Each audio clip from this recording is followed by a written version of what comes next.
Chapter 1. Error Detected. The loud sounds of commentary filled the air. Two people were having an argument over something. It was loud enough to wake anyone. And it did. Aiden woke up kicking and screaming with a pain in his head. "Whoa!" someone exclaimed, rushing to Aiden's side. "Deep breaths now, deep breaths." Aiden obeyed instinctively, sucking the air in like a man who'd just survived being drowned. It was full, unfamiliar, and putrid. Yet it was air, and he needed it. "Must have been one hell of a dream," the person said, a hand firmly on Aiden's back to give him support. Aiden didn't have any response to that. His mind ran through other things as he inhaled and exhaled deeply. Frost Mountain. Giants. His mind went through the motions, but where would he start? He knew of the giants. They were an old race that existed on Nastild, but nobody had seen them before. According to the stories, they lived in the Frost Mountain. But the Frost Mountain was where the problem was. Nastild had 8 Frost Mountains. "Are you good now?" the voice asked. Now that his initial panic was gone, Aiden could think. The first thing he noted was that he knew the voice. It wasn't a deeply familiar voice, but he knew it. "He good?" another voice asked. Aiden raised his head, looked at the second person instead of the first. He frowned at the face that was looking at him. It was clean-shaven, with a squared jaw. It had no scar nor significant blemish, save a pimple here or there, and green eyes looked at him. It had been 7 years since he'd last spoken to the person, and a year since he'd last seen the person's face. The last time he'd seen it, it was scarred and bearded. "Drax?" he muttered. Drax cocked an eyebrow, and Aiden was reminded of why the girls always flocked to him. But Drax wasn't some handsome boy who used his handsomeness to get everything he wanted. He was upright, civilized, and more respectful than anyone Aiden knew. A fitting hero, Aiden thought, sarcastic. But that wasn't important right now. What was important was different. The last thing he could remember was the sage doing something to him before Ted successfully teleported him out of the palace cells. Wait. His mind rummaged around. That wasn't the last thing he remembered. Something else had happened before he'd teleported. He couldn't remember what it was. Aiden's mind was having too much trouble focusing. There were too many questions. When the problem was too much, he'd learned to focus on the ones with quicker and more immediate answers. He looked up at Drax. "What the hell happened to your beard?" he blurted before he could stop himself. Drax touched his face experimentally, a confused look on his face. "I never had a beard." "Why? You think I should grow one?" "I don't think so," the person with Aiden replied. "I think he saw you in his dream, and you had a beard. That's probably what scared him awake." Aiden remembered the voice now, and he put his head back down on the desk in front of him. They were in a classroom in... Aiden struggled to remember for a moment before the answer came to him. College? He knew the room. It was a large hall. Drax and Leto had stayed behind because they'd been watching a football match on Drax's phone and just hadn't been bothered to get up when everyone had. It was the only time the three of them had spent together, alone, in a room. The information Aiden was gathering made sense and didn't make sense at the same time. Something was wrong with his mind. Memories were melding so that he couldn't tell left from right or up from inside. Down, he corrected himself. Up from down. He hated teleportation magic. Why the hell was he in a college in Nastild? It didn't make sense. What was worse was that he was sure Nastild had a college, but he couldn't remember them going to college in Nastild. Aiden raised his head back up and stared at the high ceiling with a sigh. He didn't have the brain power for this. "Good day to you too, Leto," he said, focusing on problems with immediate solutions.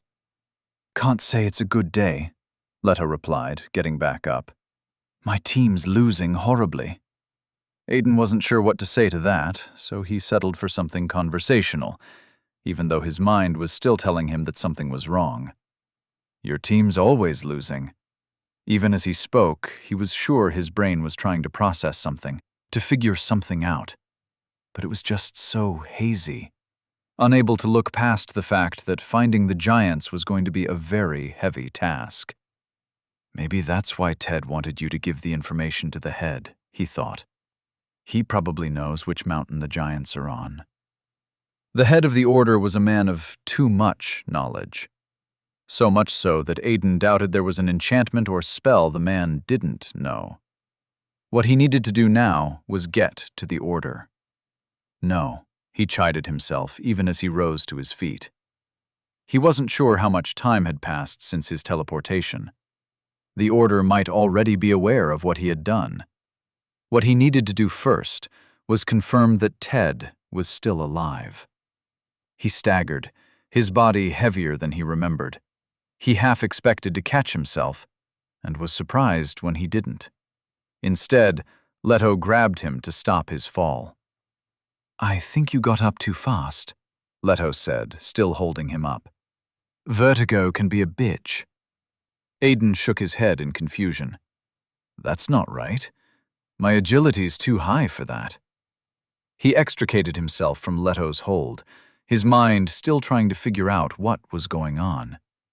It still told him that everything was wrong, seriously wrong. Yet Aiden couldn't focus enough on it to figure it out.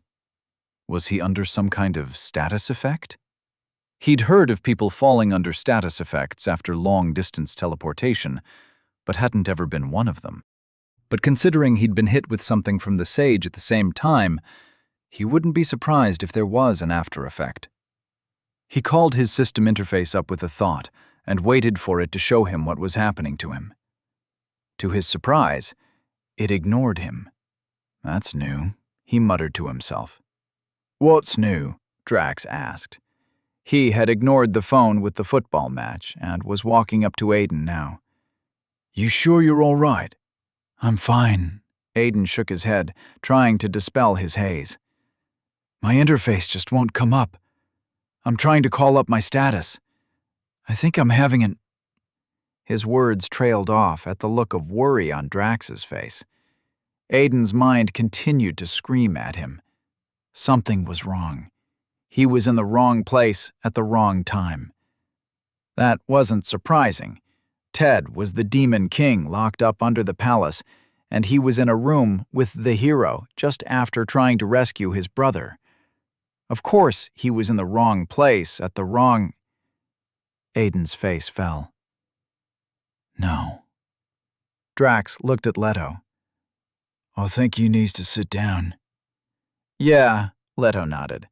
"How about we take a sit and just give it some time?" Aiden's brain was already piecing things together. He was in the wrong place at the wrong time. His brain had already deciphered that, but his thoughts were a mess despite it. He recognized everything in the room. Leto placed a hand on Aiden's shoulder and tried to ease him back to the chair, but Aiden refused. His mind was trying to figure something out, and he couldn't afford to be distracted. Too many distractions. "You've got to take a seat, Aiden," Leto advised, adding a little more pressure to Aiden's shoulder. Aiden realized he was being pushed back despite his refusal, and acted on instinct. He moved his shoulder back, allowing Leto's force work against him. Leto stumbled off balance, and Aiden grabbed hold of his arm, then shifted him into a spin that ended up with Leto on the chair. Aiden frowned down at Leto as his mind ran through the problems. Right now, he was trying to figure out how Leto was stronger than him. Leto's class was Thief, and the class wasn't known for its physical strength. And with all the enchanted items Aiden had on him, Leto shouldn't have been able to push him back in anyway. "How did you do that?" Aiden looked up at Drax. What do you mean? That. Drax gestured at Leto seated on the chair. Aiden's mind backpedaled. Realization came to him in small bursts. The first was why a simple separation technique was surprising the hero. Everyone knew what kind of special training the kingdom had given Drax, simply because of the necessity of his title when he'd gained it. The next was how the hell Drax had fixed his scars. No, Aiden thought, dislodging the second thought. If Brandis's sage was now an active part of whatever it was Ted had gotten him into, he wouldn't be surprised if the sage had begun intervening directly. He wouldn't put it past the sage to use a healing spell powerful enough to heal the scar Ted had given him. Aiden shook his head as he stepped back and towards the door.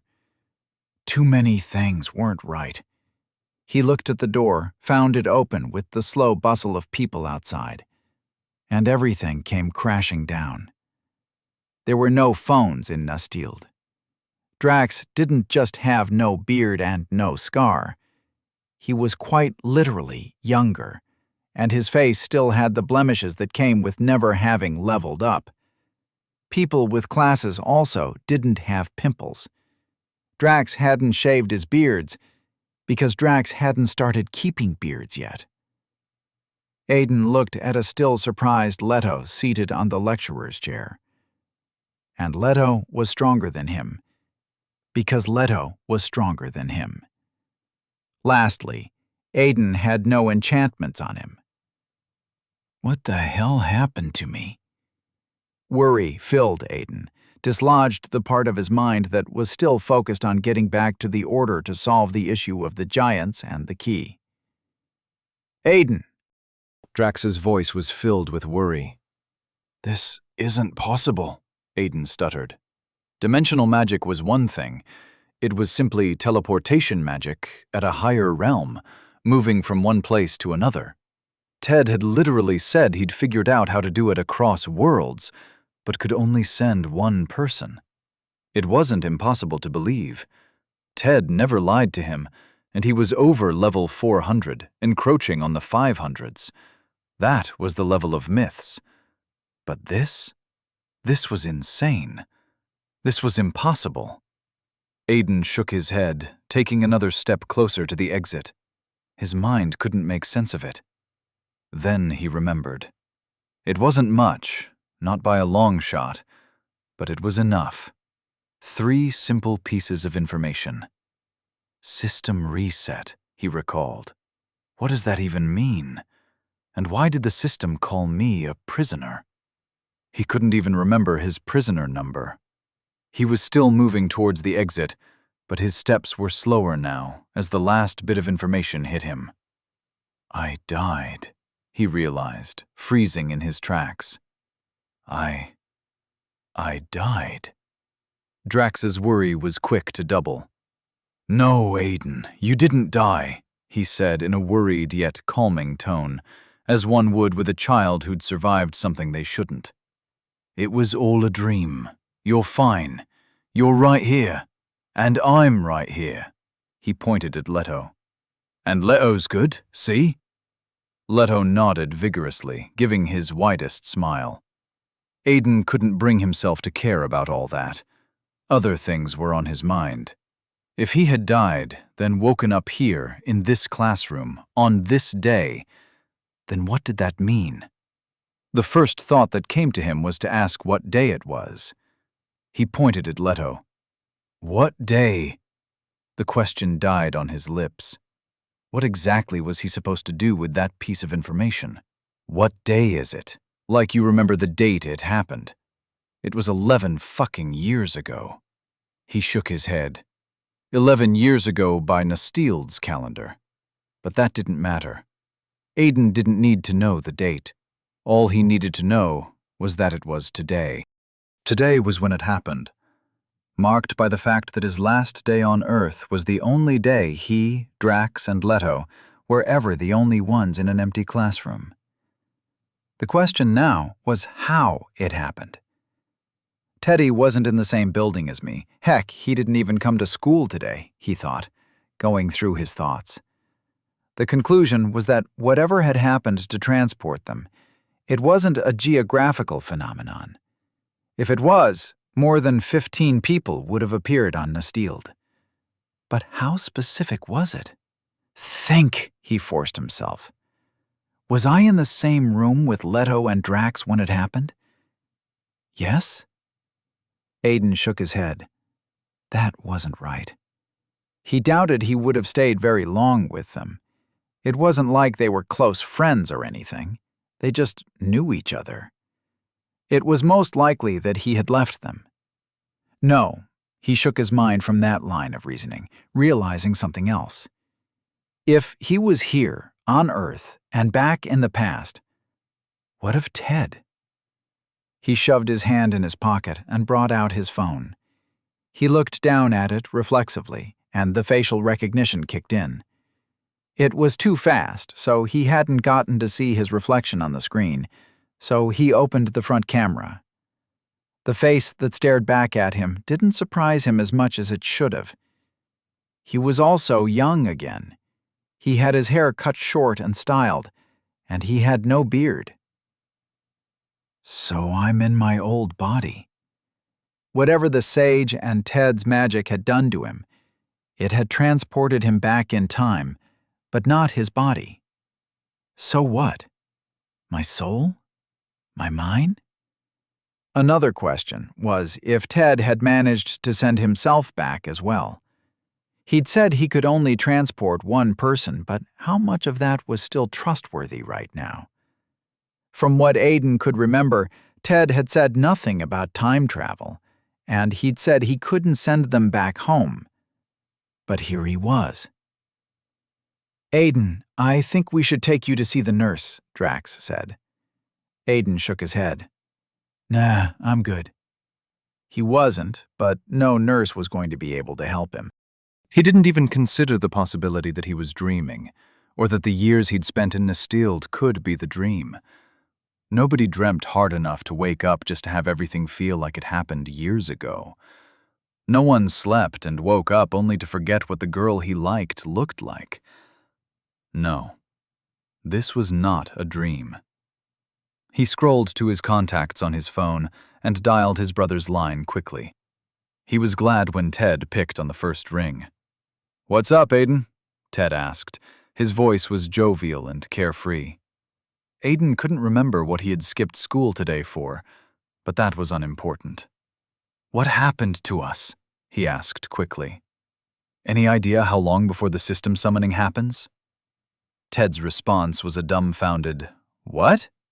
That answered one of Aiden's questions. He was the only one who'd come back.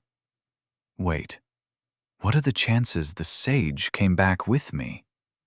It was a scary thought having someone with that level of power on Earth.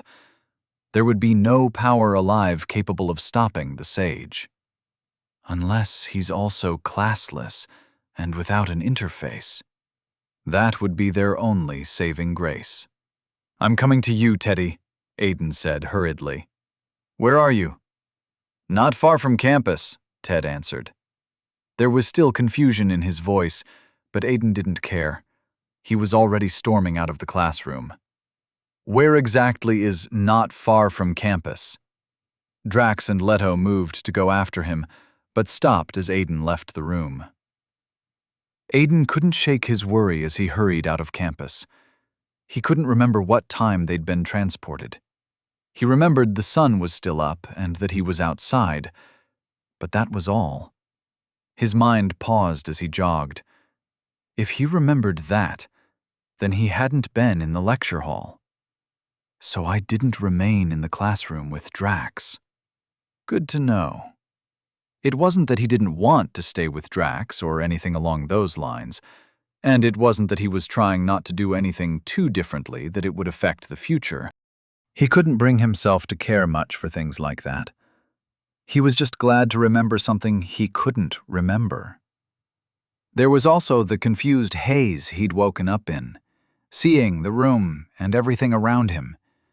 A young Drax, a mobile phone, and still being unable to separate the world of Niltad from Earth.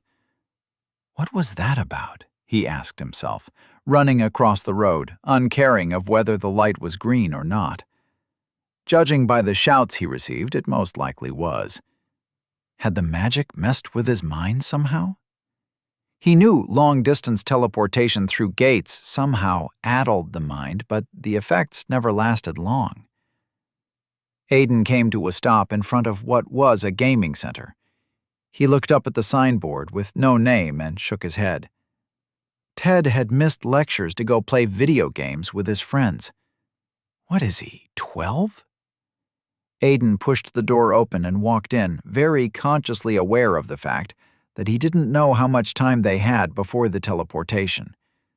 The sun had been up when it had happened, and that was all he could remember. And the sun was still up. Any step could be his last. Any word could be his last. What if it doesn't happen, he thought, as he hurried down the aisles. What if Ted's magic somehow undid everything and we're all good now? He almost laughed at himself and the thought. That was being unreasonably too optimistic. Or maybe I'm just being unreasonably too pessimistic. Pessimism felt like the better possibility. God knew his time in Nestild had done nothing for his optimism. It was better to assume that things were going to go bad and plan for them than the opposite. "Aiden! Over here!" Aiden came to a stop at the sound of Ted's voice. He turned to look, and right there, down the aisle, was his brother sitting with 4 other kids Aiden didn't recognize. Ted got up from his own seat, excusing himself. Aiden didn't give him any time. He didn't wait for Ted to cross the distance to meet him.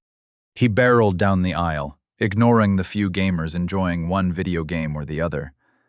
As he approached his brother, he wasn't sure what to do or say. Why exactly had he even been looking for Ted? To warn him?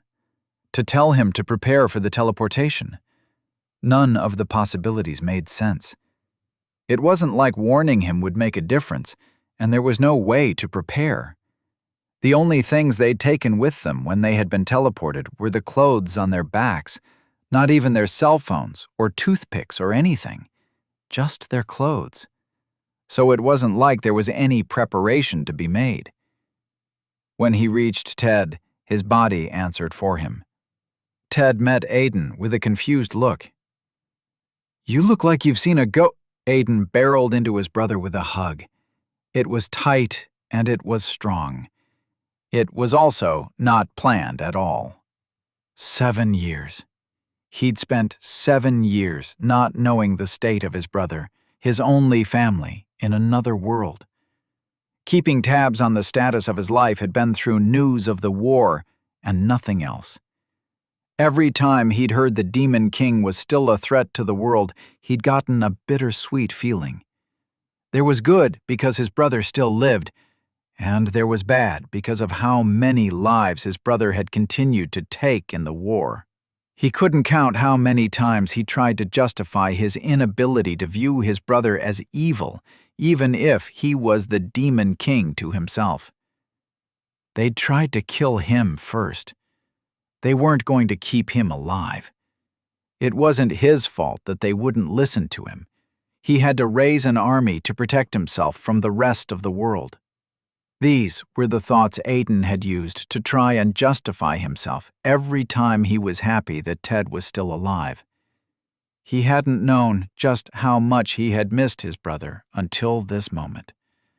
Not even when he'd been trying to save him and failed.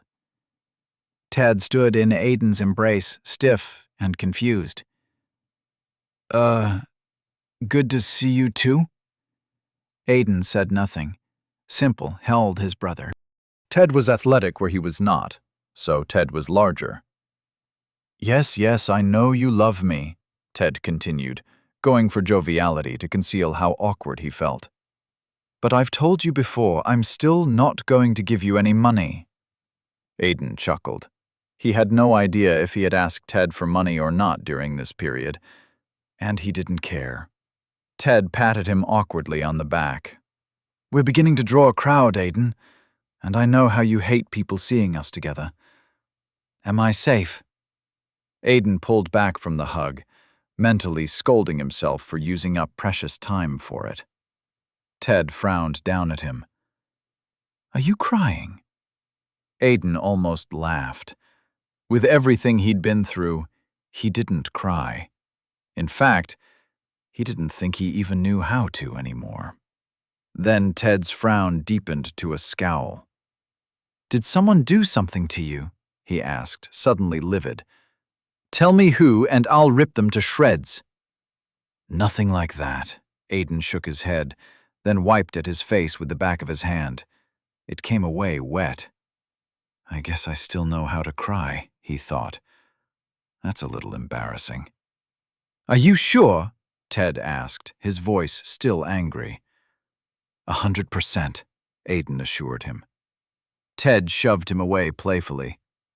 "Then why the fuck are you hugging me like I'm Mum or something? You scared the hell out of me." Aiden was happy to have his brother back, even if for only a moment. But there were more important things to do. "We don't have much time," he said to Ted, his voice dropping to a whisper. "What do you know about spatial magic and time travel?" Ted paused, thinking about it. "Star Wars and Back to the Future?"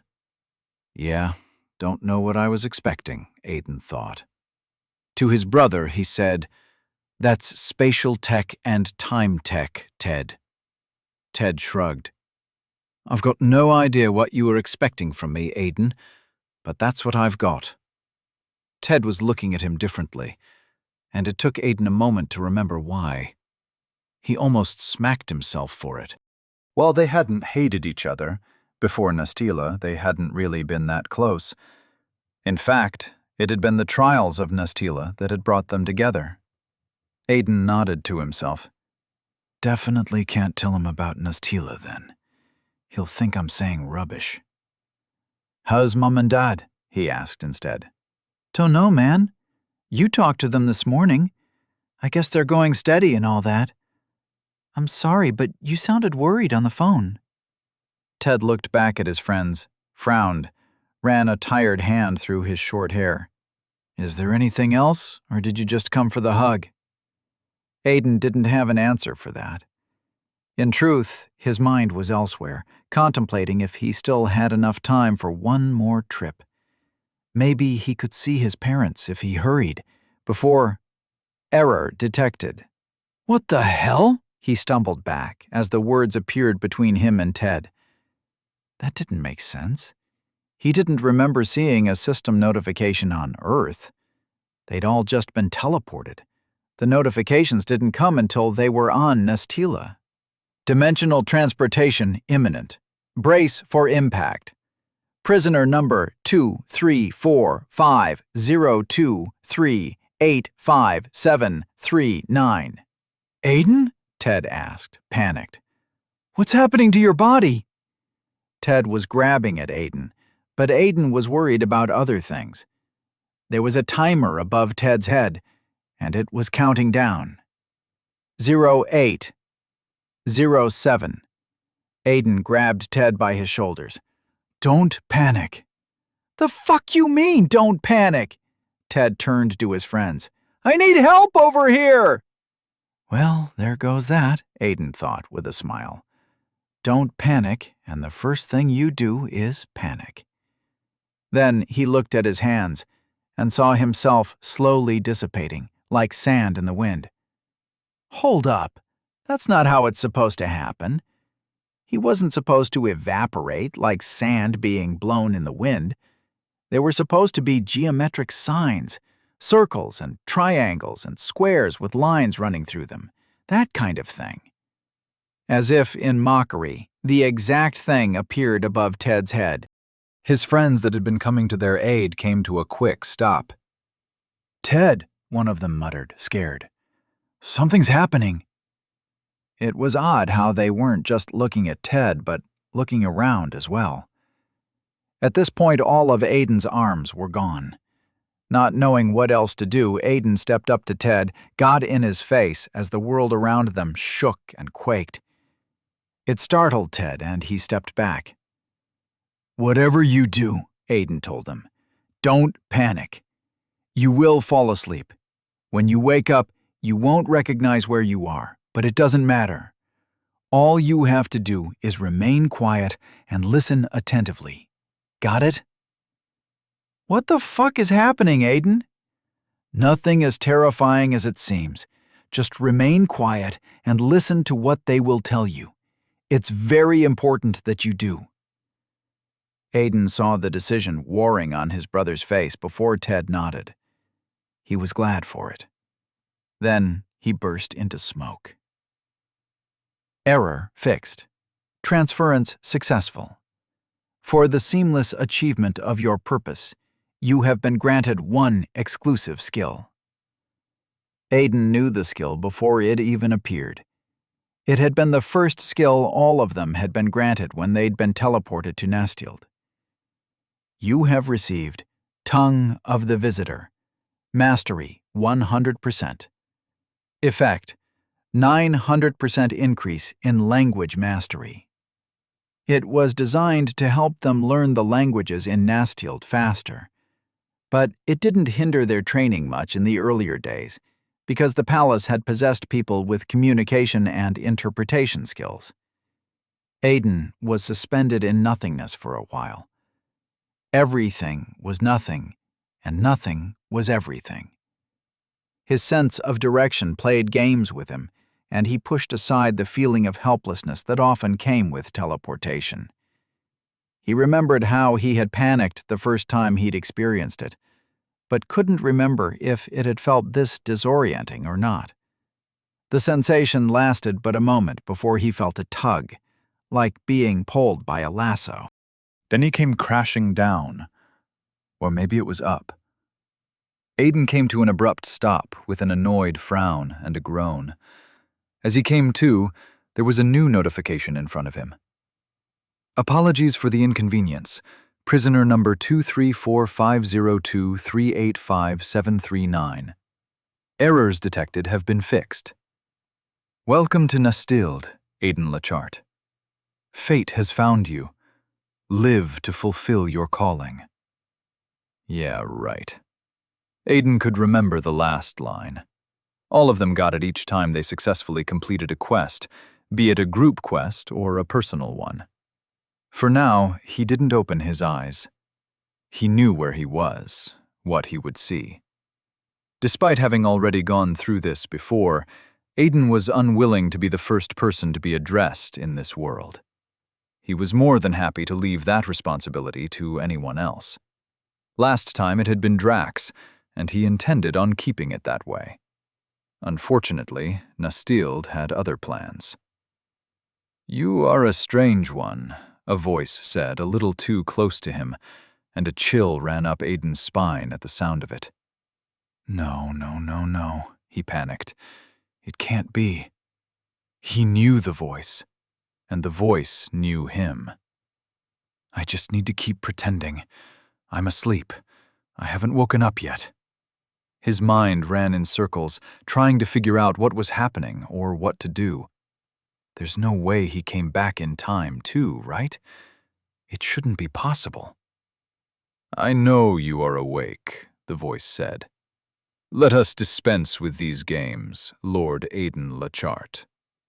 It was the way the voice said his name, the recognition yet complete emptiness of any welcoming or dismissive tone. I will not repeat myself, Lord Lachart. Fear seized Aiden by the spine. There was no other option, nothing else he could do. At this point, he was considering the fact that he hadn't appeared where he'd been expecting to. His transference had experienced an error, after all. Maybe he wasn't in the throne room in front of the king. What if it was hijacked? Unwilling to waste any more time that could get him killed, Aiden complied and opened his eyes. He was met with the head of a large wooden staff pointing at his face.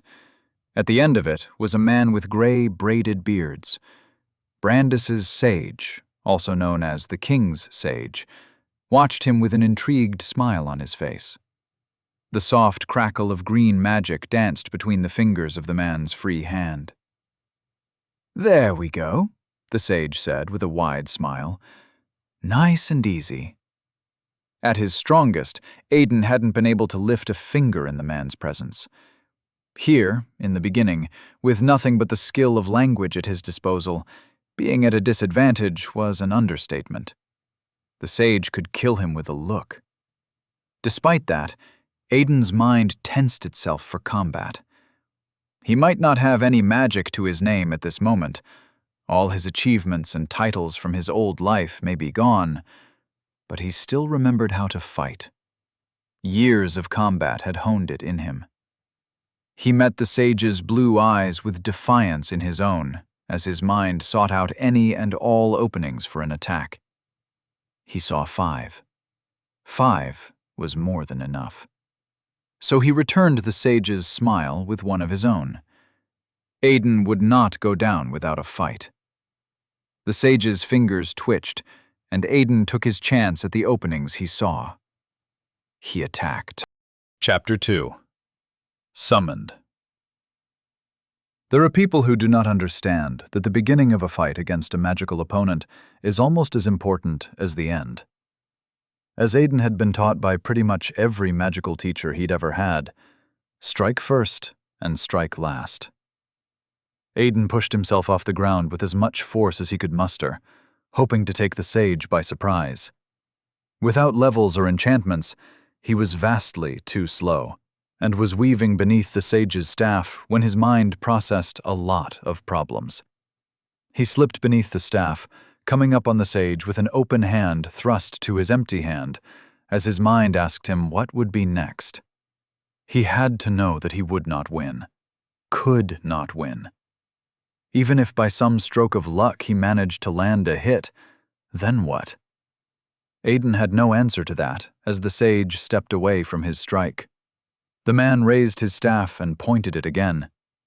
Aiden caught the look of confusion on the sage's face as he spun into a mess of a pirouette to avoid the thrust staff.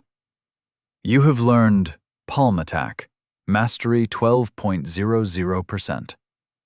You have learned Evade, Mastery 15.00%. As startled as he was by them, Aiden ignored the notifications as he grabbed onto the staff and threw a kick at the sage's leg, hoping to destabilize him. You have learned Kick, Mastery 8.50%. The sage slipped away from the attack once more, taking his staff with him. Aiden had no intentions of engaging in a contest of strength against the man, so he let go of the staff. Aiden didn't let up, though. If the sage had been willing to attack him on arrival, then a lot of things had gone wrong from the get-go. But just how much had gone wrong? Aiden's mind continued to seek out answers as he continued his attack. The sage continued to evade him at every turn. What had once been confusion on the man's face was now intrigue. All the while, Aiden's mind asked questions, and he thought of possible exits. He went for a leg sweep and came up with a shoulder thrust. The sage avoided each attack easily. He was like an adult playing with an infant. You have learned. At this point, the sage was even smiling, entertained. Aiden's mind, however, was elsewhere. In their short exchange, he had established a few things. 1, he had been summoned to the king's palace as had happened in his previous life, standing at the center of the massive throne room. The throne room had a high ceiling that was held up by a number of balustrades, 2 of which he'd been forced to weave around in his attack on the sage. Another thing he noted was the array of armed knights standing on both sides of the throne room. Each had a hand on the pommel of their sword, unmoving. The sage made a gesture with his free hand, and magic gathered to it in a soft blue light, and Aiden reacted as quickly as his body could carry him. He pushed off his feet, untrained legs pushing him, and darted forward, striking at the wrist of the sage's hand. In a fight with a mage who made magic with gestures, if you could get to them first, disrupt the gesture, you had a chance of canceling the magic before it even started. Another notification popped up. You have learned. Mastery knew he was getting the skills too quickly, but couldn't bring himself to attend to it. He was in a life-and-death situation, after all. The sage moved his hand out of the way, and Aiden's attack struck nothing. As if on instruction, a knight dashed out of their position. With all the armor and helmet, Aiden couldn't tell if the knight was male or female, and he didn't care. All he knew was that he had a new opponent. The knight covered the space between them in one move and drew their sword from its sheath. Aiden turned away from the sage, stepping into the knight's reach, and the funniest thing happened. The knight backtracked, staggered back as if startled. They had probably not been expecting Aiden to rush into them. Judging by the speed the knight had come with, Aiden wasn't sure if the action was a skill or if their movement speed was just that high. It didn't matter. Aiden's plans were already in motion. He reached for the disoriented knight's sword as the knight drew it free, grabbed the knight by the hand, and twisted. It was a simple combat technique designed to disarm an opponent, and it worked best when the opponent was already disoriented. Aiden found success as he extricated the sword from the knight. If it was before his return to the past, he would have struck the knight in the head with the pommel, put them down to be sure. But he wasn't stupid. He didn't have the stats for that level of takedown. So he simply turned, executing a swing with the blade aimed at the sage's neck. In a fight, you always take out the greatest threat if you can. As the sword cut through the air, aimed for the sage's neck, Aiden's mind asked him why disarming the knight had been so easy. Yes, the technique was most often effective, but it had failed him enough times for Aiden to know that he shouldn't have been able to find success so easily. But it was too late to allow such questions distract him. In a fight, distractions were the quickest ways to death. Aiden had seen it enough times to know it. The sage moved as the sword blade met him, as if anticipating the attack. He blocked Aiden's swing with his staff, and sharpened metal struck wood. Oddly, it clanged like metal meeting metal, letting out a few sparks. You have learned 0.001%. The force of both weapons meeting sent Aiden spinning back and off balance, and he remembered how a knight's weapon was intentionally made heavier than most weapons. That explained why the mastery was so abysmal. Everything about the strike must have been sufficient but poor as far as the system was concerned. Then how did I dispossess them? Aiden wondered as he spun away from the sage, and the tip of his sword hit the ground, bringing him to a stop. There was a small moment of reprieve from the fight. In it, Aiden found himself armed and facing off against the sage and a knight. Behind him were the bodies of people who were most likely the summoned. He was the only thing standing between them and the sage. With his overweight weapon, he was certain he could no longer lift, panting like a man who had just finished a triathlon. Behind the sage, King Brandis, fourth of his name, and king of the Bandiv kingdom, sat comfortably on his throne. There was a small frown on his face, as his eyes focused on the part of the ground where the tip of the knight's sword, now in Aiden's hands, had hit the floor. On his side was his queen on her throne. Aiden tried to remember her name and failed. All he could come up with was Queen Brandis, which he was more than certain wasn't the name he was looking for. To her side was the only princess of the kingdom, while beside the king was the crown prince and his younger brother. The king's frown of discomfort never left his face. Aiden could understand it. Here he was, attacking the king's sage, the most important and powerful man in the entire kingdom, second only to the royal family. It was really no defending himself. You really didn't think this through, did you? Aiden thought, almost laughing at himself. But how could he? He'd woken up to the sage wielding magic. The man had clearly come back as he had, traveled through time to the moment when it mattered the most. Why else would anything be different from how it had happened? The sage could kill Aiden here and now, even Ted, now that he knew who they were, or who they were going to be. Aiden paused. Wait, why would he? There was no reason for the sage to kill them when Aiden really thought about it. In fact, the sage had wanted whatever magic Ted had discovered. So wasn't it safe to say it was in the sage's best interest to allow things run their course? The sage wouldn't have to be on alert until after Ted had been captured. Then, all he would have to do was kidnap Aiden and use him to get what he wanted from Ted. All he really needed to do right now was confirm that the both of them had come back in time, or not. Aiden frowned, realizing he might have messed up. There was always a possibility that what he'd woken up to was supposed to be a test from the sage to see if he had also gone back in time. If that was true, then he had just failed that test. There were too many possibilities rushing at him. Effects of always being the weakest mage in the room in his past life. He had been forced to use his brains more than his bronze so many times before joining the Order that he had developed a mind so active that it could run him off a cliff. Now that he had botched it all, there was only one thing Aiden could do: devote himself to it. Still panting, he prepared himself, not even trying to lift the knight's sword from the ground. The sage smiled at him, interest and concealed ecstasy on his lips. Then, to Aiden's surprise, the sage lowered his staff. "I believe that should be enough, Lord Lockhart," the sage said. Aiden was confused, unsure of what was going on. The knight he'd disarmed stood at ease as well, relaxed and unconcerned.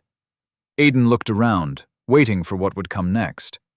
Were the other knights going to charge him? What was to happen? What was going on? Then the king spoke, his baritone as deep as Aiden remembered. "How much longer before they are acclimatized?" Aiden recognized the Nault tongue, the universal language of this world. If the king was speaking with it, then clearly he didn't want Aiden understanding the conversation.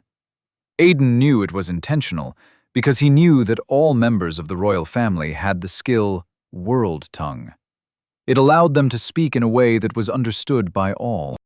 It also helped them understand all. The sage didn't take his eyes off Aiden, answering in the same tongue. "A minute, give or take, my king. 5, at the most. And were you able to deduce the benefits of the anomaly of our esteemed guest?" "Anomaly?" Aiden thought, confused. "What anomaly? Did he inform the king of what I am?" "Unfortunately not, my king." The sage turned, finally exposing his back to Aiden. "All I have learnt is that his body is already fully accustomed to the mana of this world. It's almost as if he was born here." "And how would that make sense?" the king asked. The sage shrugged. "I would not know, my king. Sadly, it is beyond my ken. Even now, I believe he may understand some of what we say." Aiden's mind battled back and forth with the weight of a decision to be made. Did he continue with this lost fight? Did he keep on fighting for as long as this weak body could move? Or did he surrender, feign ignorance? "Then it seems we have been terrible hosts," the king said, switching seamlessly to English. "You have my deepest apologies for that, our esteemed guest." He inclined his head very slightly while seated on his throne. Aiden knew the action. Despite how almost non-existent it was meant to be an apologetic bow. But he wasn't interested in it. His eyes were on the sage's back. It was too tempting not to attack, despite knowing that nothing would come out of it. His first attack on waking up had been instinctual, born from a need not to die. But he had time now. Time to think about his decision. "I guess I don't have any other way out." He released the knight's sword and watched the king wince as it clattered loudly to the ground. When the knight moved to reclaim it, the sage stopped them with a raised hand, then turned to face Aiden. Aiden had to play his part now. His reaction here would be important. With as much confusion and surprise as he could fake, he said, "You speak English?" We speak any tongue necessary for conversation, esteemed guest, the sage replied in perfect English. Aiden wasn't too shocked to find out the sage possessed world tongue. Aiden looked around. As much as he would have loved to claim it was still all part of the act, it was not. Despite being summoned here, he'd only spent 3 years visiting the palace. The remaining years had been spent avoiding it, so he hadn't been to the palace in years. He had been all around Nastile after he'd fled, but never this palace. The sight he was met with was as glorious as he could scarcely remember. The pillars that held up the throne room were chiseled in the finest designs of twirls and curves. From what he could remember, each one was reinforced with one enchantment or the other. There were really tall, stained windows that let in the sunlight in all its beauty, the color of the light varying depending on the color of the window it passed through. Then there were the knights arrayed on both sides, standing at attention with hands on their swords or holding on to the shaft of their spears or halberd or whatever weapon they used should they need to cause bloodshed. Each one's level could easily be closer to 100 or higher, if Aiden wasn't mistaken. Can't believe you didn't realize something was wrong when the knight let you take his weapon, he chided himself. Then there was the red carpet that ran down the middle of the room, splitting it in 2 equal halves. It started at the entrance, climbed up the stairs of the throne's elevated platform, and ended just under the king and queen's thrones. Finally, Aiden's eyes settled on the others, those summoned with him. Each of them laid down like the dead, hands placed over each other and resting on their chests. Their only sign of life was in the slow rise and fall of their chests. "You may have the blade if you so desire," the sage said, drawing Aiden's attention. "What?" Aiden stuttered in genuine surprise. "The sword." The sage gestured at the dropped sword. "You seem to have been some kind of fighter in your world, skilled in armed and unarmed combat to some degree, even if little. If you wish to have the sword, it is yours." Aiden didn't even need to think about it before rejecting the offer. "No, thank you." For one, it was a little bit too much on the broad side for his taste. Also, a knight's weapon was a part of a knight's honor.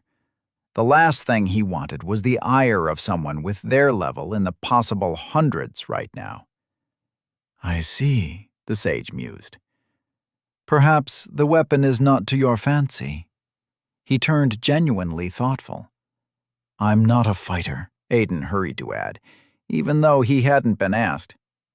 "You are not?" the king asked, confused. He was leaning forward on his throne, engrossed in their conversation. "Your moves were sloppy, yes, but that was only a given, considering your new body.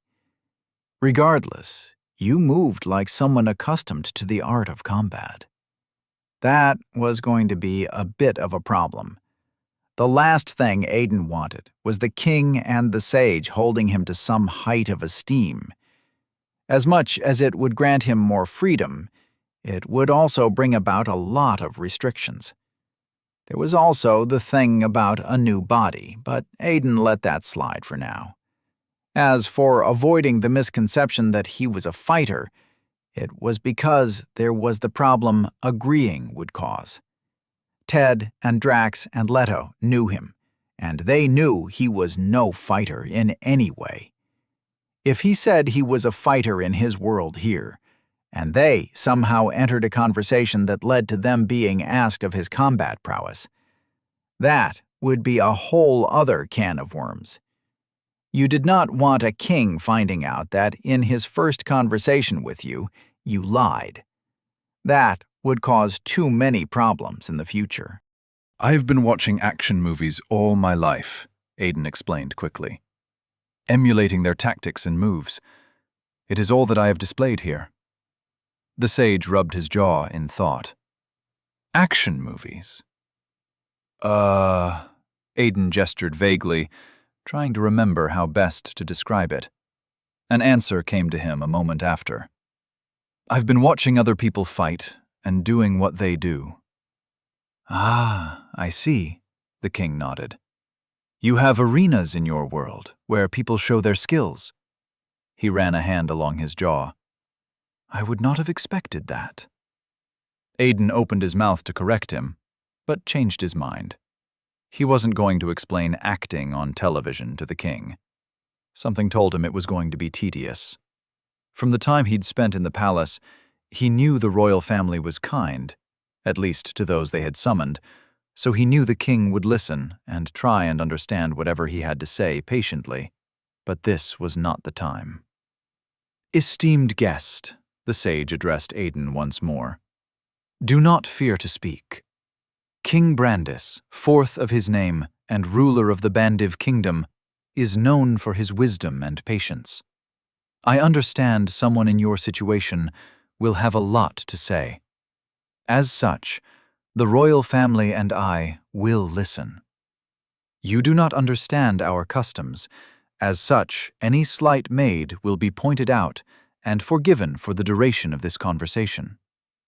The look on the crowned prince's face at the sage's words said he would rather not be slighted by accident or ignorance. Aiden ignored the look.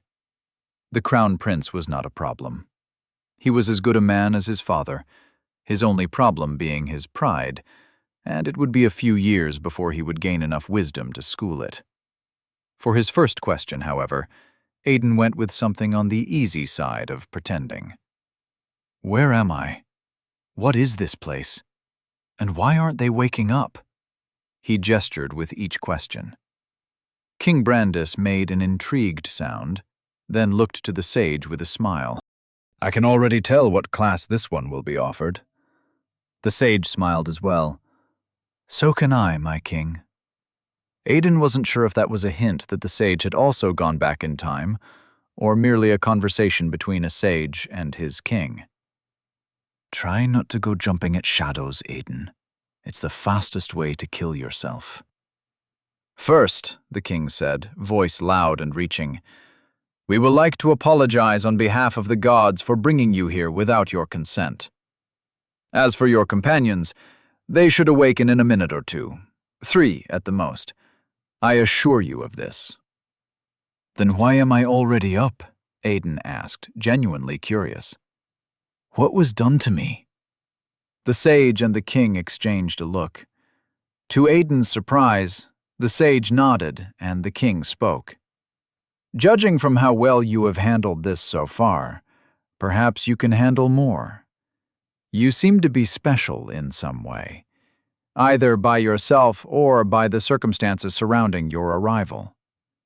He leaned back on his throne, a finger tapping calmly against the edge of the armrest. As you are not from this world, your soul would need some time to adjust to this world's magic. It is the reason your companions are yet to awaken. You, however, awakened barely a second upon appearance. A strange phenomenon. As if your soul has gone through such a thing before, the sage added. And as much as I would like to study it, you are here for far greater purposes. Aiden agreed very much with that. The last thing he wanted was to have the sage poking at him, trying to figure anything out. Before more could be said, a collective gasp of 14 people drew the attention of everyone in the throne room, interrupting the conversation as the others woke up at the same time, just the way Aiden remembered it happening. Ah, the sage stroked his beard.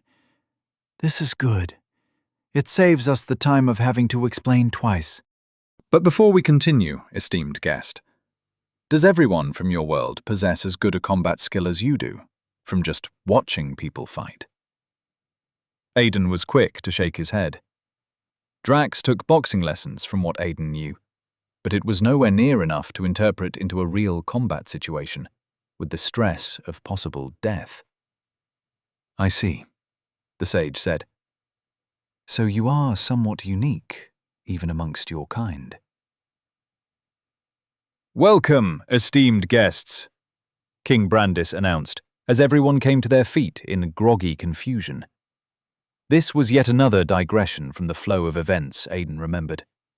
Naturally, the king had not been the one to address the group. It had been the crowned prince, and the sage had merely stood off to the side, feigning insignificance. Now the king addressed them, and the sage stood clearly and importantly to the side. King Brandis began by introducing himself, then the kingdom where they found themselves.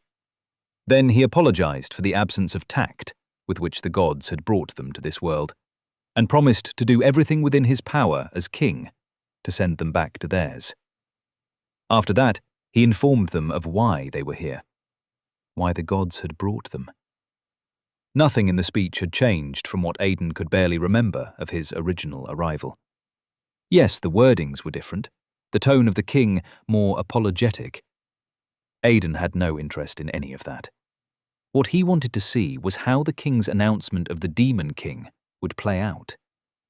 When the prince had announced it in his previous life, he had tried to take all the emotions out of his voice, tried to make it seem as less dire as the situation demanded. The result had been chaos and confusion, with all 15 of them complaining and demanding release in one way or the other, silently, but certainly.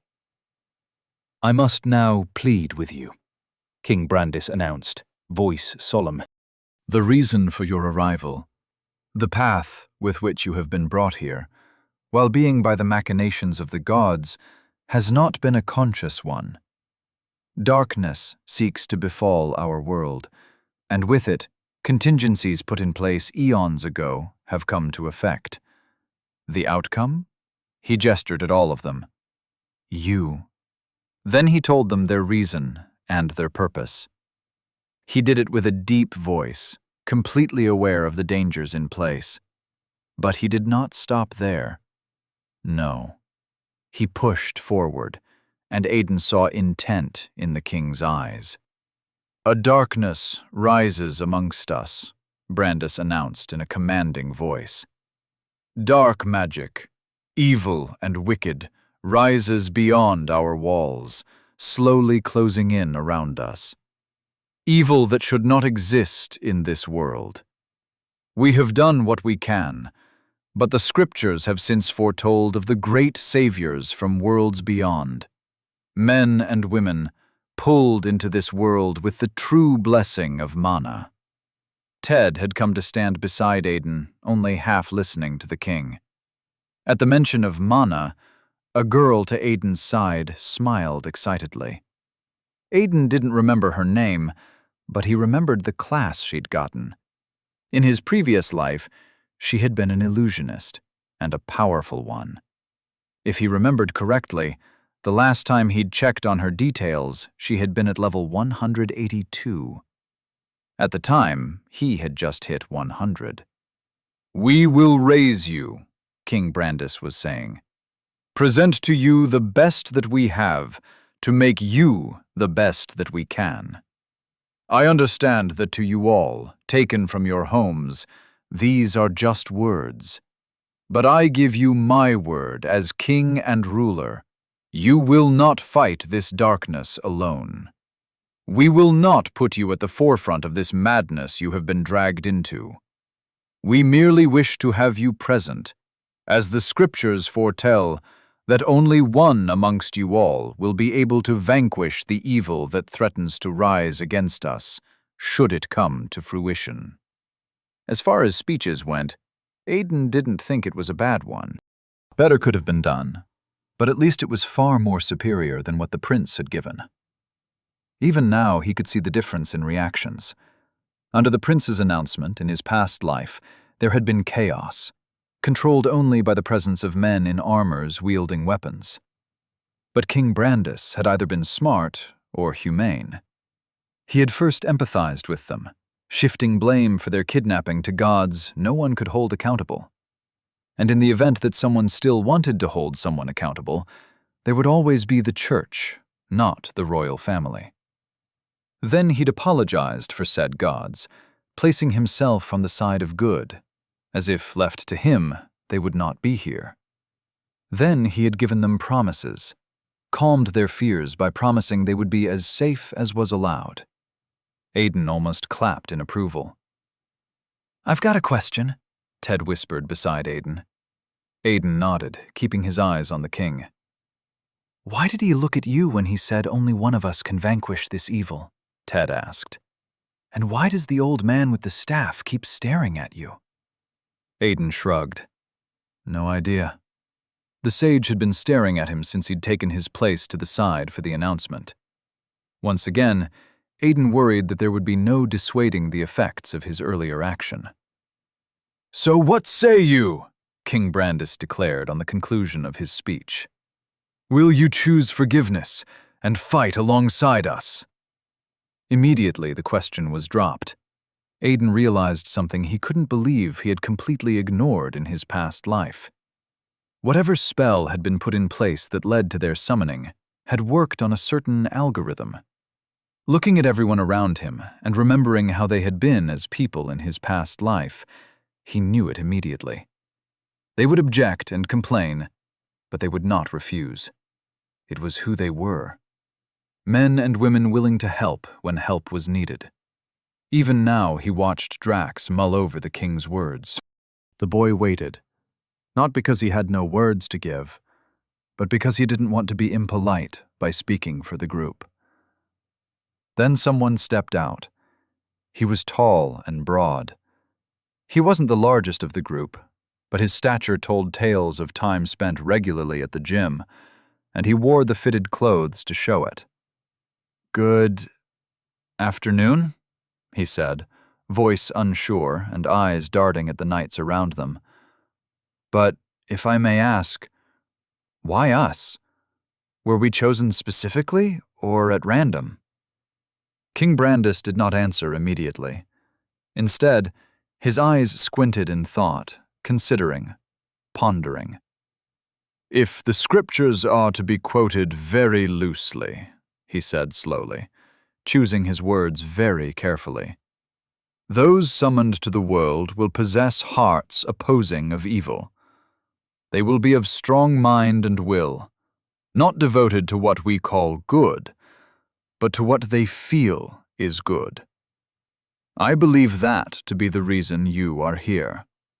The gods have judged you all most fitting on the path of good." Aiden almost snorted. Bullshit. They picked us because we have the highest chance of helping. Brandis looked to the sage, then back at the man. "I hope that will appease your answer, Lord Derek Nelman." At being called Lord, Derek's countenance changed. He seemed more appeased, satisfied. Aiden found himself hoping everything the king was doing was not intentional. He knew of Brandis's reputation for being just and kind, but there was also the possibility that this was intentional, and not simply a kind man being himself. Everyone else had questions of their own. Some wanted to know what kinds of magic would be at their disposal. Some wanted to know how long they had to prepare before facing this great evil. How would they be trained? Would they have men under their command? Each question was answered by Brandis, until the prince was forced to step in and take command of the questions. In Aiden's opinion, Brandis had done more than enough. Despite the situation, he knew how Nestild worked. A king, regardless of who you are, did not answer to questions of such simplicities. No, he thought, remembering something he'd once heard in Nastilad from the mouth of another king. A king answers only to a king, or the gods. And the gods do not ask questions, he muttered to himself, completing the sentence. Well, that was an ominous thing to say, Ted muttered behind him. But what kind of powers do you think we can get? Aiden wasn't sure how best to answer the question. Ted had started out as a summoner, but how he got the title of Demon King was what Aiden did not know. And that was what scared him. If he didn't know how Ted became the Demon King, how could he stop it from happening? Once upon a time, his brother had fled him for his own good, raised an army, and laid waste to kingdoms as was foretold in the prophecy. When that had happened, Aiden had fled the kingdom, found safe haven in the Order, away from the option of picking sides between good and evil. He had gotten a second shot at it now, a second chance. What would he do if the option arose again? What would he do if Ted became the Demon King once more? He would have liked to say he would prevent it, put some plans into place. But he couldn't. He couldn't stop something from happening when he had no idea how it happened. Then what do you do if it happens? He asked himself, as the prince began educating them on their living arrangement in the palace, as well as the rules of the palace. The first answer to Aiden's question was as old as time. Power. He needed power. He needed to be strong enough to make a difference in the event that Ted did become the Demon King once more. That would ensure he had more options than being left behind and running away from the difficult decisions. The second thing he needed was knowledge. Ted had not been the world's first Demon King. There had been two others before him, each one proving so terrible that their defeat had also brought about the fall of the civilizations that had existed at the time of their reign. The Order had the possibility of possessing that information. Unfortunately, during his time in the Order, the section of its library that possessed knowledge spanning the forgotten histories of Nasthild had been denied to him, and in this timeline, he would have no access to it. I guess it's a good thing they aren't the only ones with ancient texts. There was always the Church's Apocrypha and the Library of Living Truth. The former would be difficult because the Church would not grant him entry, since the details may contain things they would not want people to know. There was a reason those texts were called Apocrypha. As for the latter, it was in a kingdom across the seas. The Library of Living Truth, Aiden concluded. He had better chances there. And since Ted was not revealed to be the Demon King until after 3 years, Aiden still had time. Someone bumped him on the shoulder, pulling him from his thoughts. When Aiden turned, it was one of the girls in the group. Ariana? Ariadne?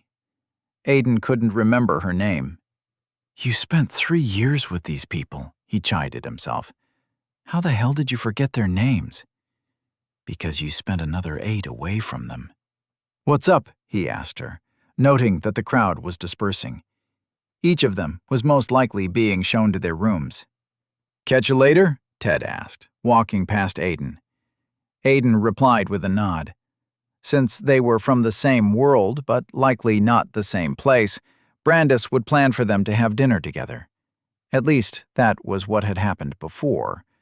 And in the event that this timeline had changed so much and that didn't happen, Aiden already knew what room Ted would be placed in. He could always check on him then. Unless that changes too. The girl fidgeted, drawing Aiden's attention once more. When she had it, she pointed meekly. He followed her gesture to a knight, standing separate from the others. The sage stood beside the knight, resting both hands on the head of his staff. I think they want your attention, the girl said. He'd just gotten here, and already too many things were changing. Most, if not all of them, his fault. What next, he thought, as he walked up to the sage. The Library of Living Truth will suddenly be set ablaze? It was a joke, but it was also a sudden possibility that scared Aiden. I really hope not. The sage greeted Aiden with a clear bow when Aiden got to him. Lord Lockhart. The action drew looks from those that were still around, members of the royal family as well as the knights. Aiden remembered how much he had once enjoyed the title of Lord, until he hadn't. He tried to make a simple gesture, wave aside the title, but his hands paused at his side, hesitating to obey him. Confused, it took him a moment to realize why.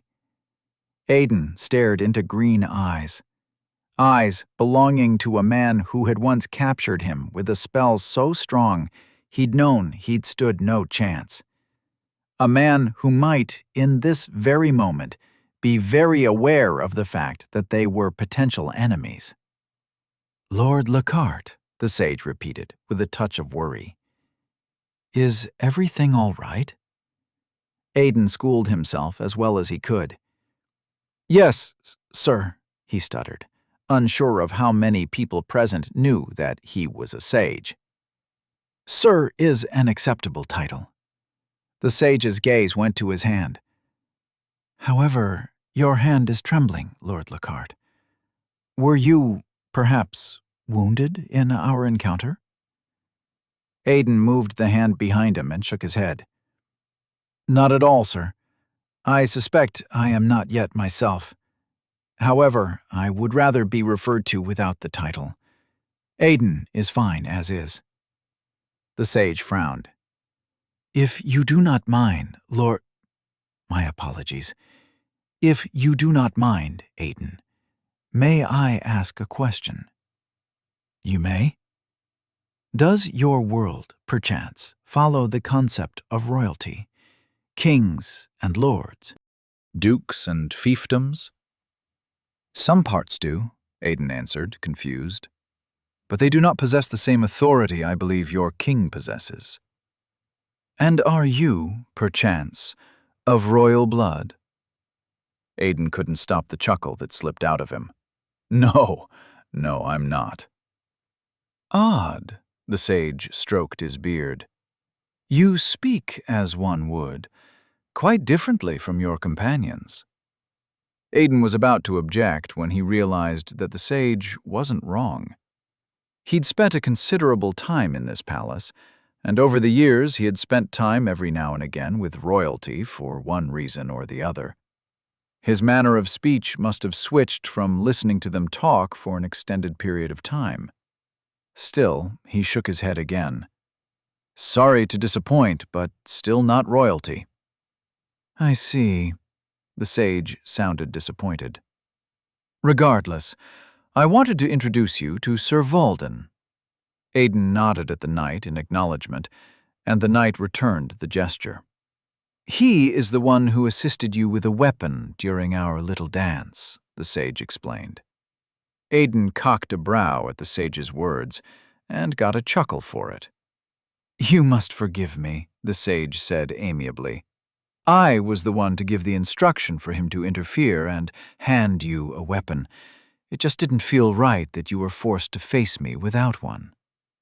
That, Aiden thought. Or you just wanted to see what I could do with a weapon. But that is not the reason I called you, the sage continued. Aiden folded his arms over his chest. The one hand still trembled. Then why was I called? To show you to your instructor, the sage gestured at Sir Valden, who nodded once more.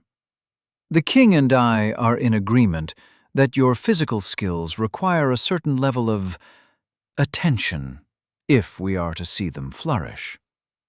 Aiden did not oppose this. If he wanted to grow faster, he certainly couldn't waste any time pretending to need all the basics while sneaking around to reacquaint himself with the skills more suited to him. The others would have questions when they noticed, but those questions were his to answer as he saw fit. And Ted? He asked himself. He came to the easy conclusion that that was a bridge he would cross when he got there. For now, he would take all the help he could get. And my magical skills? He asked. You will be introduced to a teacher in due time, the sage answered. Should you prove beyond our expectation on that as well, then a personal one will be assigned to you. Fair enough, Aiden conceded, looking around. Will it be all right if Sir Valden and I began practice immediately? I would like to see how much of what I know can be done. The sage's only response was a gesture in the direction of one of the doors to the side. Aiden knew the door. While the others had gone through a different one that led deeper into the palace, this one led to the outer reaches of the palace. Sir Valden turned and walked towards the exit without a word. With all his knightly armor, his steps were without sound. Aiden knew that enchantments were responsible for this. Aiden followed after Valden. First, he would get all the foundational skills. then get the basic skills. Then he would advance them. Once that was done, he would need to turn his attention elsewhere. Brandis sat in his chair, his mind filled with thoughts. Unhealthy thoughts. He had just lied to Nastild's saviors, spun tales of how the gods had brought them here, when he very much knew they hadn't. Yes, there had been contingencies in place for when the demonic mana in the world began to rise, but their summoning was not some automated thing or triggered by it. The only correlation demonic mana had with their summoning was simply the fact that their summoning was impossible without it. Since the beginning of time, demonic mana had always been studied, not simply for its potent and raw power, but for its strong affinity for spatial magic. It was the only mana ever recorded with the power to transcend great distances. The summoning spell had been designed since ages past, created to pick out those relatively pure of heart. And why? That answer was simple as well as unfortunate. Because each and every one of those summoned with it had an affinity for demonic mana. But the spell made sure they had the lowest affinity, right? It was what the books said. For any one of them to be truly corrupted by it, they would have to drown in a sea of it. Brandis! Brandis raised his head. In front of him stood his sage. Piercing green eyes studied Brandis as if he were a child. "I don't like this," Brandis muttered. "It was not right to lie to them." The sage shook his head. "You did not lie. You merely did not tell them everything." Brandis scoffed derisively. "I did not tell them everything. They were nothing more than children. The oldest no more than 23. I'm very sure the youngest was 18. 19, the sage corrected casually. "I believe his name is Dinkleworth." "Of course," Brandis sighed. "I might as well have sent young Dinkleworth to his grave." Brandis leaned back on his throne and stared up at the high ceiling. "Why now?" he asked no one in particular. "Why during my reign?" "I cannot say," the sage answered. "Would you prefer it happen during the reign of your son?" Brandis' expression turned into a sharp scowl immediately. "Careful," he hissed. "I know your importance, but do not assume to scold me." "And I am not. I am merely pointing out the pointlessness of regretting what you cannot control. As for the children, they will be fine. They will be raised and trained and empowered. While some innocent and unsuspecting person, human or elf, wanders aimlessly until they find that they possess a strong enough affinity for demonic mana." Brandis groaned in frustration. "You know that's the part of the prophecy that angers me. Our enemy isn't some alien invader from another world, or some actual demon to lead the demon horde. No, they are one of us, an innocent person destined to become the enemy of an entire world." The sage shrugged. For all Brandis knew, he could make a comment about plucking leaves as a child, and he would still get the same reaction. Speaking on topics regarding any form of emotion or empathy was a waste on the man. So Brandis turned the conversation to something else. "The young man that woke up first. What do you think of him?" The sage's lip twitched in what may or may not have been a withheld smile. "He is acceptable," he answered. "Promising. Unfortunately, he doesn't strike me as one to gain the title of hero." Brandis could agree with that. There was too much distrust in the man's eyes. What Brandis had seen had been distrust filled with a burning determination. He shook the thought from his head. "I agree. Whatever he went through in his old world, it has left him jaded to some level."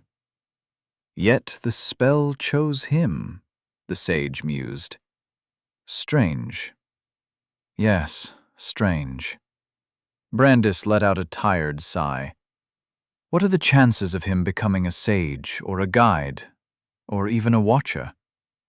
The guide class will be more fitting for him, and if he is lucky, which I believe he will be, he just might be able to upgrade it to protector. That way, we get a powerful class drawn to sacrificing for the greater good. But for that, we might need to have him develop a bond with whoever gains the title of hero. Not for the first time in his life, Brandis wondered what was so special about the hero and demon king titles that made them supersede a person's class. Every other title fell under the title section of a person's being, buttresses to their class. But hero and demon king completely usurped the classes. The only instances where titles proved more powerful than a class was when the holder indulged most in them than anything else, which was rare. The superiority of hero and demon king made almost no sense to him. He had a strong feeling that the church had the answer, but were simply unwilling to share it, despite what they said. "I suggest we keep a strong eye on Lord Lacat," Brandis said after a while, ready to end this conversation. "As much as I am glad to have someone with eyes like his, I do not like the way he looked at you." "At me, Brandis?" the sage asked. "Yes," Brandis answered. "At you. I got the impression that he attacked simply because it was you. It was like he recognized you as the only threat in this room. And I think that is something worth investigating." "I see," the sage mused. "Then it was not merely in my head. Interesting." There was something about the way the man said the last word that drew Brandis's attention to him. Looking at the sage, Brandis saw something he rarely saw the man do. The sage was smiling. Aiden held a wooden sword in his hand, its tip touching the ground beneath him. Valden had led him to one of the outdoor training arenas and was standing off in the distance with folded arms. The knight had every intention of testing Aiden, not that Aiden cared. He could use the test, see what he still could and couldn't do. To him, it felt as if it was just yesterday he had tried to break Ted out of prison. Unfortunately, his extremely brief squabble against the sage had taught him that while his mind was still what it was, his body was new. Weak. "Are you ready, my lord?" Valden asked. Aiden nodded, and Valden unfolded his arms, readied himself. Aiden would need to test the limits of his current body, then train it beyond them. But as important as that was, what he needed now was a class. Something that would take him to the highest heights in this world. For that, he thought as he raised his wooden sword and readied himself for combat, enchanter will not suffice. Chapter 3. Isekai. "Again," Aiden said, voice barely audible through his panting. He raised his wooden sword once more, sweat dripping down his face, and readied himself for what was to come. Valden's helmeted head tilted slightly to the side in what looked like intrigue. The sun had dipped into the horizon, blanketing the rest of the world in a deep orange with tints of red. Night would crawl up on them from out of the blue soon, and they would be forced to go in. After a moment, Valden shrugged, raised his sword, and attacked. He came in with an underhand slash from bottom to top, and Aiden evaded it, escaping the attack only barely. Valden doubled on the attack almost immediately, bringing the sword down in a downward slash. Aiden didn't evade this time. Instead, he brought his wooden sword to bear. Wood met wood, and despite using both hands against Valden's one-handed attack, the force of the blow almost brought Aiden down to his knee. Rather than fall under the knight's strength, Aiden let the end of his sword tilt downwards. The blade of Valden's sword skid down Aiden's until it slipped free and he staggered away. Valden watched him go without following.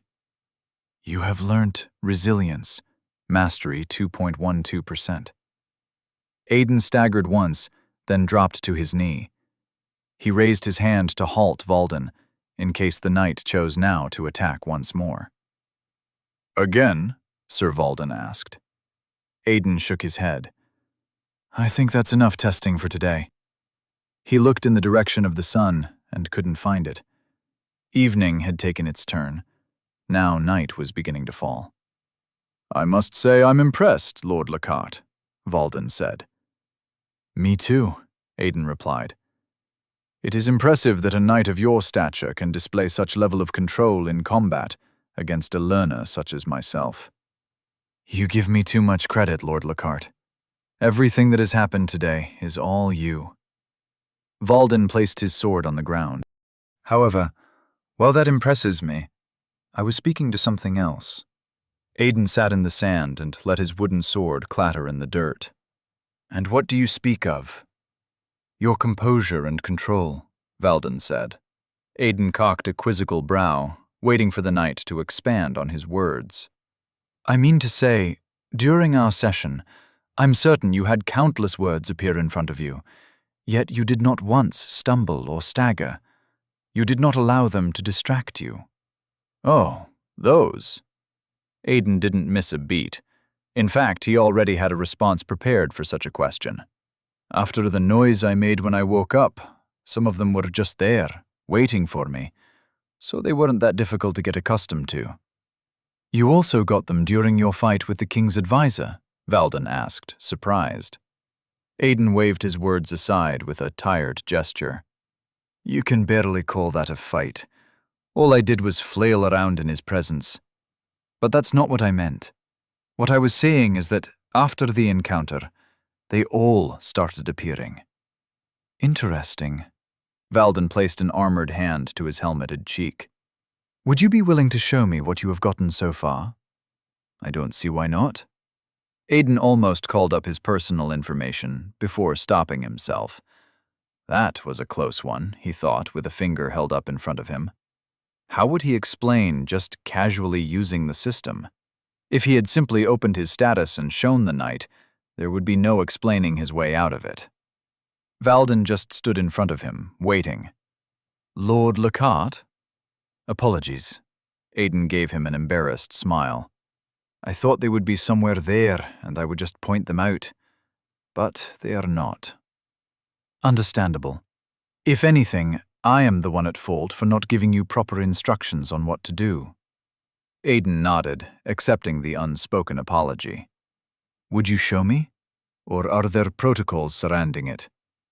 "Protocols?" Valden snorted in amusement. "Not at all. In this world, we are all taught things that we do not know. It is all about willingness to learn. If you wish to see what you've learned, you only need to think about it. Ask yourself what you are capable of, and you will show it to yourself." "Certainly more complicated than just saying status," Aiden joked. "My apologies, Lord Lockhart, but I did not catch that." "Don't worry about it, Sir Valden. It is merely a joke from my world about video games." Valden paused, then shrugged. "If you say so." Aiden simply thought of himself, and his personal information sprang to life. Name: Aiden Lockhart. Species: human. Age: 19. Class: none. Level 0. Affiliation: none. Title: none.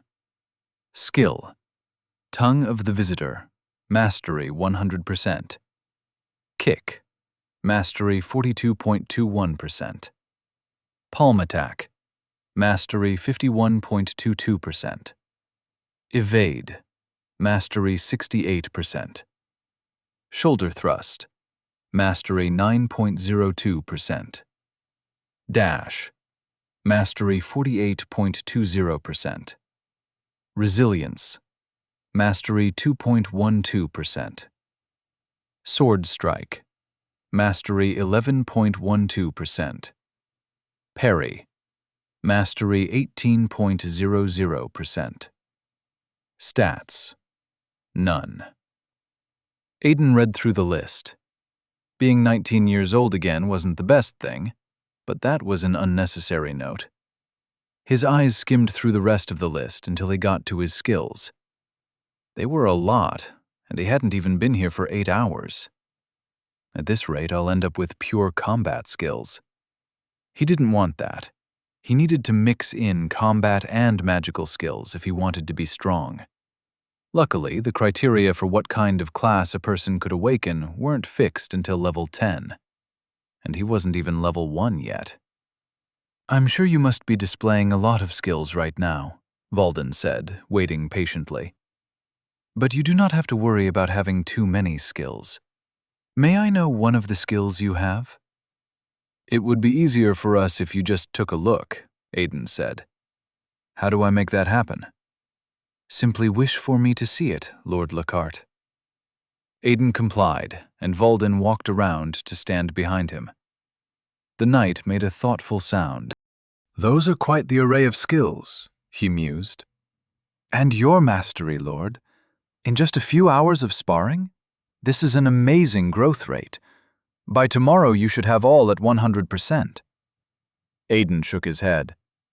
"I don't see and reaching 100 by tomorrow. Maybe in a week." Valden looked at him, then nodded. "Perhaps. However, I would like you to understand that these skills are merely what we like to call foundational skills. In a matter of time, they will be gone, fused together to create a basic skill." Aiden knew about that. Foundational skills were as countless as the stars in the sky, but once you've learned one, it applies to all basic skills. For instance, if a person required for 2 different basic skills, they only needed to learn it once. "From what I can see, my lord, you are likely to get the unarmed basic skill first. Congratulations should be in order." Aiden got up, dismissing his personal information. "How about we keep the congratulations until when they are necessary, Sir Valden?" Aiden didn't know much about Valden apart from the fact that the knight was strong and had played important roles in the war against Ted. In his past life, the few people from the Summoned who'd learned the most basic swordsmanship enough to allow them at least wield a blade without poking their eyes out had been taught by a knight named Denid. Aiden was already walking back to the palace when Valden spoke again. "May I show you to your room, Lord Lockhart?" Aiden waved him down without even looking back. "You are a knight, Sir Valden. I'm pretty sure the palace has people with the duty of showing me to my room." "Then may I show you to them?" Aiden was already at the door that would lead him back into the palace, leaving a significant distance between him and the knight, yet he heard the knight's voice as if they stood side by side. Instead of giving any precise answer, he opened the door and walked back into the palace. "Good night, Sir Valden." While most of the things that had happened to Aiden so far were different from what he remembered, which he was clearly aware was entirely his fault, the dinner the king held for everyone remained unchanged. He had found his room with the help of a maid he'd picked up after accidentally finding his way to the dining area. Her face had been familiar, but the name she'd given him wasn't anyone he remembered. She called him Lord a lot, and was prone to bowing with every response she gave. With her, he had spoken with the kingdom's language, intentionally stumbling all over it like the worst kind of learner to ever speak the language. Suffice to say, it had been enough to get his point across. In a matter of minutes, he had been shown to his room. The same lady had been the one to call him for dinner 2 hours after. All 15 of the summoned sat in different chairs around the large dining table. Ted, just as Aiden remembered, sat next to a rambunctious girl with black hair and green highlights. Aiden remembered her being one of the friendly ones from his past life. Ted was busy flirting with her for the fun of it, and by her reaction, Aiden could tell that she was enjoying the attention while garnering as much of the others as she could.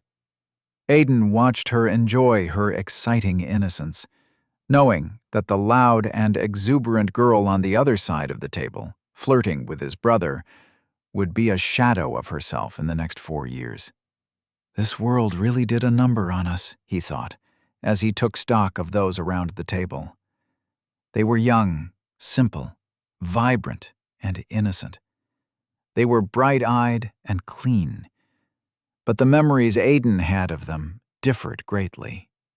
As at Ted's capture, only 5 of 15 remained, and they had weathered eyes and scarred bodies. He hadn't spent much time with them in the later days, but he doubted any of them had still remembered how to laugh so easily. "I'm not the only one that thinks this is freaky, right?"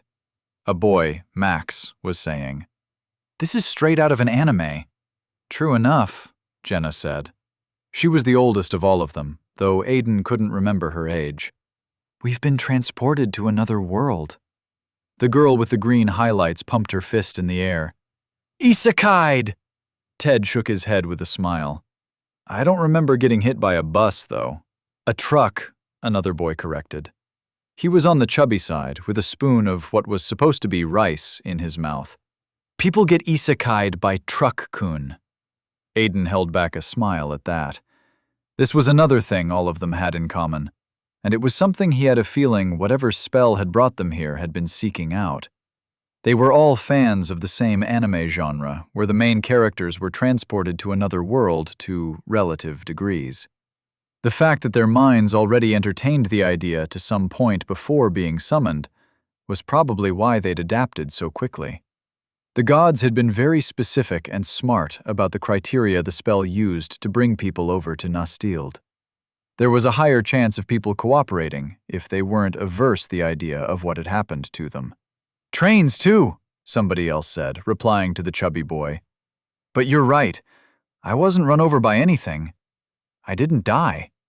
He patted his body as if checking for invisible injuries, then returned his attention to everyone else. "Did any of you die?" Green highlights shook her head. "Was actually getting all hot and bothered with—" Her words trailed off, and her cheeks reddened slightly. Whatever she was going to say was never concluded, but there was no one who didn't know what she was saying. Yet she was summoned with the clothes on her back, Aiden noted. "And I was playing video games in an arcade," Ted said, opting to speak next. "Then my brother interrupted me, and here I am." Ted paused as another person took up the conversation. Beside him, Green Highlights was saying something, but he was no longer listening. Instead, he had a confused look on his face, as if he just remembered something and was now staring at Aiden. "Well, I guess us having a conversation is inevitable at this point," Aiden thought, remembering their exchange as they were transported from Earth. He had told Ted to be calm and listen to everything he was told. He had sounded like he knew what was going on. At the time, Aiden had meant it, but now he wasn't so sure. How did he convince Ted to listen to him and nothing else? The Ted from his past life would have listened to him and worked with him. Unfortunately, Aiden's relationship with his brother on Earth was not as strong as the one they'd developed on Nastild. Before being summoned, Ted would fight for Aiden, but after first asking questions so that he knew why he was fighting and who was right or wrong. If Aiden was wrong, then there would be no fight. In Nastild, however, they'd grown closer, close enough that they would fight for each other, no questions asked. The Ted staring at Aiden now would rather try and fail and try again than actually put everything down and listen to Aiden. "This is going to be harder than I thought." "Whatever happens," Derek said, "I think we can all agree that we should cooperate until they find us a way back home." "You're joking, right?" a gangly boy asked. Aiden remembered him very clearly. He had been the last of those who had died before the final 5, and Aiden had, for reasons he would rather not think about, been present at his death. Derek turned to the boy. "What do you mean?" The boy, Sam, pointed a spoon at him, then at everyone at the table. "You heard everything the king said, didn't you?" he said. "In this world, we can learn magic. Create fire with nothing but words. Shake mountains with the most powerful spells. maybe even ride dragons. And you want to go back? Aiden wasn't going to be the one to tell Sam that an attempt to ride a dragon usually led to one ending: death. Did you also forget the part about a great evil? Derek retorted. In case you didn't understand it, it means bad things will happen to us. We will go to war. If we have powerful magic, then so will our enemies. Sam shrugged, unconcerned. Then we only have to be stronger than them. We are in a fucking palace, guests of the king, and destined to save this world. I'm guessing we all know how these stories go. We'll be given the best teachers and the strongest magic. If there are levels, we'll raise them as if playing on easy mode. If it's more cultivation than system apocalypse, then we'll channel our chi or whatnot and become powerful. What's to complain about? This conversation was going exactly as it had gone last time. Sam thought he was making a lot of sense, while the others slowly began to think of him as very delusional. It only took Sam a moment to notice the looks they were giving him around the table. What? He protested. How do you not see that this is a great thing? Because some of us have families to go back to, Drax answered, voice calm. I have my parents who'll be worried out of their mind, not knowing what has happened to me. I have brothers and sisters who'll worry.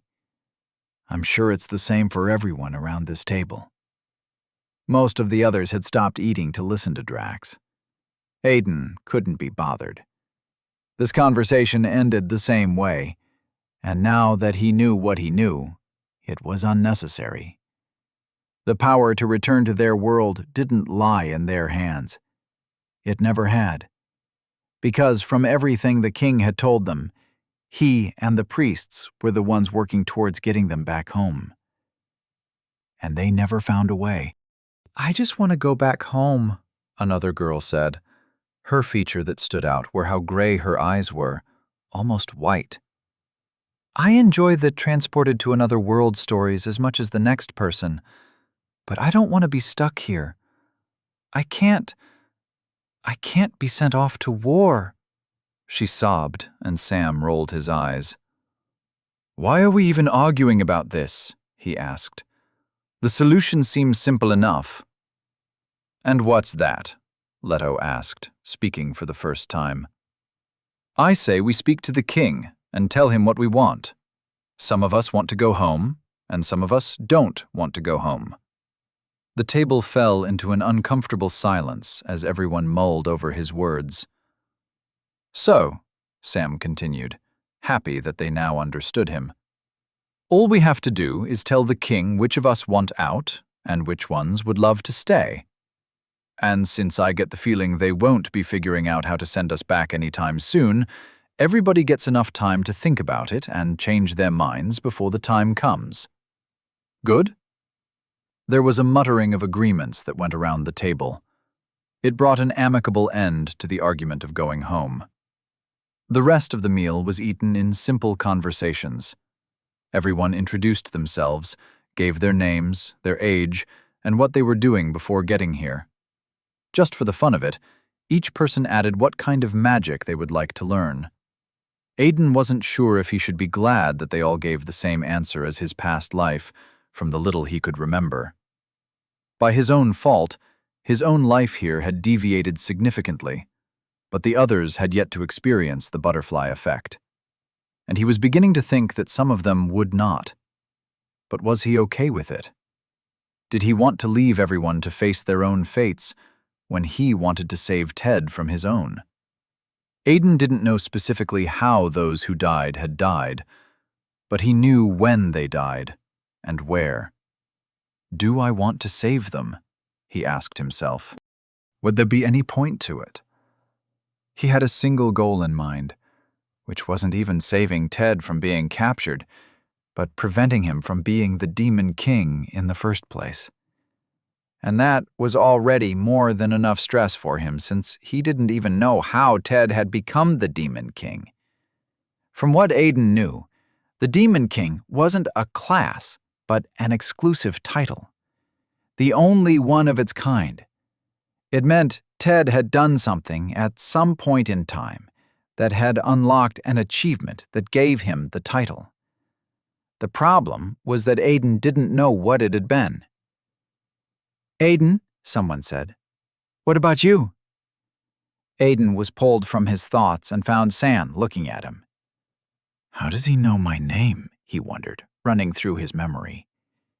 He found no instance where his name had been said in front of Sam. "Aiden," Sam repeated. "You're holding up that... What the hell's that look for?" Drax looked at Aiden from across the room. "Aiden, are you all right?" "Fuck if he's all right," Sam spat. "He's looking at me like I'm somehow less than him. Does he think he's the main character or something just because he had a talk with the old man in a night?" Aiden didn't blame Sam for his reaction. There was a very high chance that he'd been looking at him like he was nothing but human garbage. But that was because that was the memory Aiden had of him. Towards the end of Sam's life, he had become a person who believed strongly that the end justified the means. And because of that, the means he used to get stronger to bring down the Demon King's army had slowly lost all forms of humanity. "Aiden, what's wrong?" This time, it was Ted who'd spoken. Aiden had an answer. He had it right there on the tip of his tongue. But he didn't give it. He wouldn't give it. After all, how did you tell people that you were looking at a man you'd killed in a manner so brutal that people continued to tell stories about it, even after 2 years? How did you tell people you'd killed 2 out of the 14 of them in cold blood? Chapter 4. Status. Ted rushed Aiden into his room and locked the door behind him. Being shoved unceremoniously into a room had Aiden staggering forward. Not that he couldn't have prevented himself from staggering. He simply wasn't interested in doing so. Ted had been given the same room Aiden knew. He recognized it easily. The red rug that spanned the center of the room with the green design of a basilisk. The cream-colored walls with elaborate paintings of great men, knights and mages alike, achieving one great conquest or the other. There was one of King Brandis I, and the artist's rendition of the time he'd single-handedly slain a dragon. Looking at it, Aiden almost shook his head. Poor man would be turning in his grave if he found out this was what they made of the story. The kingdom knew the story by the painting. Brandis I had found the dragon terrorizing the kingdom, and, after days of fighting, had successfully slain it. It was the single achievement that had drawn those who lived in an unnamed space of geographical location at the time to name him king. But Aiden had read the records, the real records. Brandis I had dedicated his life to that battle, fighting alongside countless men. Yes, he had been the one to strike the final blow, but that victory was not his alone. When he'd been named king by the people, he had ordered the record written, told the tale himself for the scribes to pen down. Sadly, when he passed, the royals and nobles had chosen to immortalize him as the strongest to ever walk the kingdom. So they had lied. Started slow. Paintings first, then bards telling false tales at taverns. It was the little things, and, in time, King Brandis, first of his name, became the only man to single-handedly slay a dragon in all of Nustield. At least, that was what Aiden had been told regarding why the records were changed. Ted rounded on Aiden almost immediately as he followed after him. The action was quick enough to startle Aiden, and he backed away, increasing the space between them by 2 steps. "Talk," Ted ordered. "And don't give me any bullshit. What's going on here? What's happening? Everyone's confused, but you're not. How did you know that this—" Aiden panicked. Where he had once stepped away from Ted, he covered the distance almost immediately before Ted could finish the sentence. "You have activated skill, dash." He blitzed through the distance, closing it almost instantaneously. His body weighed him down as he clasped his hand over Ted's mouth, barely keeping himself standing. "Fucking hell, I haven't missed that," he groaned, forcing his hand to stay over Ted's mouth. His body had learned the skill, but was yet to acclimatize itself to it. As a result, reflexively using skills wasn't synergetic. His body wasn't reacting with the same speed as his mind. Right now, Aiden felt like an engine in a paper car. Ted remained silent with Aiden's hand clasped over his mouth, patient. Aiden was at least glad for that as he looked into his brother's eyes and shook his head vehemently. He'd seen when his brother had remembered their exchange before their summoning and had seen the realization in his eyes. Even when Ted had pulled him to his room after dinner, Aiden had been thinking only of how to get his brother to simply listen to him, allow him to guide his growth. Now that he thought about it, he was stupid to not have thought of the possibility of Ted just blurting out the questions he needed answers to. But Aiden couldn't have Ted insinuating that he already knew of this world, at least not here. One did not so easily speak of anything within the palace walls. "If there is ever a time for you to listen to me," he told Ted, "I really hope that now is that time, brother." Ted continued to meet his gaze, kept it for a few more seconds before nodding. Only then did Aiden release him. "But I have one question." Aiden nodded. As long as it's not about that, go for it. Why the hell are you talking like that? Like what? If there is ever a time for you to listen to me, Ted repeated with as much royal haughtiness and aplomb as comically possible. I really hope that now is that time, brother. You're talking like a bad high-class movie character. You know, like royalty in a poor soap opera. Aiden chuckled. Ignore it. It's the way everyone around here talks, so I'm getting into the mood of things.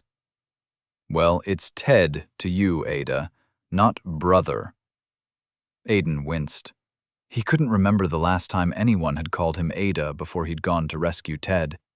In fact, no one but his family called him Ada, which he'd spent most of his childhood trying to make Ted stop. It was funny, because Ted had been the one to give him the name.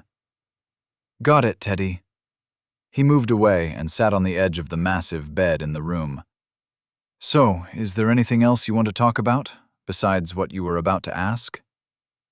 Let me see. Ted turned thoughtful and leaned against the door. Oh yes, there is one thing. Maybe two. Seeing as you had a conversation with people who are from this world, still feels trippy being in an isekai situation, do you have any idea why words keep popping up in front of me? What has popped up in front of you so far? I guess there's charisma, Ted said. Then he waved his hand around in front of him, making different gestures. After a few gestures and very silent mutterings, he stopped. Sorry, wanted to pull it up and show you, but I can't. It's fine. They showed me how to handle that, actually. How? Well, you just hold your hands out on both sides like you're making a star shape and shout, "Status," as loud as you can. Ted just looked at him. A moment of silence stretched between the both of them. It was pregnant with distrust. Aiden was sure he could taste it if he stuck his tongue out. I call bullshit, Ted said finally. You're just trying to make me look like a fool. Aiden cocked his brow quizzically. How would I possibly be trying to make you look like a fool, Teddy? He gestured around the room. We're the only ones here. Still don't believe you, Ted insisted. I have a feeling you're just trying to get me back for that time I made you believe the lights at Chuck E. Cheese were voice-activated. Despite all he'd been through, Aiden still remembered that day. Even now, the thought of it still left him with a touch of embarrassment. Ted laughed. Had you screaming, "Chuck my cheese!" at a light switch for a whole minute. I was 5, Ted. No one holds a grudge that long. Besides, if that was my intention, you'd have an audience here as well. And you don't. Aiden waited patiently after that, keeping every expression from his face as he waited for Ted to come to a conclusion. Is this how much we didn't trust each other 11 years ago? He wondered. Well, not exactly 11 years ago, but... He wasn't sure how time references in time travel worked. To him, it was 11 years ago, but right now it was less than 12 hours ago. All right, then, Ted said with a triumphant smile, bringing Aiden back. You go first. Aiden actually chuckled. You're serious? As a Chuck E. Cheese light bulb, Ted smirked. Aiden got up from the bed with a tired groan. Anyone ever tell you that you've got trust issues, brother? Yes, Ted answered easily. All my exes. Now show me. And what did I just say about that brother nonsense? Yes, Aiden waved his complaint aside. Your name's Teddy, and I should call you Teddy. Ted, his brother corrected. Aiden ignored the correction and stood with his feet shoulder-length apart and held his arms out to the side. Status. He didn't shout it, simply said it in a slightly louder tone than what would be used for a normal conversation, and his personal information appeared. Age 19. Class none, level 0. Affiliation, none. None. Tongue of the visitor, mastery 100%. Kick, mastery 42.21%. Palm attack, mastery 51.22%. Evade, mastery 68%. Shoulder thrust, mastery 9.02%. Dash, mastery 48.20%. Resilience, mastery 2.12%. Sword strike, mastery 11.12%. Stats, none. Whoa! Ted's jaw dropped, amazed. He walked up to Aiden as Aiden dropped his arms and took a casual stance. How do you already have so many skills? Standing beside Aiden, Ted leaned forward to get a closer look. And why are all of them for fighting? I had a long conversation with a knight, that's why. Aiden dismissed the notification with a thought. What kind of skills did you expect me to get? Baking? Now your turn. Ted paused to look at him. All right. He shook his arms out beside him and skipped a bit, like a fighter loosening themselves up. He did it twice more, then rolled his shoulders. Hopefully today, Aiden said, feigning impatience. I don't know how you could just do it without hesitation, but this shit's embarrassing. It's necessary. Maybe, but it's also embarrassing. Being able to do it just like that is something.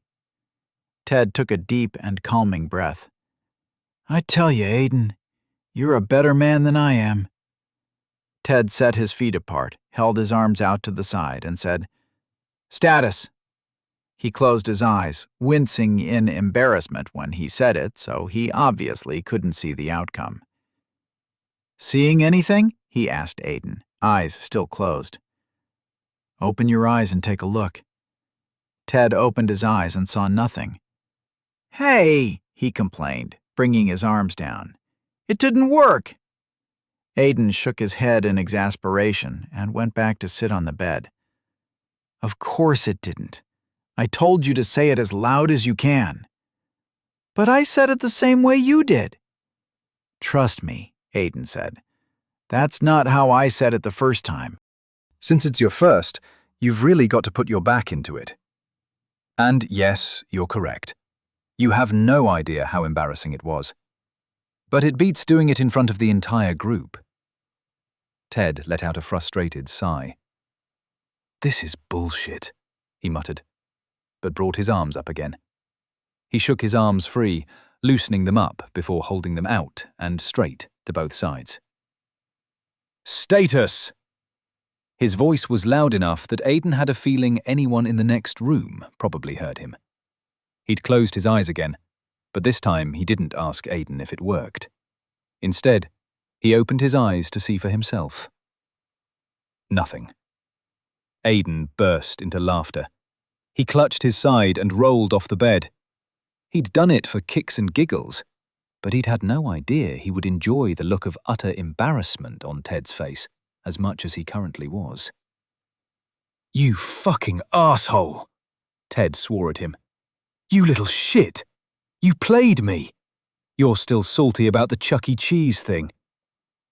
Aiden was chuckling now, his laughter dwindling. He still held onto his side and was still on the ground, lying on the red carpet. "Oh God," he said between chuckles. "I wish I had a phone to get that on camera. That was grand. And hilarious.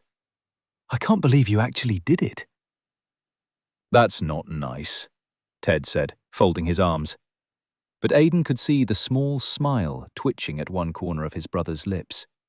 He stopped laughing, but didn't get up from the ground. "I swear you had me almost panicking when you asked me to do it first." "But you did it, though?" Ted asked, confused. "So how come it worked?" When Aiden's satisfaction subsided, he got up from the carpet. "Mine worked because there is an actual way to do it. Just think of what you're capable of, and it will appear." "Just like that?" "Uh-huh," Aiden nodded. "Just like that." Ted closed his eyes, and it took him almost 10 seconds before he opened it. It was another second before he spoke. "That's trippy," he said, staring at nothing. "You've got to wish for me to see it too," Aiden said, walking up to him. "If not, I'm just going to be watching you stare at nothing, which will just make you look like a madman to me." "Oh," Ted paused.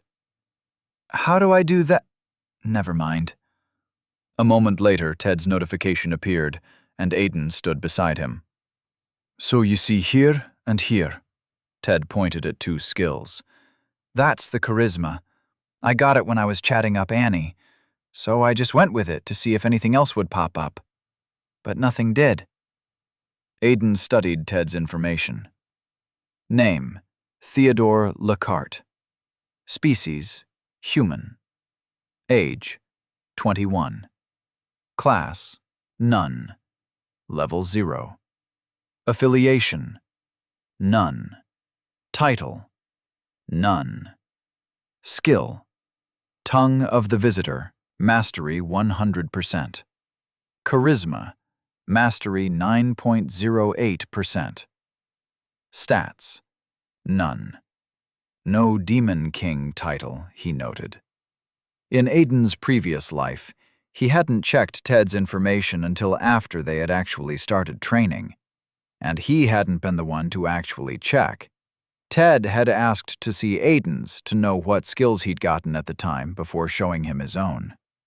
You can never be too careful, Aiden thought. "I get charisma," Ted said after a moment. "But what's Tongue of the Visitor?" "It's a skill that will help us learn languages faster than we normally can," Aiden answered. "It's designed to help us communicate better." "I guess that makes sense," Ted agreed. "I thought everyone just speaks English, since the king spoke it too. Then I ran into one of the maids and found out she couldn't speak English. And I couldn't understand a word she was saying." "Yeah." Aiden moved back to the bed. "If you want to know more about the skills, just focus on them, and they should expand." Aiden laid down on the bed, allowing the fatigue from his training with Valden really take him this time. In seconds, his eyes were drooping. "That's epic," he heard Ted exclaim as sleep took him. "Charisma gives me a high chance of being liked by a stranger on our first meeting. Talk about super first impression." Sleep and fatigue took Aiden a moment later, and everything else Ted did or said was lost to him. Aiden was woken up by a knock on the door the next morning. His first reaction was a frantic patting of the bed. His mind ran a quick marathon as he bolted upright on the bed. Spellbinder, he thought, eyes darting around the room. He couldn't find his enchanted sword, and he had no idea where he'd left his coat. There were enough enchantments on both items to constitute a military crime in most kingdoms. The room was also strange, not his, and he couldn't remember when. Aiden's mind settled uncomfortably as memories of yesterday came flooding back to him. Another knock came from the door, and he dropped his head in his hands with a groan. There was no spellbinder, because he hadn't created it yet, and he didn't have his enchanted coat either. He got up from the massive bed and walked up to the door. Ted had apparently slept on the ground on top of the carpet, despite all the space on the bed, which didn't come as a surprise to Aiden. Ted had never liked sharing a bed unless he was romantically involved with the second person. Not even his own brother, Aiden muttered as he unlatched the door. Using a latch to secure a locked door felt far too insecure to him now. He couldn't remember the last time he'd slept behind a door with just a latch. Note to self, he thought, as the door opened to the sight of a young man in a robe. Secure lock enchantments. The man stared at him in confusion, then at Ted's lying form, then back. "Lord Lockhart," he greeted awkwardly and unsure. Aiden gave the man his nicest smile and returned the greeting. "Scribe." The hall they stood in was large. In fact, large seemed like an understatement. It had at least 4 different entrances and was as wide as a stadium. But it was merely a room in the palace. Sam was sure of it, because he had been entirely aware of every single piece of information he could get from the palace. Even now he could still remember how he'd gotten here. 8 left turns, 5 rights, 2 left curving hallways, and a straight path. And 3 different doors. The man in a red flowing robe who'd woken him up this morning and spoke with the worst understanding of the English language Sam had ever heard had at no point led him out of the palace. Unless this is like those Western novels with doors that lead to completely different places from the ones behind them, he thought, staring at the man in a green robe standing in front of him. Sam wasn't entirely sure how he felt about that. Magic being cast with wands didn't feel like something he would enjoy. He prayed it would not be the case as everyone else began gathering, each of them led in through the nearest door by their own men in flowing red robes. Once again, staring at the man standing in front of him, Sam hoped they weren't about to be handed wands. Of all the 15 of them gathered, there were 8 girls, which, Sam noted, kept the ratio of girls to boys in favor of the girls, and he had done his best to remember as many names he'd heard last night as he could. Beside him, one of the boys, Rodney, cupped his hands over his mouth and breathed air into them from his mouth. He sniffed it and shivered away from it. "I really hope they've got toothpaste," the boy muttered to himself. Now that Sam thought about it, he hadn't even checked if his room had a bath yesterday. He'd spent the first few hours in his room walking about and jumping and rolling on the ground. He'd tried a cartwheel and ended up with a result he would rather die than share with anybody. In summary, he just spent the first few hours before dinner reveling in the fact that he now had a fully functional body, instead of legs that didn't work and arms that twitched any time he tried to use them. Then the time after dinner had been spent thinking of all the things he could do and be in this new world, in his new home.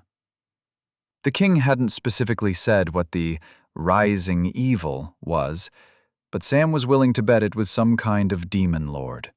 When everyone was gathered and attentive, the man in the green robe addressed them. "Good morning, young lords and ladies," he began in English and a strangely Hispanic accent. "I hope you were all satisfied with your sleeping quarters as well as your dinner." He took a pause, probably in case there would be a response. There was none. During the pause, however, his eyes darted to the side in curiosity. It was a momentary thing, but Sam turned to follow his gaze and found Ted guiding Leto away by the shoulders, engaged in an inaudible conversation. He was leading the boy from the gathering, and the man in green didn't seem bothered by it.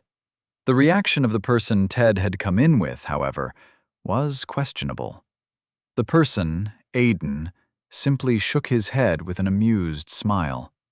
Are they about to play a prank on him? Sam wondered. Don't tell me this is going to be that kind of story. It was unfortunate, but it turned out that every gathering had a bully.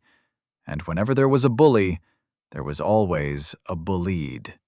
Sam wasn't deluded enough to think of himself as the main character in some story, but he wasn't beyond being the character that taught the bullies a lesson. And while he really wanted to get in Ted's way, right now wasn't the time. Ted had the size advantage on him, and Sam wasn't a fighter. Not yet. It has been brought to our attention by one of our knights, the man in the robe continued after one more quick glance at Ted, that there are aspects of our world that are quite similar to things that occurred in your world. This had to be a joke, right? Sam's mind ran wild with giddiness. He had no idea what the man was talking about, but he had his hopes. Game mechanics, he pleaded. Please say game mechanics. And while that is a good sign, the man went on, I have been instructed to teach you all on how to navigate this concept. First, and most importantly, each of you have what is called a personal interface. And you do not call it up by status open, someone bellowed. Everyone turned in confusion to find Leto off in the distance with Ted, standing with his legs apart and arms out to his sides. He was making the shape of a star. The man addressing them ran a tired hand down his face. As I was saying, he continued, drawing everyone's attention back. To call up this personal interface, please do not shout out the words status or status open as your companion just did. It does nothing, and only serves to disturb those around you. The man went into a quick explanation of what they should expect as Ted and Leto returned. Leto came walking back with an embarrassed frown, while Ted gave his brother a thumbs up with a wide grin. The only sign of an absence of animosity was when Leto punched Ted's shoulder playfully. As for the expectations of the king, the man told them that over the course of a month, they would have rigorous trainings designed to find their strengths and weaknesses. According to him, some of them would either develop affinities for magic or the martial arts, or they could end up being good at crafting. They would gain varying skills and devote themselves to the skills with the fastest growth. In this way, they would gain levels, and at their 10th level, the gods would bestow upon them a variety of classes to pick from. Most of our citizens tend to be gifted with a list from 3 to 5 classes to pick from, the man said. However, we are expecting you all to be offered more, judging by the necessity of your presence here. And what if we don't display any affinity? A girl, Tara, asked with a raised hand. The man shook his head. There are no beings without an affinity, he answered. If you do not have something you are good at, it is simply because we have not found it.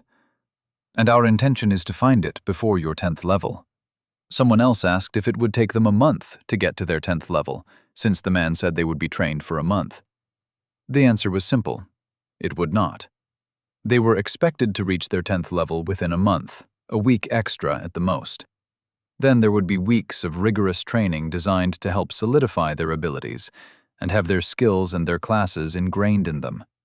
The aim was to make the entire concept of skills and classes second nature to them. There were faster ways, but it seemed the king had chosen the safest and most foundational way. The faster way was far more dangerous, and seeing as they were not yet pressed for time, the king had chosen against it. Sam wasn't a religious person, but he found himself praying for a magical affinity. He was willing to settle for an affinity for the martial arts, as the man called it, but the last thing he wanted was to end up with a crafting affinity.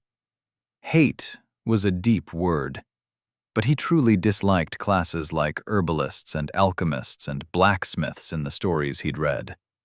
They were supporting classes, and no matter how much authors and anime tried to make them cool, Sam simply wasn't born to support. Further to the man's explanation, they were expected to train first thing in the morning under the tutorship of an instructor who would teach them the different magical arts in case anyone developed an affinity for it. Only after that would they have breakfast. Then they would proceed to learn the language of the kingdom, which wasn't expected to take long for them to master. Lunch would come after their language studies, after which would come their tutelage in the martial arts. Then they would have dinner, and their freedom to do as they wished within the palace's confines. At the end of his presentation, Tara raised her hand once more. Yes, Lady Wilson. When do we get to go out of the palace and see the rest of the kingdom? She asked. When you are able to communicate quite fluently in our language, he answered simply, and when we are sure that sending you out would not result in dire news of your health conditions. Your safety, after all, my lady, is of utmost importance to us. Also, he added, addressing everyone now, I offer my deepest apologies for not introducing myself properly. My name is Eliad Reinhardt, and I am head scribe of the palace. There were slight murmurs regarding what Eliad had said about their ability to leave the palace. Some people commented on how it made them feel like prisoners, while there were those that weren't so bothered by it. Sam didn't understand the group that felt like prisoners. Were they so pampered and spoiled that they thought they could just head out with their very own interpreters? And what about the possibility of death? They were in a world where magic was real, and people got stronger with every level. Forget being robbed by a thief with a knife. They could step outside and be robbed by a thief with a firebolt. One thing was for sure. Sam wasn't leaving the palace until he could handle himself.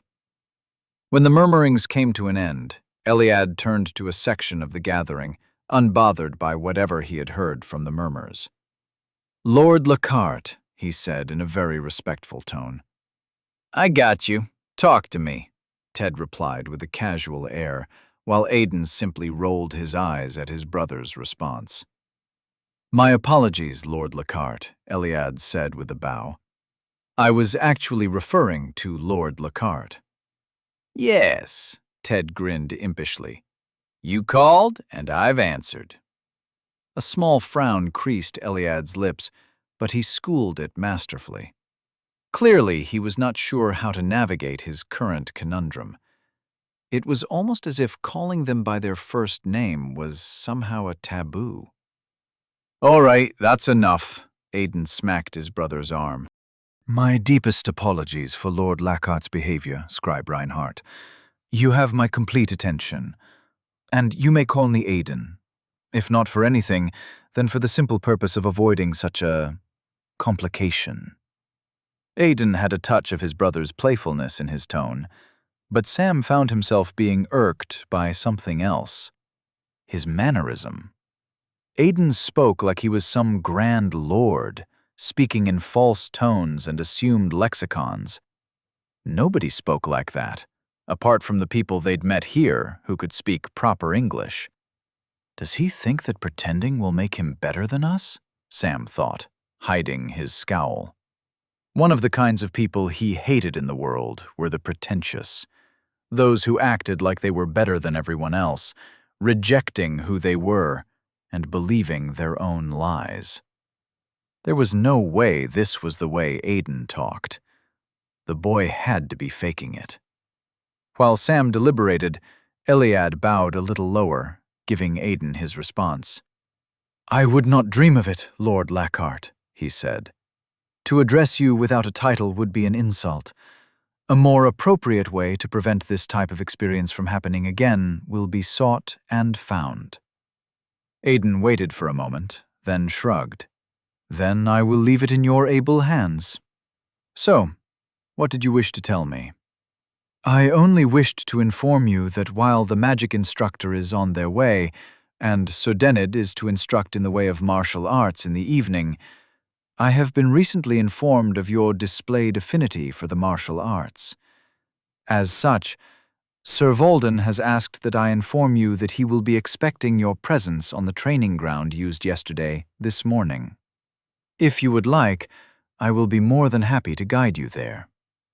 In all his pretentious haughtiness, Aiden took his time to think about it. In the end, he shook his head. "That will not be necessary, Scribe Reinhardt," he said. "However, please inform Sir Volden when you see him that I will see him in the evening." Iliad stiffened slightly, but schooled his expression once more. "I will pass that along, Lord Lockhart."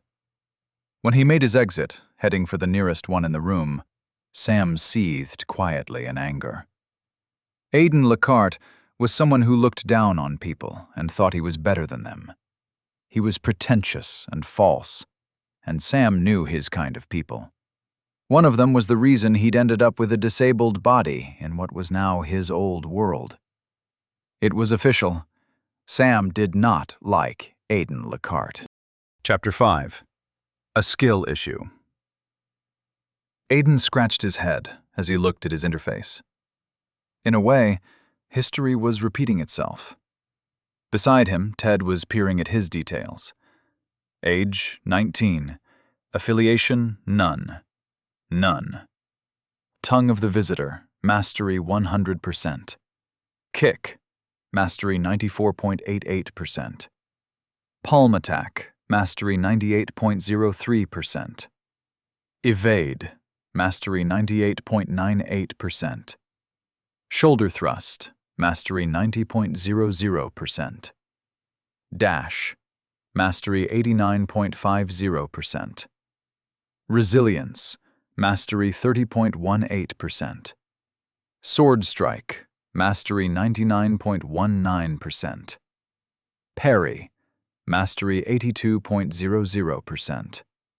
Engraving, Mastery 80.00%. Geometry, Mastery 92.90%. Stats, none. "Can I just say a few things?" Ted said. Aiden didn't see why not. After all, he had more annoying things on his mind. Like, why did he still not have an affinity for magic? "First and most important," Ted said, "how the hell do you have so many skills?" "Because I've been doing so many things," Aiden replied. "So have I. And when did you pick up geometry? The magic instructor said it's the basic foundation for spells and enchantments. I took one look at those things and had a brain fart. But you're already at 92%. They were in Aiden's room today, and he laid down on his bed, tired. "Anything else?" "Yeah, one more. This place stinks. Even the mighty Sam of Isekai has started getting annoyed. It's been a week, and we're yet to see the first level 1. Aiden didn't blame their impatience. If the king wanted them to be level 1 in this instant, it would actually be easy. All they had to do was find some creature or monster. Nastild was filled with them. Or a person at level 1, maybe 2, and have them kill it or them. Instant level up. But the difference between video games and this world was in the way levels translated. All levels did was increase a person's raw power. It did not translate to experience or skill. This style of training, while slow, guaranteed that by the time they left the palace, they had a higher chance of winning in a fight against an opponent of their level. "I was talking to Sam earlier today," Ted said, to Aiden's dismay. "And he said he had an idea of how to get to level 1. Aiden knew the idea. And the truth was that the idea had gone on without a hitch in his past life.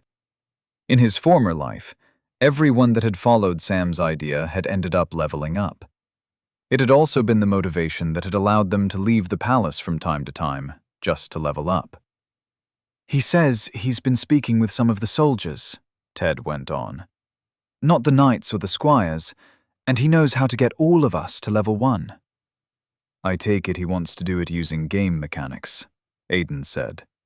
"Sneak everyone out of the palace and hunt down maybe a goblin or something." Aiden hadn't attended the initial plan in his past life because he'd been too busy studying enchantment books in the library at the time. This was after learning that it was most likely the only form of magic he would ever be good at.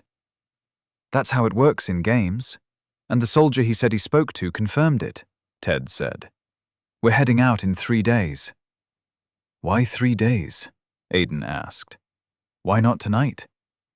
The soldier needs to find a place with enough creatures for all of us to level up with. And they have to be low levels. That made sense. As to why the soldier was helping them, Aiden could guess that the soldier wanted to be seen in good favor with them.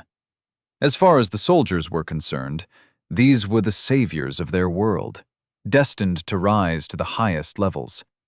He was probably sure that any help he offered would grant him their favor. It was just quite unfortunate that it would not. The soldier had ended up being so unimportant after a while that Aiden almost pitied him. At least that was how it had played out. So, you coming? Ted asked. Aiden was surprised to find himself thinking about it. The truth was that he was already on his way to level 1. If he could learn mana manipulation, then he could scale all his masteries to 100%. There were 2 known ways a person could reach level 1. The first was by slaying a strong enough opponent, and the second was by getting at least 1 basic skill. The latter was the more difficult. And you guys don't mind that it will be dangerous? He asked Ted. Ted rolled all the way to the edge of the bed and stopped. It's going to be a level 1 monster, Ada. They'll be weak and insignificant. Besides, the soldier is a level 19 with the class literally called Soldier. Soldier was a basic class at the bottom of the combat classes, upgradable to the Warrior class. But at level 19, anyone with the class was suitable to babysit all of them in hunting down level 1 monsters. The problem was if the soldier was going to be responsible about it. Have you guys accounted for gear? Aiden asked. Armors and weapons? Ted nodded. Same guy's bringing us the things we need. And since I already have mana manipulation and basic thunderbolt, that gives us an edge. Aiden had almost forgotten that at some point Ted had been the prospect for the hero title. He'd had a talent for both magic and the martial arts, developing a talent for spellcrafting and alchemy later on as well. Everyone believed that the only reason he hadn't ended up with the title was because he didn't give himself over enough to a sense of justice. I'll be more than happy to tag along, Aiden told Ted. I just hope I can get this mana manipulation skill before the time comes. Ted shook his head in confusion. For someone with so many skills, I'm surprised you don't have that yet, he said. I think mana manipulation isn't that hard. You just have to listen to the mana, feel it. It's even easier when Instructor Nilma places all of us in the mana field. In fact, when she does it, it's hard to even ignore it. You feel it on your skin, listen to it, then direct it. It's like playing with water in a bowl. Aiden looked at his brother, dumbfounded. Talented people always gave the blandest explanation of things. So, in summary, he said, you're asking me to just do it.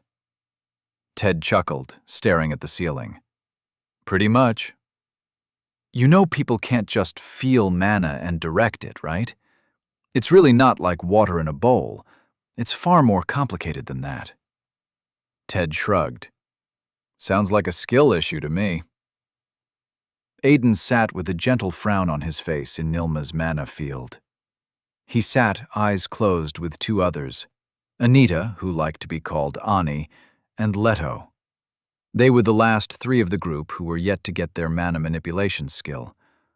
And by Instructor Nilma's instruction, she would be unable to teach them anything else in the way of magic without it. Valden had told Aiden that mana manipulation wasn't so necessary.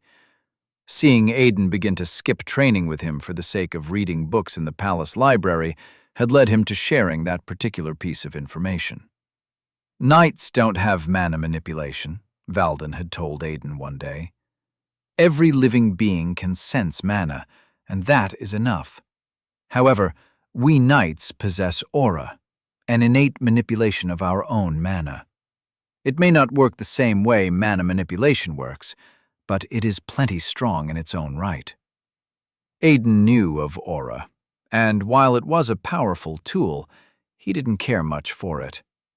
In this life, if he still didn't have an affinity for magic, then he would at least get the enchant skill, even if he wasn't going to get the class. He had given it much thought, and had decided on it. He had a fighting style he was already accustomed to, and whatever class he ended up getting this time would not change it. The least he could do was gain the skills he was familiar with and work with that. Aiden sat, paying attention to nothing but the air around him with closed eyes, when it finally clicked.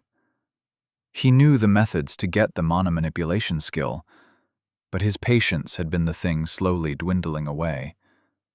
Now, however, he had it. He opened his eyes as he felt the warm lick of mana against his skin. It was like standing in the midst of a lot of smoke, small, gentle, and weightless, but very present. A notification flashed in front of him. You have learnt skill, Mana Manipulation, Mastery 0.00%. The beauty of skills like Mana Manipulation was that they were foundational skills that didn't need complete mastery. They were independent foundational skills, never being absorbed into any basic skill. Congratulations, Lord Lockhart, Milma said in her gentle voice. I will be more than happy to have you in our lessons now.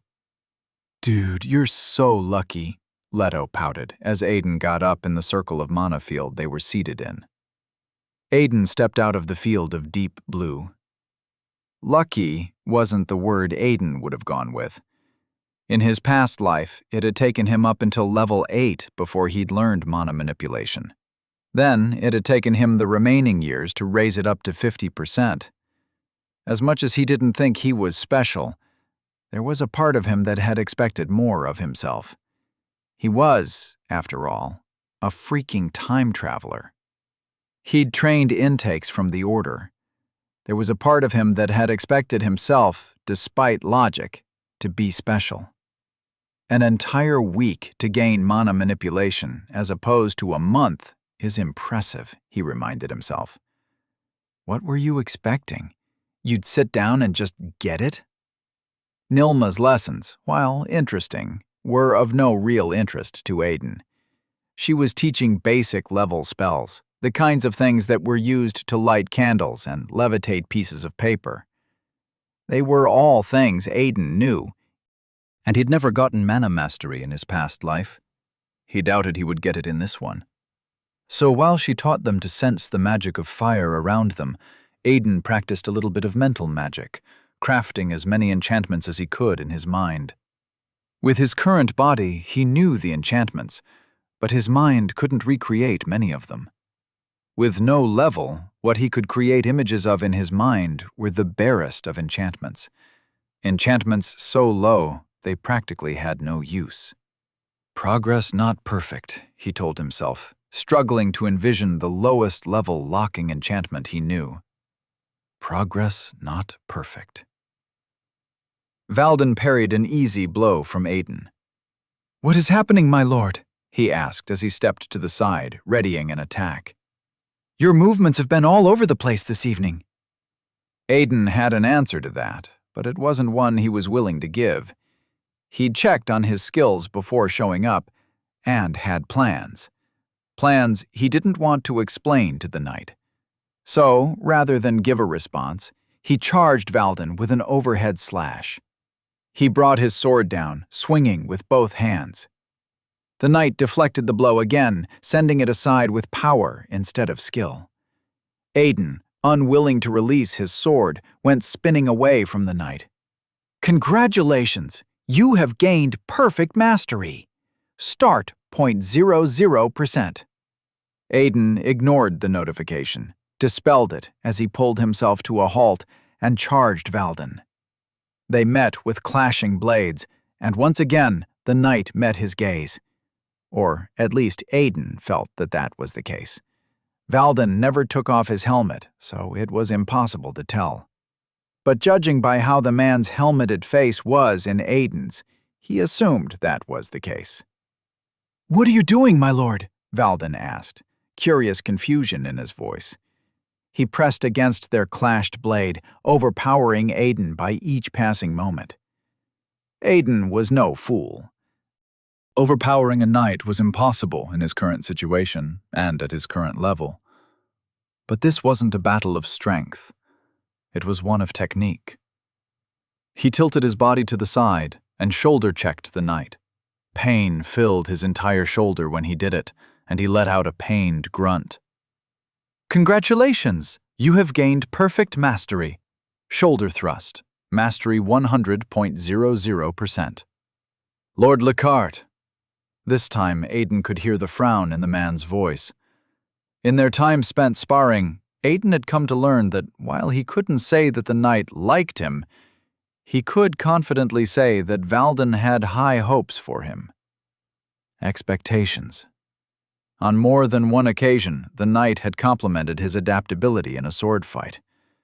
According to Valden, he had the makings of a knight, so having him do unreasonable things that helped him in no way during a fight must have left the man confused. Perhaps we should stop here, my... Aiden swung his sword from the side, interrupting Valden's words. The knight reacted with a backstep, and Aiden followed him almost immediately. Everything was coming together, his plan taking action. Faster, he thought, closing the distance as he dispelled another notification. He was running out of time. With the first perfect mastery, he had to hurry up. Congratulations, you have gained perfect mastery. Mastery 100.00%. Lord Lockhart, Valden hissed as he blocked another sword slash. Aiden wasn't looking for a block, and Valden was losing motivation to continue this fight. Aiden could not have that. His plans banked on the man fighting back. Valden ducked under another slash and weaved his way around Aiden. Aiden spun in place, the blade of his sword cutting through the air to strike the knight. The aim was true, accurate. By all possibilities, it was primed to take the knight's head, split it horizontally in half. But Valden was not Aiden's equal. And while this battle pushed Aiden to the limit, it was nowhere near a knight's combat requirement. Valden stepped out of reach in the blink of an eye, the action ghost-like in Aiden's eyes. Aiden! Valden snapped. But Aiden wasn't listening. At perfect mastery, foundational skills reacted differently. While their benefits continued to show in their users, they also became active skills, usable until they were assimilated into a basic skill. You have activated skill Mastery 100.00%. The skill propelled Aiden forward, cutting him through the distance faster than his mind could follow. One moment he was standing over 6 feet away from Valden, and the next, he was in front of the man, sword raised high in both hands. Fight, knight, he commanded, and brought the sword down. Valden obeyed. He defended himself, allowed Aiden's sword glide down the length of his. The moment his sword was free, Valden brought his sword high and let it come down in emulation of Aiden's attack. It was an attack Aiden had been waiting for, and he reacted as well. Reaching for everything he had, he turned his sword and swung it upwards, straight into Valden's attack. Both swords clashed, the edge of Aiden's crashing into the flat of Valden's blade. Congratulations! You have gained perfect mastery. Parry, mastery 100.00%. Valden's sword skewed to the side and hit the ground, but the knight was not done. His sword was already moving once more, and Aiden refused to be outdone right now. He had a goal, but even as he leaned away and avoided the new attack, he knew his plan had failed. Congratulations! You have gained perfect mastery. Evade, mastery 100.00%. Aiden wanted to keep going, but his body had other intentions. He created a distance between himself and Valden in 3 steps, panting heavily. The air filling him through his mouth proved nowhere near enough. Progress not perfect, he told himself in disappointment, as he fell to his knees, tired. Without looking up, he raised his hand, palm held out, and let his sword drop. He raised his eyes up, and while there was a smile on his lips, dread filled his entire being at the sight he was met with. Valden stood in front of him, a striking figure. His knightly armor glimmered with tiny sparks of energy that were almost non-existent. He had his sword held high again, sparks of mana like lightning running through it so that it glowed very slightly. This time, he held it in both hands. The dust gathered around him had yet to settle. From the tiny slit in the knight's helmet, too little to see the man's eyes through, blue wisp leaked out from where the left eye should be. Aiden knew aura when he saw it. He stared up at the sight, a man almost executed.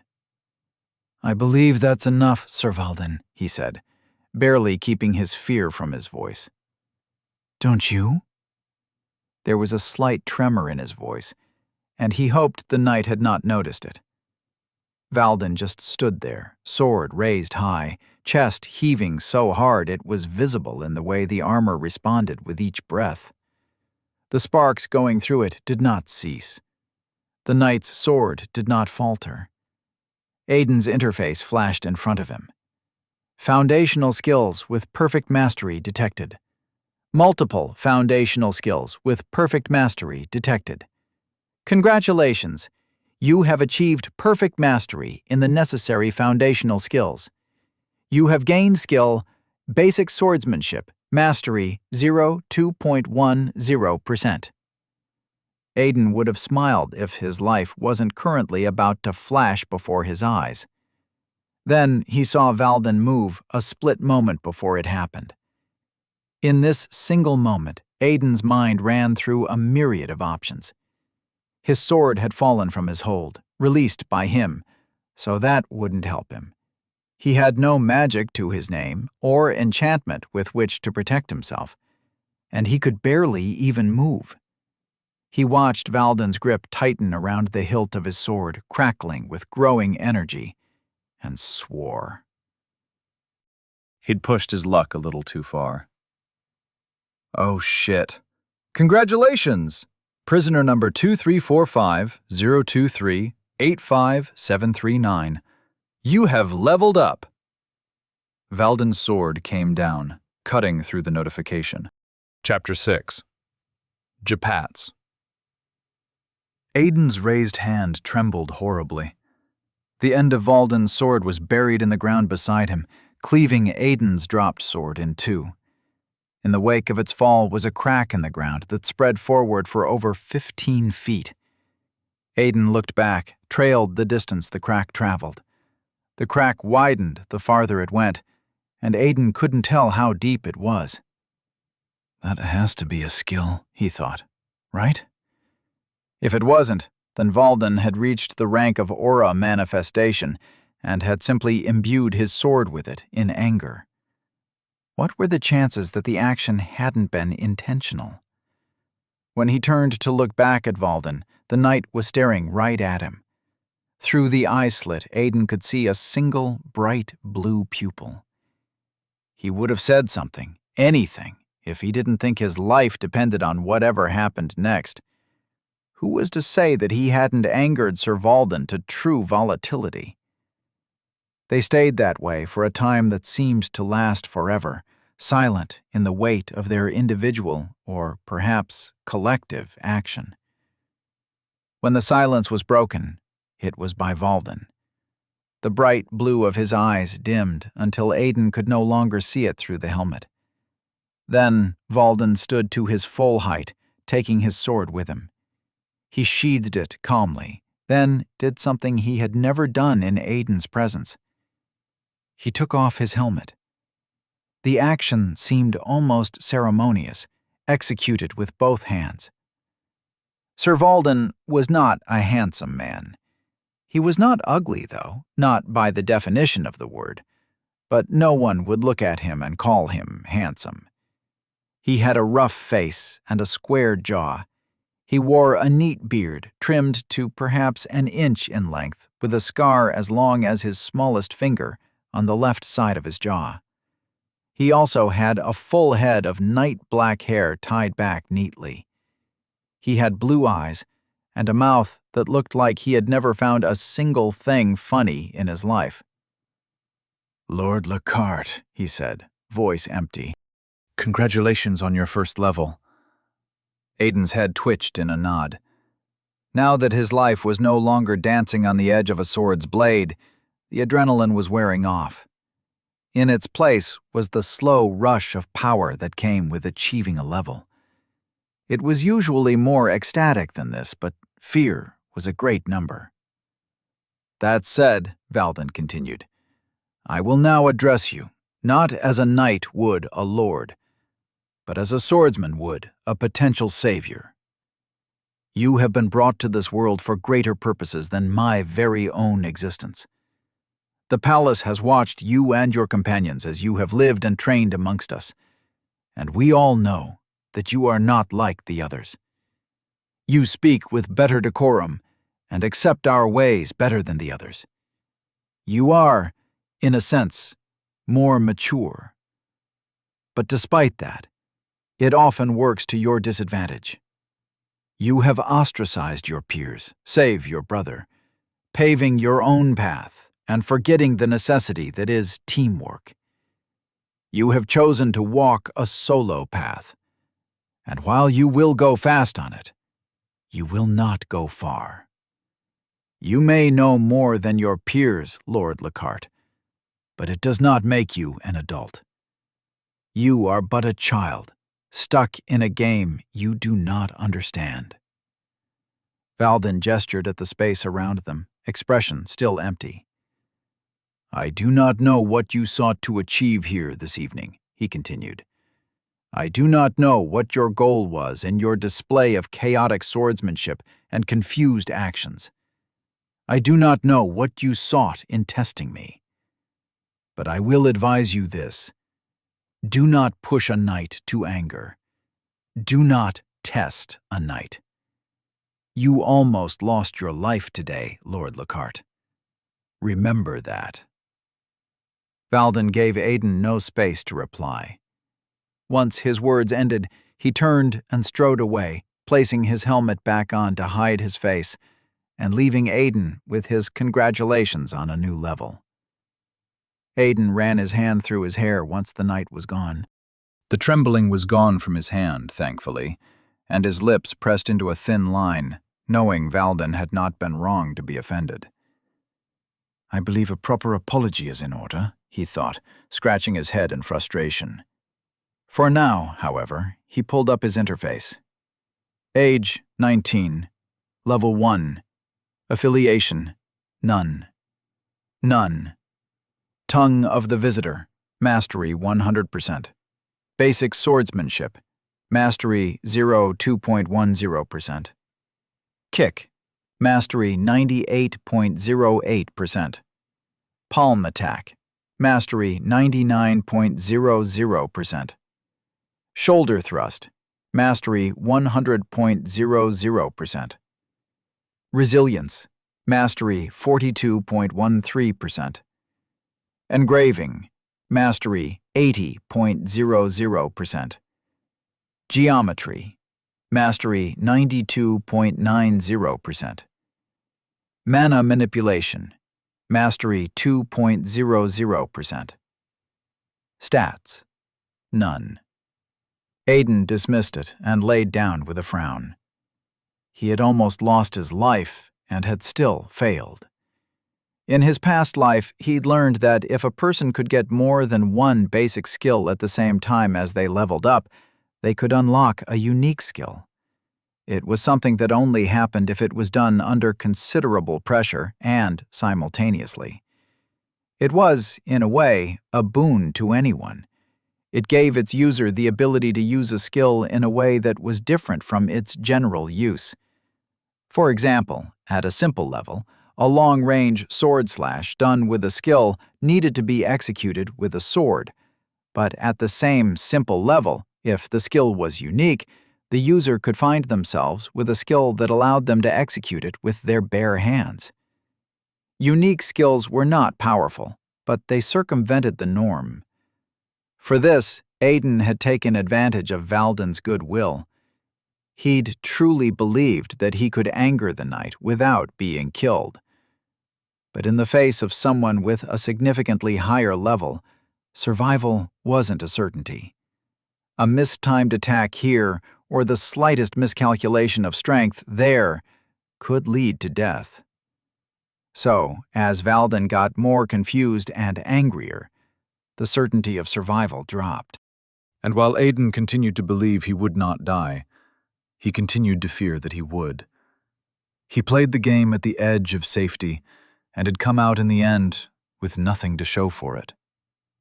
He turned his head on its side and looked at the crack in the ground and the broken sword. He didn't know what Valden's level had been at the end of the war, but right now, he put it somewhere in the 40s, maybe higher.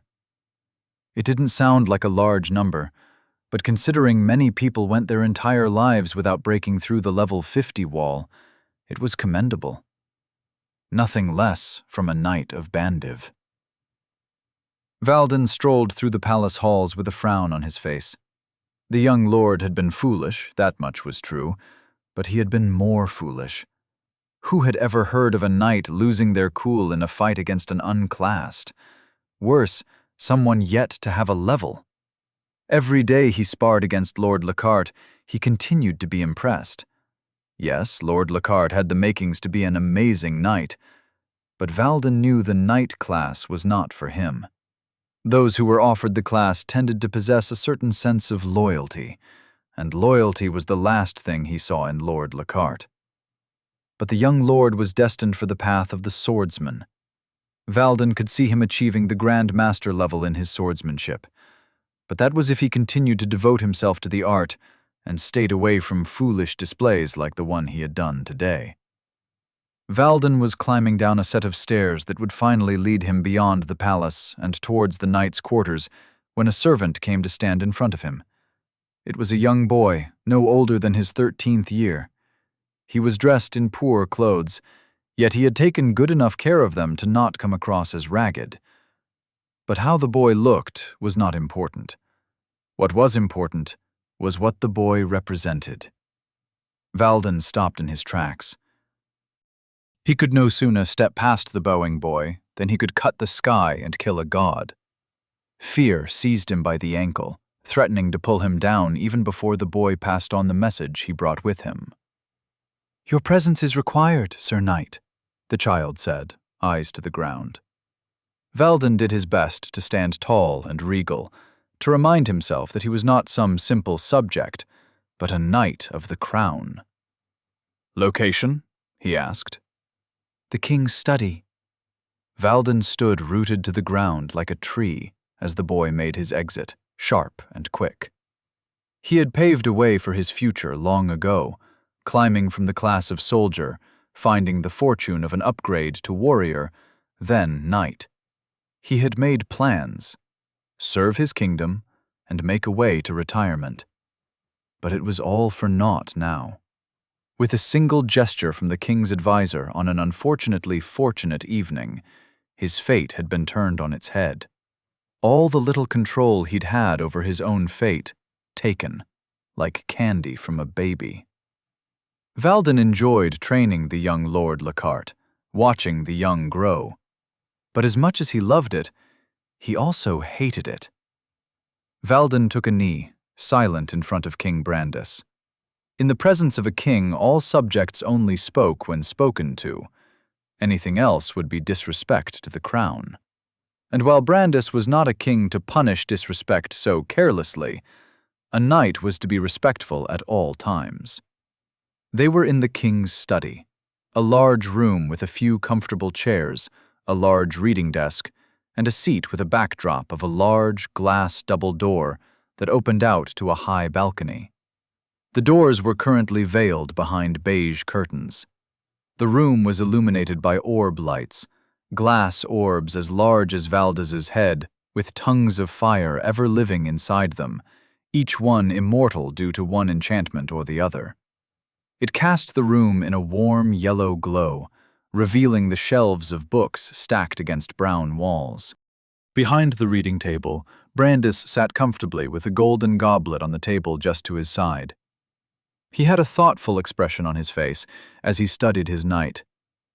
"Would it make any difference if I asked you to be at ease when we are alone?" King Brandis asked, going for a calm and casual tone. "Yes, my king," Valden lied. Brandis nodded. "I thought as much. So I will not. Instead, I will ask you to rise and report." Valden came abruptly to his feet, one arm behind his back while he held his helmet in the other. "Lord Lockhart the Younger continues to show promise in the martial arts," he reported.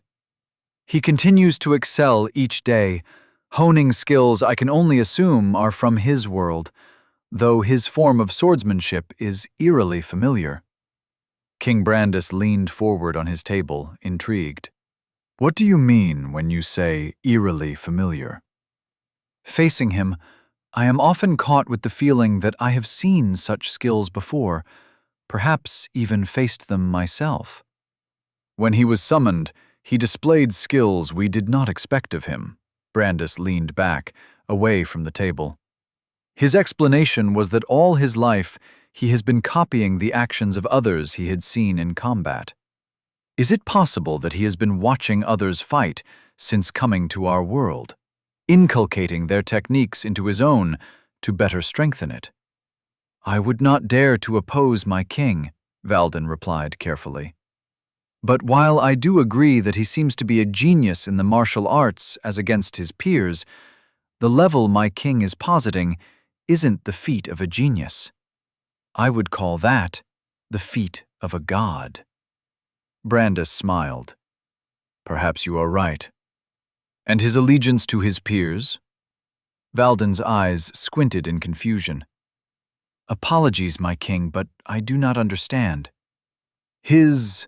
Brandis made a vague gesture with his hand, trying to find the right word. "His relationship, yes, his relationship with his peers.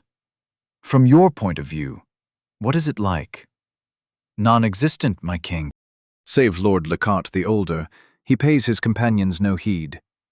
They are to him like the strands of hair on his palms. Brandis paused.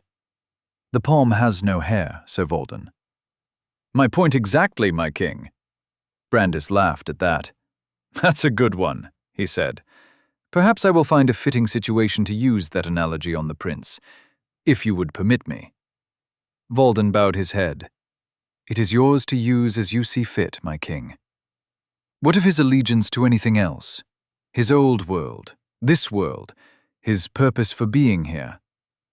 "I know nothing of his old world," Valden answered. "If he ever thinks of it, he does not show it. As for this world, he does not speak of it. He does not ask me questions or show curiosity.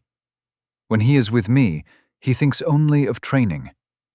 If I was to give him any allegiance, my king, I would say that it would be to getting stronger." "Interesting," Brandis mused. "I would not necessarily call it a good thing, but it is an interesting one. What of his brother? Does he speak of his brother?" "No, my king." Brandis drummed his fingers against the top of his table in contemplation. "I have been informed that he tends to spend most of his nights in his brother's room," he said. "I had thought this meant they were close somehow, but the other instructors are leading me to believe that beyond spending their nights in the same room, they are not. Tell me, Sir Valden, how do you think it would turn out if we were to add the older brother to your training sessions with Lord Lockhart the Younger? Unless the older brother possesses the same prowess and talent for the sword, I will not advise it. I fear it might demotivate the older brother to see his younger brother so vastly above him." "Really?" Brandis asked in genuine confusion. "I would have thought the time spent would breed healthy competition between the both of them." "It may. However, all I can give is my personal opinion, my king." "So he has shown allegiance to nothing but getting stronger," Brandis mused, almost to himself. That is noted. Is there anything else you have to report before you are dismissed, Sir Valden? Yes, my king. It is with pleasure that I inform you that Lord Lockhart the Younger, as at when I left him this evening, has gained his first level. Brandis barked a pleased laugh. It was short and quick, controlled. That is great news. Perhaps the others will follow shortly. It is always good when a plan shows results. He reveled in his satisfaction a little longer before returning to a placid expression. If that is all, you may take your leave. Sir Valden bowed at the waist, then turned and made his exit. The moment the door closed behind him, the mana in the room shifted slightly, and Brandis sighed. Talking to these knights sometimes feels like talking to a brick wall, he said. I miss the days when they weren't so respectful of me, when we could laugh and talk, one man to another. You were not king then. The sage strolled out of the side of the room to stand in front of the king's table, as if walking out of nothing. Being king has its bad, just as it has its good. Brandis rubbed his forehead with thumb and forefinger in exhaustion. That much is true. But that is unimportant. You've heard the reports. What do you think? The rogue class seems like a possible offering, the sage said. Then there's the alchemist, the sword master, and perhaps guide. Brandis cocked a brow. Still? The sage nodded. I find that unlikely, Brandis said. The guide is a class offered to people with some level of allegiance, someone willing to show someone a path, a way, someone willing to put others on the right path. You heard Sir Valden. The boy cares for no one and shows interest in nothing but his own power. The sage shrugged. I still stand by my words, but you must remember that it is a prediction and nothing more. As for Valden's familiarity with the boy's way of fighting, pay it no heed. It is nothing of import. Brandis cocked a brow. I was not going to. But hearing you point it out, I guess you already have an idea of what it is. I do, but it is, as you have said, an idea, and nothing more. All right, then. Brandis picked up the goblet on the table and took a sip from it. He turned on his chair and stared at the curtains that concealed the double door behind him. What about the other matters? What do we know of the developments in the East? It will please you to learn that the kingdom of Nel Quan achieved success in their attempt only yesterday, though their numbers do not rival ours. Good for them. And the South? Our spies have confirmed that Mbachukwu found success a week before us. Brandis's hold on his goblet tightened. As much as it irks me to fall behind them, it remains for the greater good. Their numbers? Abysmal. Brandis nodded. What of the North? Nothing. We are yet to have an update of any kind. There was a moment of heavy hesitation. It stretched a brief silence between Brandis and the sage. In the end, he asked the question he did not want to. And the Order? Still going about their usual operations, the sage answered, unbothered. If they have any interest in the subject, they have shown nothing to the world to support it. Brandis let out a tired sigh. The Order was the world's wild card, and they were in no one else's hands but their own, acting as they saw fit when they saw fit. They bowed to no one, signed no treaty unless as witnesses to it. They were allies to none and enemies to none, which made them enemies to all. Enemies we cannot vanquish. They were like a natural disaster. Measures could be set in place to mitigate damage, but ultimately, they were handled only on arrival. And damage was most often inevitable. That aside, he said, returning his attention to the sage, have we gotten a fitting first task for our otherworld guests? We still have soldiers investigating the disturbance in the south, the sage answered. So far we have detected demonic mana, but not at a level worth noting. It is my belief that by the time they each receive their class, something might become of it. A demonic forest, perhaps. The town there has been recording slowly growing number of disappearances. Brandis groaned. His feet began tapping against the ground. I hate this, he said after a while. I hate everything about demonic mana. Even when we notice it, there is nothing we can do about it. We cannot dispel it or collect it or relocate it. And the only method of harnessing it is as disgusting as it is dishonorable, and even that does not dispel it. All we can do is wait until it manifests fully and causes problems. This is no way to live, Sage. Everything happens for a reason, King Brandis. A reason? So there was a reason for the deaths incurred from the summoning? Brandis spat. Is that what you are telling me?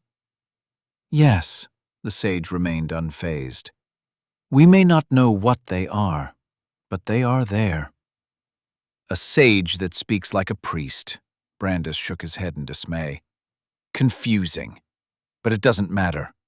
Once the problems begin to arise from the demonic mana, we will send the Outworlders. However, and I cannot stress this enough, their safety is of the utmost importance. They must experience what battle truly feels like, but not one of them is to suffer death. I will not sacrifice more than what is necessary. The sage nodded. Understood. Is this my dismissal for the night? Brandis almost laughed, as if he needs a dismissal to dismiss himself. No, he said, instead with a raised finger. One more question before you go. Advice-seeking, really. Do you think we should tell the Outworlders? The sage didn't even bat an eye. Of the sacrifices that came with their summoning, or of the other kingdoms? The other kingdoms. Of the sacrifices? No, never. It will only serve to distract them, and nothing good will come of it. Of the other kingdoms? Eventually. And when exactly is eventually, Sage? I cannot say, but the time will come. The sage turned away without being dismissed, and started walking off to the side from where he'd come. I know it may not seem that way sometimes, Brandis, but time, no matter how linear, is not as we believe. Even when time begins to act up, break and twirl, even when you fear that one day it just might loop in on itself or reset, there will always be a time for everything. King Brandis watched the sage disappear into one of the bookshelves, as if there was nothing there. He simply stepped into it like a ghost or a wraith.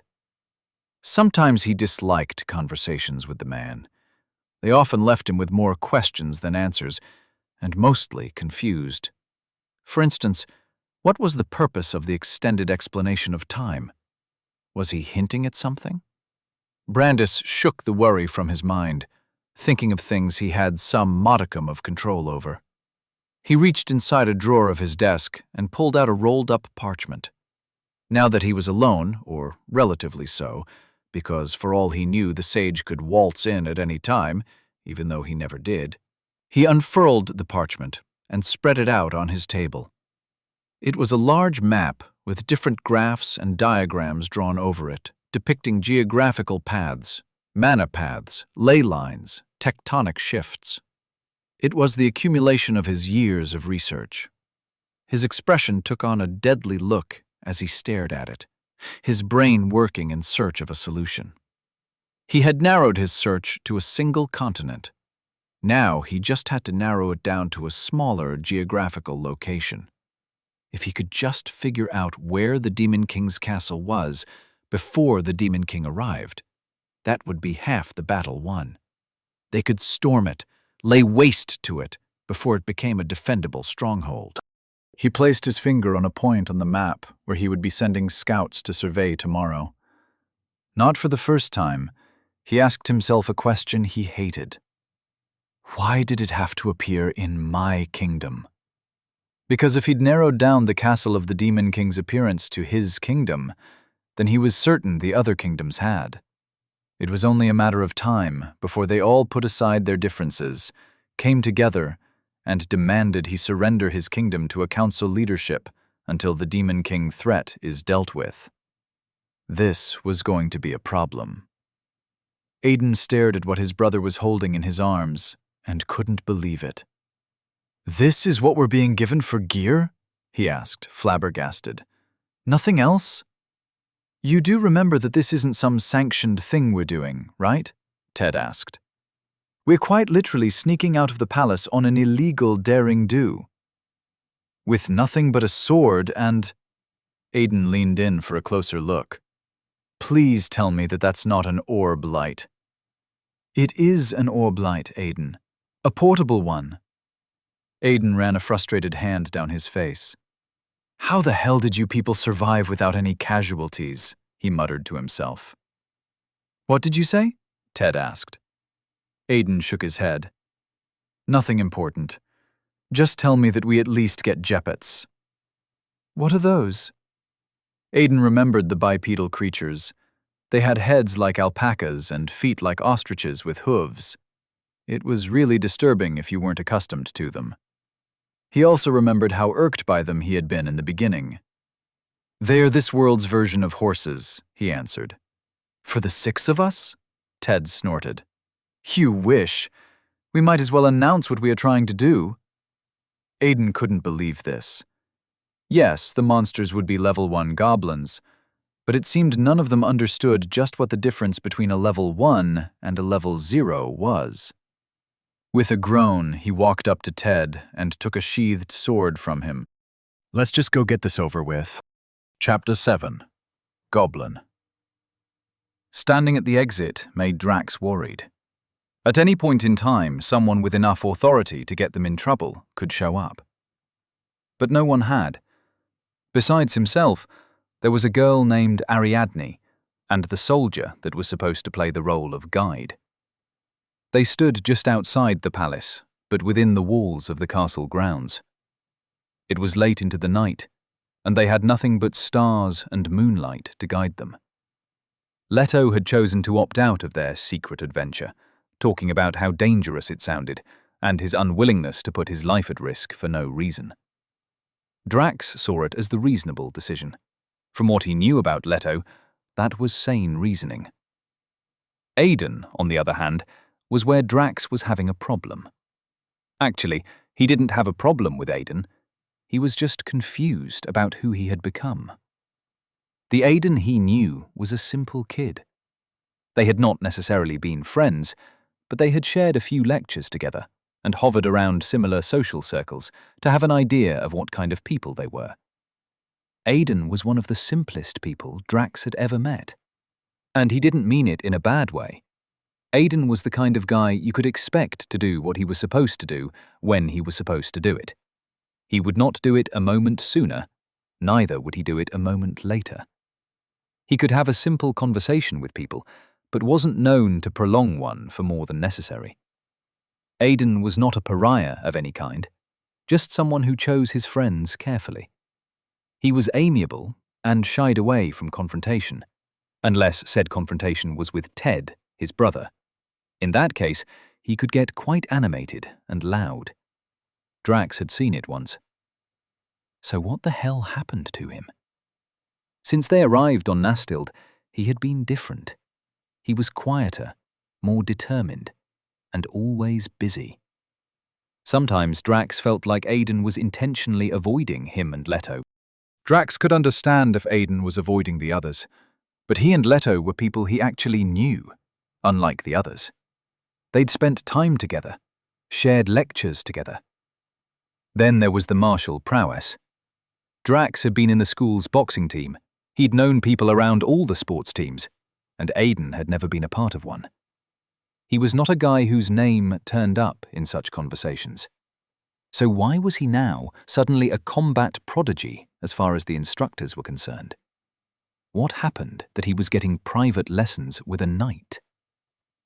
Drax shook his head, willing himself not to dwell on it. The truth was that while he worried for Aiden, there was a part of him that felt offended by Aiden's actions. And the more he thought about it, the more it offended him. There are 2 wolves living inside you, he told himself, repeating what his father often told him. One is good and one is bad, and they are constantly fighting. You must always feed the one you want to win. And Drax always wanted the good to win. Good always prevailed. It always had to. "Is everyone here?" the soldier that was supposed to guide them to their destination asked. "We only have 3 more minutes before we leave." 3 minutes wasn't a long time. So while they waited, Drax pulled the blade of his longsword a finger-length free of its scabbard and examined it. He knew nothing about swords. Even the ones they'd been using to train had all been wooden. The best he could tell about the sword in his hand, as he revealed more of its blade, was that it was clean. Not polished, just clean. And it was sharp. Sam strolled up to them a moment after, coming from around the corner of a small well close to where they were. His footsteps were quiet. Anita followed behind him, eyes darting from side to side, as if she expected someone to jump out of nowhere and bust them. Drax half expected that to happen, actually. When Sam and Anita joined them, Sam took up command, taking a head count. Drax wasn't a fan of how easily the boy was trying to assume leadership, but wasn't going to be the one to oppose him. Sam had been the one to set this up, so it was only fair that he assumed leadership. "Just the 4 of us?" Sam asked in disappointment. "I thought there'd be more." "I guess there'll always be those not willing to take the necessary risks or make the necessary sacrifices." The soldier looked at all 4 of them, and Drax could see him rethinking his choices so far. Can't be easy, Drax thought. The man, by no other authority but himself, was about to take the kingdom's most important guests out of the king's safe hospitality and into unknown odds. If anything happened to them on this trip, Drax could only imagine what punishment would be given to the soldier. "Sorry we're late." Everyone present turned in the direction of the voice. The owner had called out in what Drax could only describe as a loud whisper. Ted and Aiden were walking up to them. While Ted's sword hung sheathed at his waist, dangling from his sword belt, Aiden wore the same belt, but held his sheathed sword in one hand a little too casually. "I thought you said you weren't going to tell him," Sam whispered to Ted sharply when they were close enough. Ted reeled back in mock hurt, as if physically struck. "Who? Me?" Sam threw his hands up in frustration. "Yes, you." "Couldn't be." Ted paused, waiting for a response. Sam just stared at him. Accepting that one wouldn't come, Ted said, "That was the part where you go, 'Then who?' Anyway, what can I say? I lied." "What the hell is wrong with you?" Sam shot back. "This entire thing is based on trust. How the hell do you expect us to trust you after this?" Ted looked between Sam and Aiden before thumbing at Sam theatrically. "Do you believe this guy?" he chuckled. In what world does he live where an older brother would learn of a way to get stronger and better and not tell his little brother? If anything, this should make you trust me more. At least as a person. Drax couldn't fault the logic. In fact, right now he was finding it a bit difficult to trust Sam. The guy had literally told someone not to tell their own brother that they'd found a way to get stronger. Yes, the task was relatively dangerous, but everyone deserved to at least be offered the opportunity. Standing to the side, the soldier was becoming fidgety, his shoes digging nervously into the ground. Despite his discomfort, he said nothing. He simply watched them and grew more uncomfortable. "Can we please leave before someone finds us?" Ariadne told them. "The last thing I want to do is get someone in trouble." Sam turned to her. "And what's the king going to do if he finds out? Ground us?" Drax smacked his forehead in disappointment. "She wasn't talking about us, Sam." "Then who?" Sam gave him a look of genuine confusion. "She's talking about our kind soldier over here," Aiden said, strolling up to the soldier. When he got to the man, he placed his hands behind him in a casual stance. "Your name, soldier." Drax, to his surprise, caught the soldier straighten up and tucked his legs at attention. "Dead, my lord," the man answered. "Class?" Dead hesitated. "Scout, my lord." That took Drax by surprise. Sam had told them that Dead had the soldier class, but he was really just a scout? Well, that makes sense, Drax thought. At least a scout's a good person to have when tracking down an enemy group. Aiden looked thoughtful for a moment, before nodding once, as if he had just judged that the soldier would suffice. Then he gestured at the inclining slope covered in bushes in front of them. "Lead the way, Dead." Dead gave Aiden a short bow, then walked into the bushes in a crouch, moving the bush aside with his hands until it swallowed him whole. While Aiden had been the one to gesture him on, he was not the first to follow.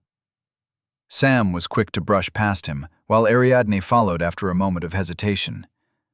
Anita followed in her green highlights, with Ted right behind her.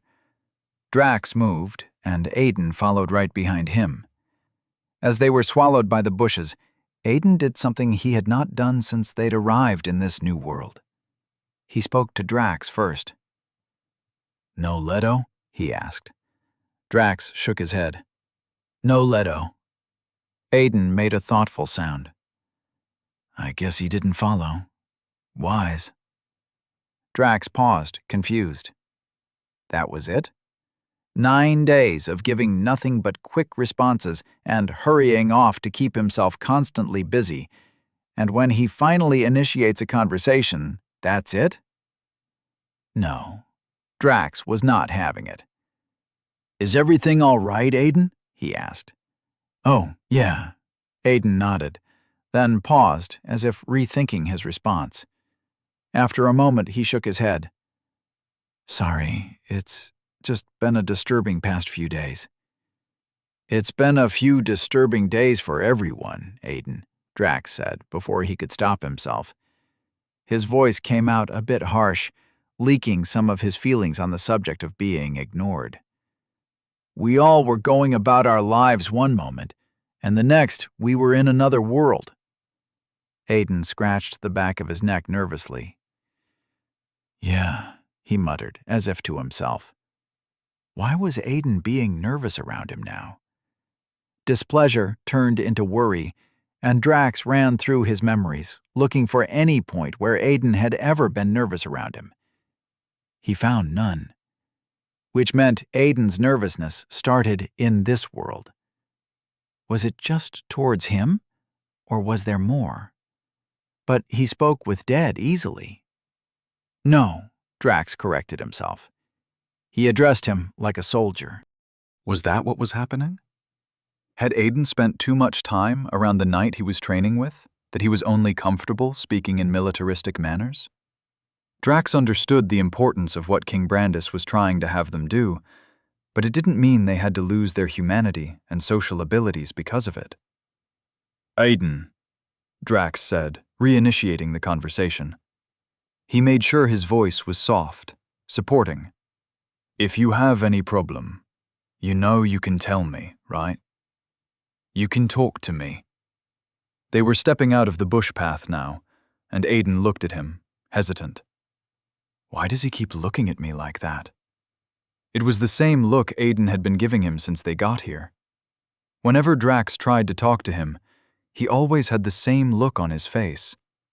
He looked at him as if he was a decision Aiden was trying to make, as if he couldn't decide if he was a friend or a foe.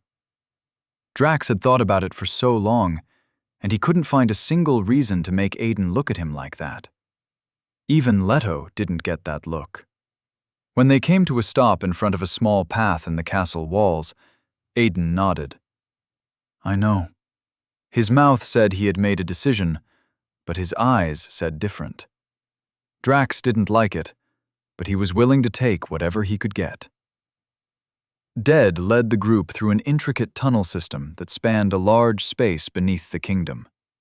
As they moved, he told them of how it was an old tunnel, designed in the event that the kingdom was ever attacked, and the royal family needed to escape. It was something most of the soldiers that worked within the palace knew about. Aiden found it ironic, since not only was it not much of a secret amongst the soldiers, but during the demon wars, demons had quite literally used it to get into the castle walls at some point. The result had cost Brandis his second son. I guess they can blame Ted for that, Aiden thought, though he wasn't entirely sure of that. From what he knew, there had also been rumors of the demons having a spy within the palace somehow. When they came out, it was out into the night breeze and into the city proper. This part of the kingdom was quiet in the night. Silent as it was supposed to be, the citizens turned in for the night. On nothing but reflex, Dad turned to them and placed a finger to his lips, requesting for silence. Navigating the city with its multiple houses and cobblestone roads wasn't difficult. They meandered in the dark, the others walking with heads on a swivel, taking in the sights. For the others, being out right now probably made the last few days of being kept within the castle walls feel like a form of imprisonment, not protection or training. When the time came to sneak them out of the city, Dad led them out through the sewers. "Those were the sewers, right?" Anita asked, no one in particular when they came out of it. "They were," Dad confirmed. "Wow. Makes me feel a bit ashamed of Earth," she muttered. "I didn't smell a thing." "That's because the sewer walls have enchantments that suppress smell," Aiden said, looking around. "Then they coat the walls with base seed oil to reduce flammability." Dad looked at him in surprise. I didn't know that." Aiden noticed he had gathered a bit of attention, and everyone had gone silent, staring at him. "I've been spending a lot of time in the library," he explained. "They have details of their architectural plans and designs." "Does it say anything about communication skills as well?" Sam remarked snidely. Aiden wasn't sure if the proper response was to answer him. The truth was that he'd been thinking about Valdan's words for a while now, and had come to the conclusion that the night was right. He had made himself a pariah to the group. He'd been aware of it while he had been doing it, but maybe it hadn't been the right thing to do. He couldn't bring himself to care for those around him, except Ted, and he didn't see why he should. But it didn't make ignoring them right. He'd thought that he could start somewhere small, a touch of conversation here and there. Maybe he could help Leto with his sword training, but a short conversation with Drax had been awkward enough for him. But it wasn't like Aiden didn't know why. Drax had been the face of the war, spewing any and all negativity he could spread about Ted to the entire world, putting him down for the demon king that he was. Aiden never found out how Drax had known Ted was the demon king, but he'd been the one to inform King Brandis of it then. So it was difficult talking to him without thinking about it. And every time they crossed paths, Aiden always wondered if this timeline would be different. If Drax would not become the active enemy of Ted. And what if nothing changes? Aiden asked himself as they followed Dead outside the city, taking a detour off the main road. What if he becomes the hero, and Ted still becomes the demon king? Aiden frowned at the thought as Dead led them, walking by moonlight. If he was being honest, Drax was not the bad guy. Aiden knew this. But he'd also never thought of himself as the good guy either. If he was being honest, he was on the side of the potential demon king. And while Ted had never truly stepped on the battlefield or gone into the cities and kingdoms to lay waste, it had still been his part of the war. And the number of lives his war had taken had been in the millions. Not for the first time, Aiden wondered, if everything repeated itself, what would he do different? Ted would be the demon king again, which made him the villain. And siding with him makes you a villain too. Aiden had no delusions on the matter. But was he really okay with it? If Ted is forced to flee, will you follow him? He asked himself. As much as he would have liked to say yes, he couldn't. Aiden wasn't sure he could stand being the enemy of the entire world.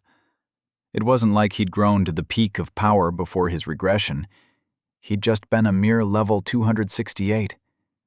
Drax would have swept the ground with him back then and used him to pack the dirt. And Ted had been almost twice his level. Aiden knew how to get strong, and he intended to use his knowledge to do so quickly this time.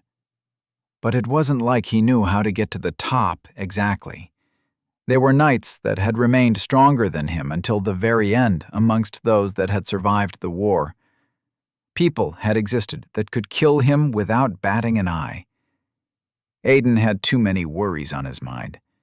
There was the part of getting stronger, then there was the research on demon kings, then there was the key and the giants, and the order. Aiden sighed mentally, suddenly weighed down. From taking them off the main road, Dad led them into the forest. They were flanked by high trees that blotted out most of the starlight in moments. But rays of moonlight slipped through the cracks in the canopy of leaves to illuminate parts of the forest. "So," Sam started talking, "just in case anyone is worried right now, don't be. So far, this world has been operating under game mechanics to a certain extent. We have a status and skills, and can apparently level up." Most of the others nodded as they walked. Dad's attention never left his front. Sam adjusted his sword belt. "So I asked around," he continued, "and the combat and growth mechanics follow the same rules.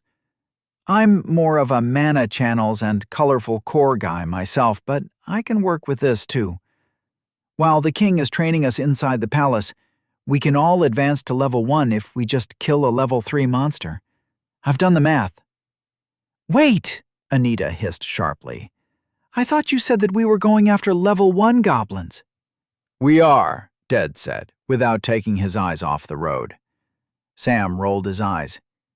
"Yes, we are. But to level up, we'll need to kill at least 2 level 1 goblins, maybe 3? "Why goblins, though?" Drax asked. "Couldn't we kill like a level 1 spider or something?" Ariadne shivered visibly. "I hate spiders." "Not necessarily spiders," Drax corrected.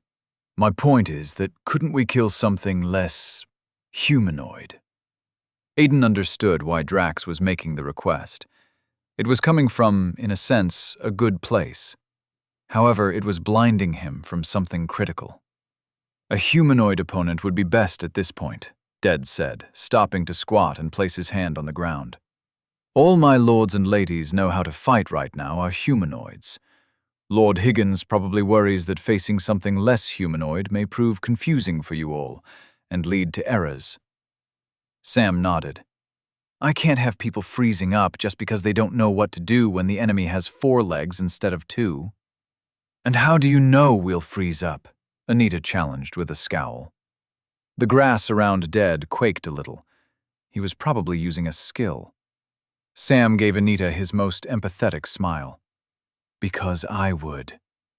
His words silenced Anita's challenge, and her scowl dropped, replaced by an apologetic look. Ded raised a fist, drawing everyone's attention to him. "Please exercise silence, my lords and ladies. The enemies are not far." "The level 1s or the level 3s?" Sam asked. Ded looked back at all of them, hesitating. "The level 1s, my lord." "Just out of curiosity," Ted said in a whisper. "But what of the level 3s?" Ded gestured to the east. "The level 3s are in that direction." Ariadne let out a relieved sigh. "Well, we know where we are not." "That way, we will find the level 5s and higher," Ded said, unintentionally interrupting her. This request was posted on the adventurers' notice board in the guild hall, and a few adventurers are scheduled to be here tomorrow. No one knows what exactly the goblins are doing, but there's a speculation that they're being led by a hobgoblin.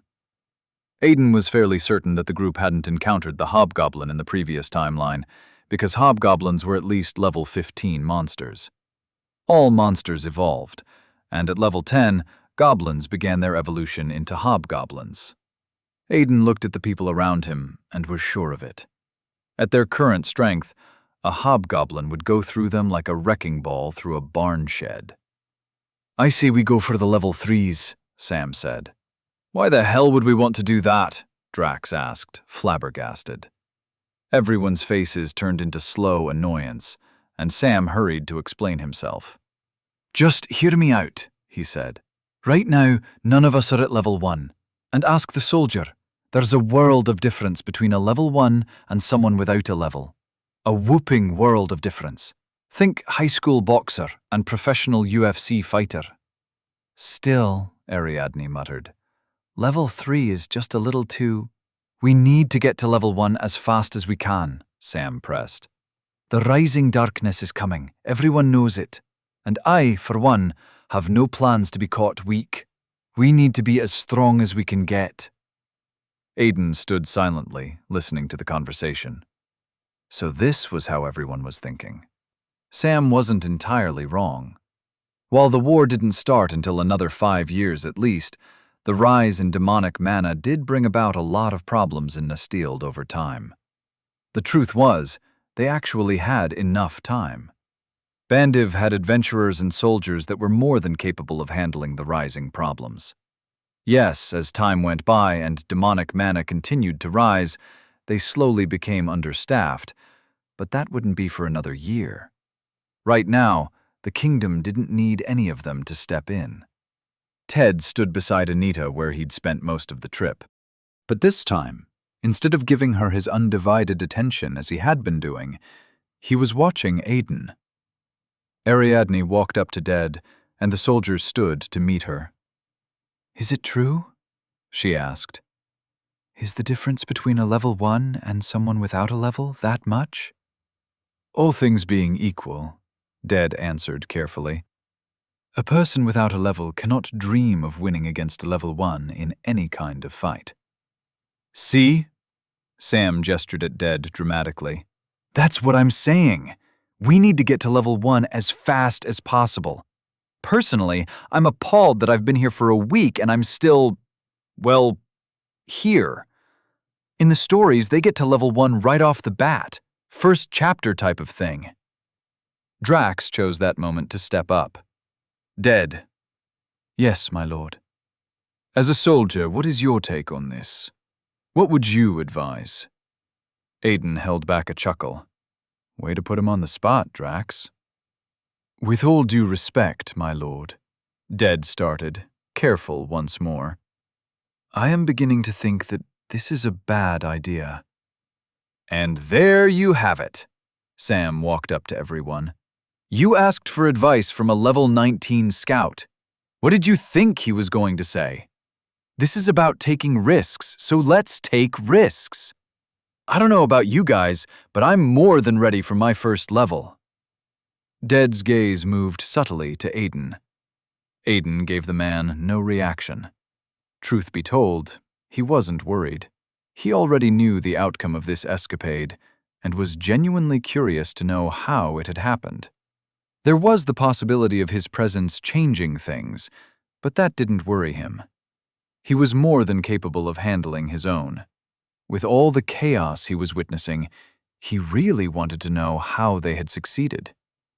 "Then how about this?" Ted suggested, speaking for the first time. "How about we face the level 1s, then we see how things go. We can always face the others after that. Make sense?" It was a suggestion everyone could get behind, and nods soon started going around. "Good," Ted said, his eyes on Aiden. "Ded, please lead the way." "Yes, my lord." Ded continued onward, and everyone followed.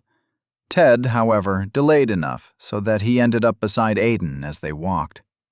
"You and I," he said, "eventually need to have a talk." It wasn't long before they came upon the goblins. Ded moved them into a crouch. They were covered by the bushes, and some of them hid behind trees as they watched the goblins. Aiden counted 9, each of them holding flaming torches. They loitered around, never getting too far from each other. From the looks of things, they didn't seem to be on a patrol of any kind. They just loitered. Sam moved up to Drax, who was currently crouched beside Aiden, hidden behind a bush. "From what I know about goblins," he said quietly, "they always move in groups, which means it will be difficult to separate them. We'll have to take them as a group." Aiden wasn't sure of what to say to that. Sam was using the wrong source, but he still had the right information. "An ambush would have been good," Drax said, "but we don't have any bows." "Doesn't matter," Sam shook his head. "I know Denna did her best, but I hate bows. Too stressful. Besides, the soldier couldn't get us any. They take stock of the arrows, so there's no point. A few used swords wouldn't raise too many eyebrows, but missing arrows is a different conversation." Drax nodded and turned to Aiden. "What do you think?" One of the goblins ventured a little too close to a shrubbery, and his torch almost touched it. A leaf caught ablaze, and the goblin snatched it from the branch before it could spread. Aiden noted how fast the action was and how panicked. "Whatever we decide," he said, "we better be aware of the fact that these guys have very quick reaction speed." Sam made a small movement, drawing their attention. "What are you doing?" Drax asked. "Getting an alternative." Sam held up a small rock. "We can cause a distraction and work from there." Aiden looked between the both of them. While the members of the group weren't too far apart, only 2 members of it were making the plans. Again, Aiden wondered how they had survived. "Fighting a goblin is like fighting a teenager," he said, offering them information he had. "The things I read suggest that they are fast and hyperactive. Their preferred fighting technique is to overwhelm their opponent with numbers. If they cannot, then they go for a hit and run, darting in and out of reach." He turned his attention to the goblins. None of them had any visible scar, which led him to believe that they had no scars at all. They were short and green, with pointy ears and noses that were a little too long, and they loitered about in nothing but rags that covered only their genitals. Their only weapons were the torches in their hands. A goblin without a scar was a rare sight, which meant one thing. "They are level 1 for sure," he continued. "And from what I can see, they don't have actual combat experience." Dead turned a surprised look on Aiden. The others had already moved in together, close enough so that they could hear him. "How do you know this?" Anita asked. "You sound so sure." "None of them have any scars," Aiden explained. "And one of them panicked when the bush almost caught on fire. A goblin without a scar is almost an impossible sight." "So we can take them?" Ariadne asked. "They are inexperienced, my lady," Dead refuted. "Not weak." "While we are inexperienced and weak," Aiden pointed out, "there are 9 of them. So rather than try to pick them off, which won't work unless Dead forces them to scatter, I say we overwhelm them." "I say Dead forces them to scatter," Sam said. Ted snorted. "Sounds like a coward's move to me." "It's called strategy," Sam snarled. "Thinking with your head." Once again, Dead looked to Aiden. Again, Aiden ignored him. He wasn't going to play commanding officer to a level 19. But he also wasn't going to be party to a defective plan. "Dead stays put," he said. "Dead didn't lead us out here to carry us." "You're just objecting to support your brother," Sam pressed. "The plan is a good one. Dead scatters them, and we pick them off one by one." Aiden shook his head even as Sam was talking. Sam pressed his nose between thumb and forefinger in exasperation. "Why not?" "Because that plan only gets executed in 2 ways. 1, they scatter, and we work as a group to pick off the goblins one after the other. The pro is that Dead can watch over us the entire way." "And the cons?" Sam asked. "By game mechanics, the experience gets divided between the entire group, which turns out to be very little. Then we spend the entire night trying to track down the other goblins. The experience will be too little, so we can do it all night and end up close to level 1, but not there. Or some of us will get there, but not the others. And what's the second way? They scatter, and we scatter with them, picking them off. Pros, we stand a chance of leveling up as long as none of us lets them get a sword. Cons, Dead can't keep watch over all of us. Sam frowned in thought. Aiden was surprised. A part of him had expected the boy to refuse him just because he could. There's also an overall problem with the plan, Ted supplied. If they scatter, they could inform the other groups, which would be really bad for everybody. Also, Ariadne pointed, one of them is leaving the group. We can't let it go far, Sam said, suddenly panicked. We can't afford to have two groups coming after us. I'm going to distract it. He raised his hand and chucked the rock he was holding before Aiden could stop him. The rock bounced near the goblin, not too far, and it stopped and turned in their direction. Then it approached them slowly, cautiously. It's coming, Anita panicked. But it's leaving the group, so that's good for us, Sam said. Who wants this one? I guess I'll take it, Drax said. He reached across and drew his sword, unsheathed it. Let's put it down before it causes a problem. The goblin jerked to a stop as if it could hear the sound of unsheathed steel, and everyone paused. Do you think it noticed? Sam whispered. I don't think it... What the hell? Everyone reeled back in surprise. A notification flashed in front of Aiden, and he knew the others were seeing the same thing.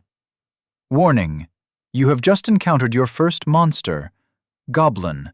A goblin is an ugly and mischievous creature. They usually come up to 4 feet in height, or 5 feet on very rare occasions. Warning: you have been detected by your first monster. Survive.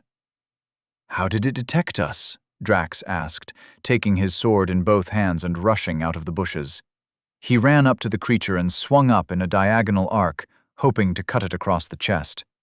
Aiden didn't get to see the outcome, as a new notification popped up in front of him. Error detected.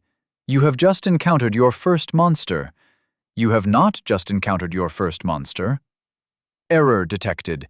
You have detected and been detected by a monster once before.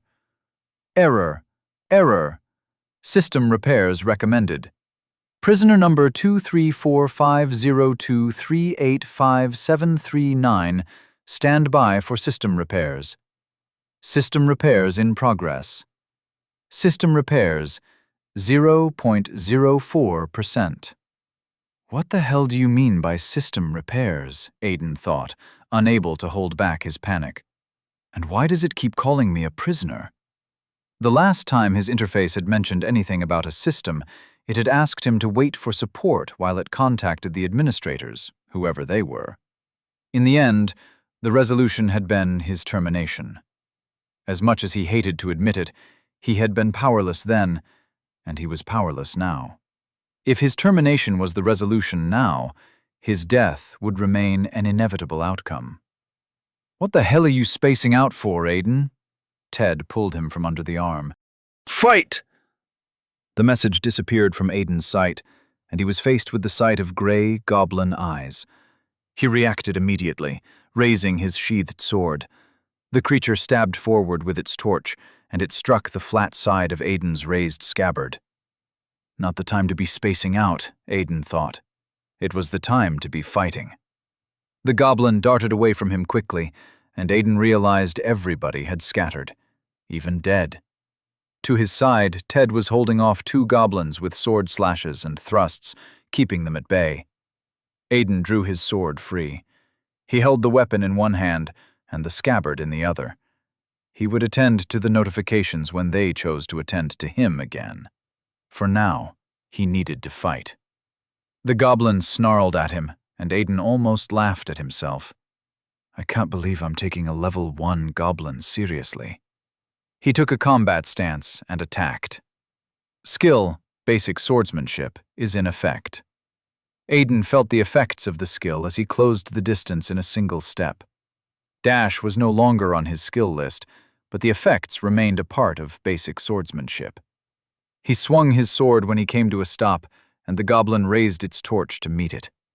Blade cleaved through wood and came down on the creature, cutting through flesh and meat. You have dealt a critical blow. Chapter 8. Little Adventure. The goblin shrieked in pain, and Aiden swung again, hoping to take its head. The goblin raised its hand again, an instinctual defense. It sufficed to guarantee its life, but that too came at a price. You have dealt a critical blow. Aiden's sword cut through the goblin's arm, severing it halfway up its forearm. Black blood sprayed from the injury, and the goblin fell to the ground, rolling in pain. Aiden was on top of it immediately. He stabbed his blade into its head, silencing the creature immediately. Congratulations! You have slain Goblin, Level 1. With its silence, Aiden turned to Ted.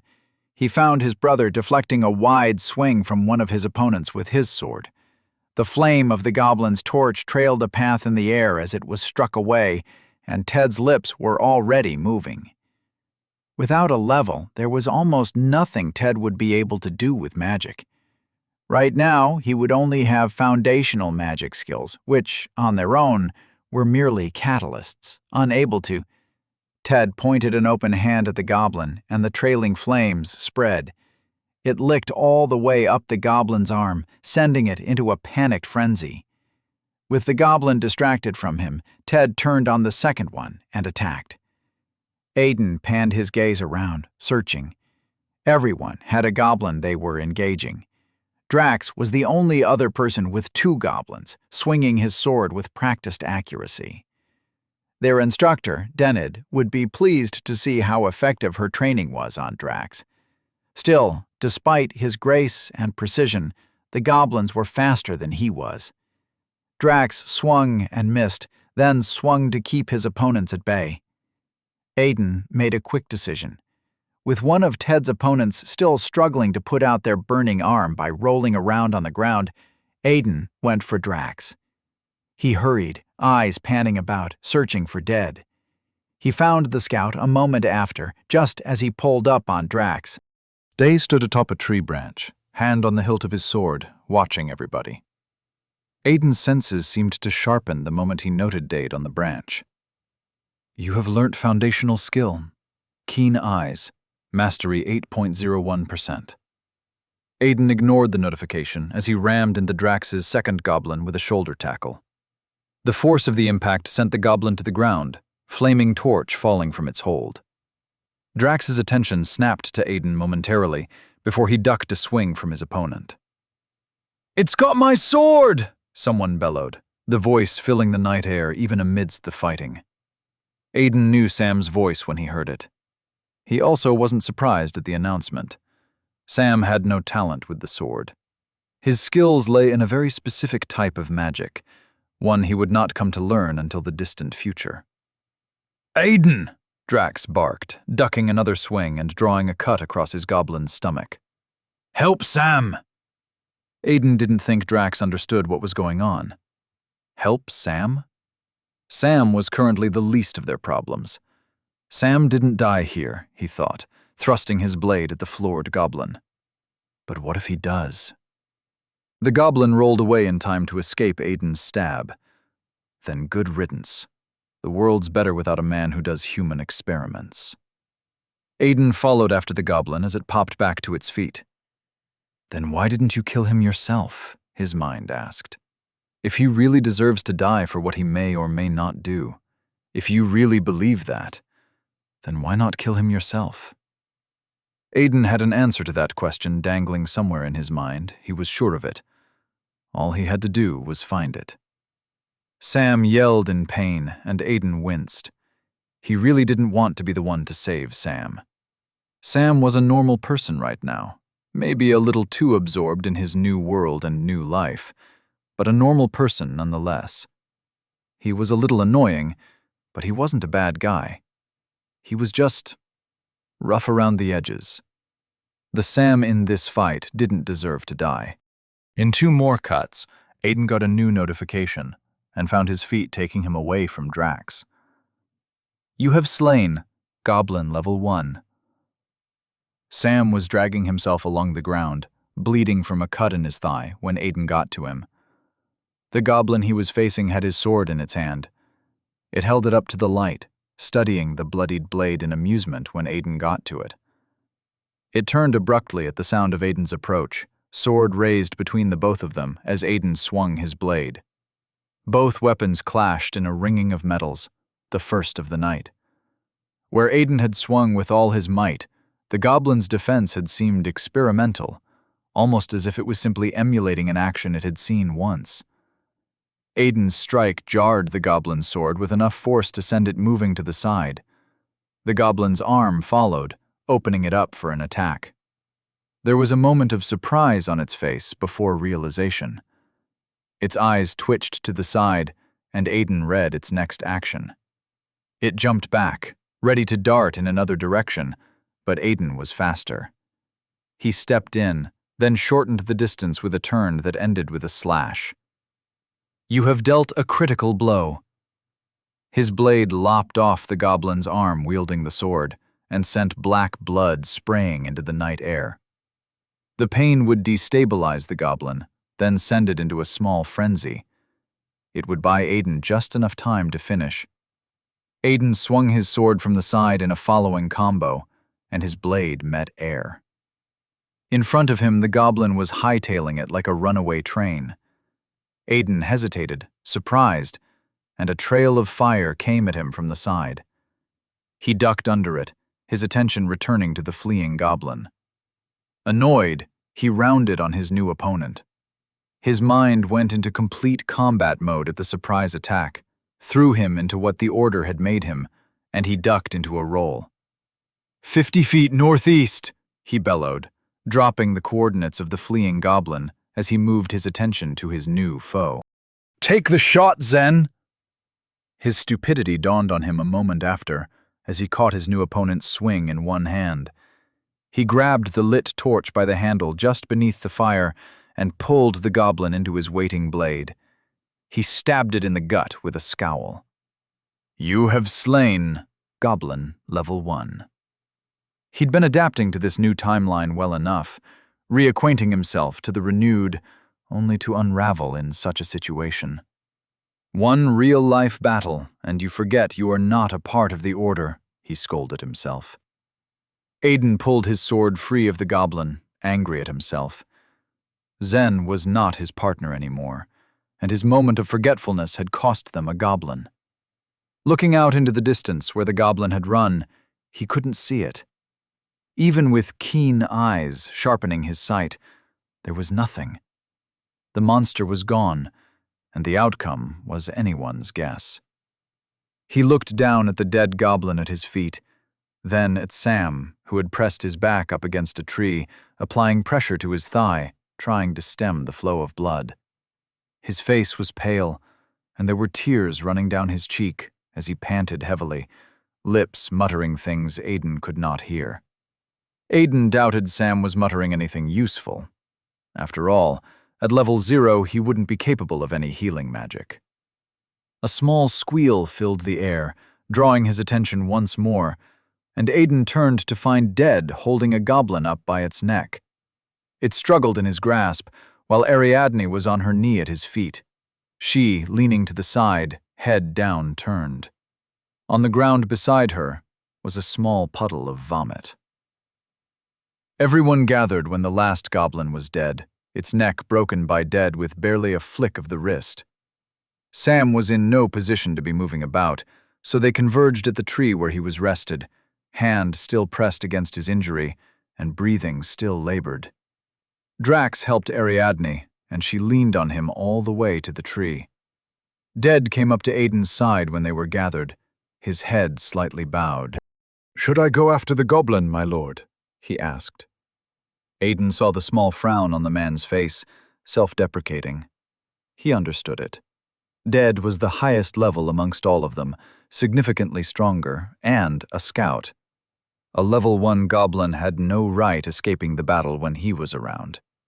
The goblin was certainly too far gone by now, Aiden thought. And if Dead was good with his class and at his job, he suspected the soldier would have already tried to track the goblin by now with some skill. Do you think you can find it? He asked, suspecting he already knew the answer Dead would give. Yes. Do you have a skill that can confirm its current position all the way from here, or is your intention to track it without one? I have a skill, my lord. May I try it?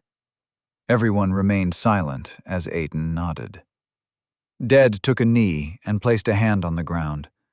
The grass swayed away from him abruptly, then grains of sand rose barely high enough to be noticed before falling back down. Dead's frown deepened as his body relaxed. He got back to his feet, shaking his head and not making eye contact with Aiden. My apologies, my lord, he said in a shamed voice. It seems to be out of the reach of my skill. Aiden wasn't surprised. I guess that can happen too. But I can still track it, Dead insisted. If you give me some time, I'm sure I can. Aiden placed a hand on Dead's shoulder. Calm yourself, soldier. It's not your fault it got away, and we don't have the time required to track it. But it could be informing the others about what happened here. Yes. Aiden gestured at the corpses around them. All the more reason why we should clean out our tracks and be far from here as soon as possible. Dead looked away, but said nothing. He's still blaming himself, Aiden noted. It was unfortunate, but there was nothing he could do about it. He wasn't going to spend time convincing the man that it was not his fault. Some people accepted the truth by themselves, and some did not. From what Aiden had seen, Dead had been preoccupied when the goblin had fled, even if momentarily, with keeping Ariadne alive. As far as Aiden was concerned, if there was anyone to be blamed, it would be himself. He should have been more than able to take down the goblin in one swing. He might no longer have the power, but he had the skill.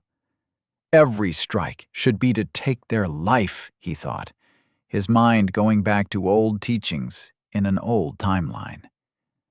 Rather than dwell on it, he gave Dead a task. Do you have a skill that can deal with our presence here? He asked Dead. Along with skills designed to track enemies, the scout class often came with at least one skill designed to make it harder for them to be tracked. Dead nodded. I can disrupt the mana here for probably 3 hours, make it hard to read. But anyone with a strong enough tracking skill could still uncover it. That's fine. Aiden gestured for him to proceed. Do it. The only people likely to come here within the next few hours would be the goblins. And goblins didn't have tracking skills. In fact, goblins didn't have skills until they reached level 10 and began their mutation into hobgoblins. As Dead stepped away from them to go to work, Drax took over. Ariadne was standing on her own now, so he went to squat beside Sam. Can you walk? He asked. Sam moved to get up and winced, and while not heavily, blood continued to trickle from his thigh just beneath his hand. He looked up at Drax and shook his head. It's fine. Drax looked at the rest of them. I'll need help carrying him. Someone needs to take his other side. He looked at Aiden. Aiden cocked a brow. What are you looking at me for? Ted's bigger. With an exaggerated sigh, Ted went to help Drax. They picked Sam from under the arm, each supporting his weight. Then they tested their placement, made sure they could all move comfortably. Dead showed up next to Aiden, with Sam's sword in his hand. I'm done, my lord. Should we return? Aiden nodded. Let's get out of here. Everyone looked worried, looking at Sam's injury, but Aiden wasn't bothered. Judging by how slowly the blood had been flowing, the goblin hadn't hit anything important. And while they'd done something wrong by sneaking out, they could always lie about how Sam had gotten the injury. The palace had competent healers in their employ, so Sam would be good as new the moment anyone noticed his injury. Even a maid would inform them of the healer the moment they saw it. I have a potion that might help Lord Higgins' injury, Dead said as they began their journey back. Should I present it? Sam was quick to respond. Yes, please. Dead reached into one of his belt pockets, but Aiden stopped him. "Lord Higgins," he said, "is not yet level 1. Potions will prove toxic to his body, and may even slow his growth." "What the hell, man?" Sam pleaded. "I'm in pain. I know you don't like me, but that's taking it too far. If he can heal me, then let me be healed." "If you take a potion before entering level 1, Aiden told him, talking slowly, purposefully, then your leg will be healed, yes. And in a day or two, there won't even be a scar. However, your growth will come into question. Time and effort your body is supposed to spend growing itself will be diverted to purging the toxic mana from the potion from your system." Dead took his hand from his belt pocket. "He's right, my lord. Until there is no longer a scar, you will not be able to grow in level in any way. And the scar from the healing will be gone in 2 to 5 days. Sam looked between them, aghast.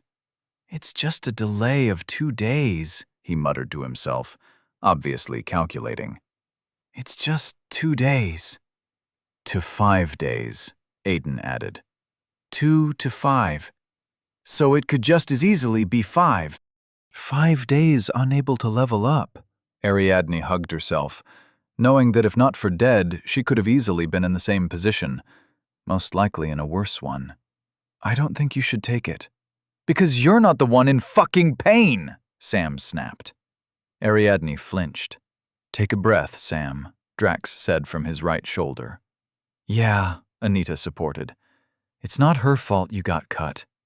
Personally, I'm wondering what you were thinking going for an overhead one-handed swing. Didn't Denid tell us not to face an opponent with it, especially one with a higher level than ours?" Sam's eyes darted to Aiden momentarily, and Aiden realized why he'd done it. "I thought they weren't that strong," Sam muttered. Aiden couldn't believe it. His first strike in the fight was a one-handed overhead slash. Sam must have seen him do it, seen him cut through wood and deal a critical blow with it. So he'd tried it. And if he hadn't tried it, maybe the outcome of this fight would have been different. "You lost your sword because of it, and froze," Anita continued, piling on the heat. "So don't go shouting at the poor girl. And weren't you the one talking about sacrifices not long ago? Take a little pain until we get back to the palace. We can't have you holding us back while we're leveling up." That was true, but it was also harsh. She could have worded it better. From what Aiden could remember about her from his past life, she definitely knew how to. Which meant she'd worded it to hurt Sam's pride intentionally. Sam pressed his lips in a thin line and said nothing. For the rest of their journey to the palace, he remained silent and made no reference to the potion, or much else. Aiden did catch him glancing at Dead's belt every now and again. As for the information about healers in the palace that could heal him, Aiden kept that bit of information to himself. Brandis must have had his reason for not telling them about it, so they wouldn't hear of it from Aiden. They came out of the forest in relative silence and made their way to the sewers, then through the interconnecting tunnels. Eventually, they were at the palace. Before they entered, Aiden turned to Dead. "Find a way to inform the Adventurer Society of the events of tonight," he instructed. "Yes, my lord." Everyone waited, watching as Aiden gave his instruction instead of sneaking back into the palace. "And it should obviously go without saying," Aiden continued, "that in whatever piece of information you give them, we not be mentioned. Understood?" "Yes, my lord." "Good man. Find me tomorrow if you can, so that I can show my gratitude for your assistance today. Had it not been for your presence, things would have been harder than they ended up being. And as for Lord Higgins's injury, do not let it bother you. It will be sorted." Dead nodded again. Assuming he had been dismissed, he turned and made his way back into the night. When he was out of sight, Aiden let out an exhausted sigh. Look at you, all authoritative and she. Aiden turned to find Anita standing behind him, with folded hands and a grin on her face. You know, she continued, I thought your brother was the only authoritative one, but I was wrong. And I have to say, power looks good on you. Aiden wasn't exactly sure what was happening right now. Was she simply complimenting him? Was she mocking him? Or was she flirting? For all your experience, you can't figure out simple social cues with women, he scolded himself. Shiwa will be disappointed. Aiden's confusion deadened at the name. His mind was wrong. Shiwa was more likely to be pleased that he couldn't figure out how to navigate a conversation with another woman. In his past life, he'd been in a few relationships, and while Shiwa was the longest, his relationship with her had also been toxic in its own way. You good?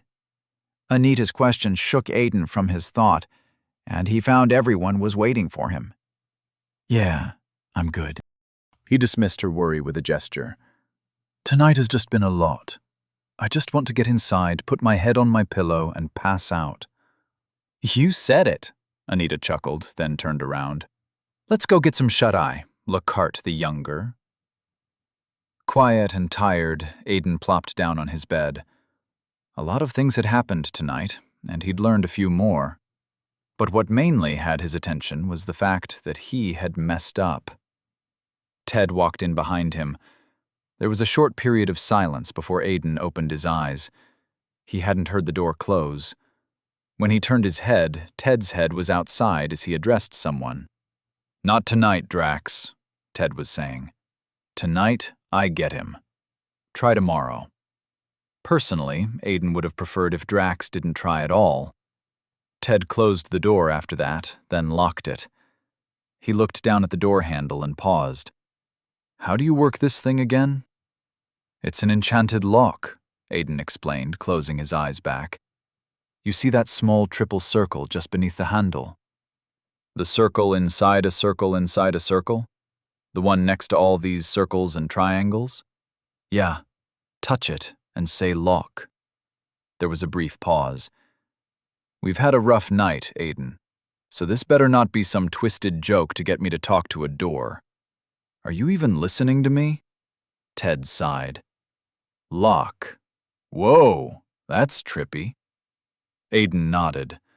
Since Ted had mana but wasn't yet at level 1, he couldn't use his mana to activate enchantments. By level 1, he could simply will enchantments to activation at the cost of his mana, but only enchantments of his level and lower. There were extenuating factors that allowed someone activate enchantments above their level, but that was a different conversation entirely. Ted walked up to Aiden's bed and sat on the rug in front of it. Remember when I said we had to talk? He asked. Now's the time. Aiden shook his head. No, it's not. I kind of think it is. And you'll have to talk to the others as well. Aiden opened his eyes, then sat up so that he could face his brother. He still hadn't figured out how to tell Ted of what had happened to him. Yes, their bond the past few days was stronger than it had been on Earth because of the new world and spending their nights in conversation, talking about their day, or sometimes not talking at all. But it wasn't at the stage where Ted would believe anything he said, no questions asked. Do you want to talk about my relationship with the others? He asked. Or about the thing you've been curious about since we got here? Both? Then let's do this. We'll talk about our relationship with the others, but as for your curiosity, let's hold off on that one until we get our classes.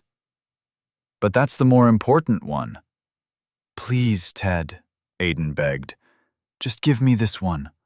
Hold it for another 3 weeks. Ted's eyes narrowed. Why are you so sure we'll get our classes in 3 weeks? I'm not. I'm just saying that if we don't get our classes by then, I'll have that conversation. Deal?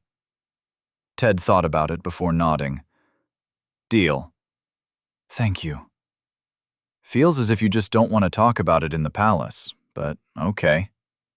Ted sat with legs crossed beneath him like a monk and placed his hands on his knees. Let's talk about the others. First, way to go. If I knew talking to a soldier like their commanding officer was all it took to get Anita to flirt with me, I would have done it ages ago. As for him not wanting to talk in the palace, Ted was right.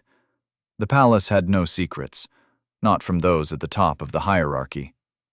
And the reason he hadn't had the conversation with Ted when they were outside was because they had not been alone. Aiden couldn't risk anyone else learning of it. It was paranoid of him, but it was what it was.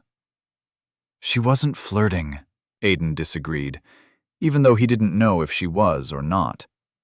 She was making an observation. And power looks good on you isn't exactly a compliment. It was, but Aiden didn't want Ted craving power. He didn't want him considering it beyond the level he already was. Well, I've been spending time with her since we got here, and I assure you that was her flirting. As for Sam, I actually think you should have let him take the potion. Sam will be fine. No, he won't. The potion would have stunted his growth, but it would have given him the opportunity to build his skills. With a bad leg, he'll be shit at all our combat classes. It didn't really matter, because Sam would always be shit at combat.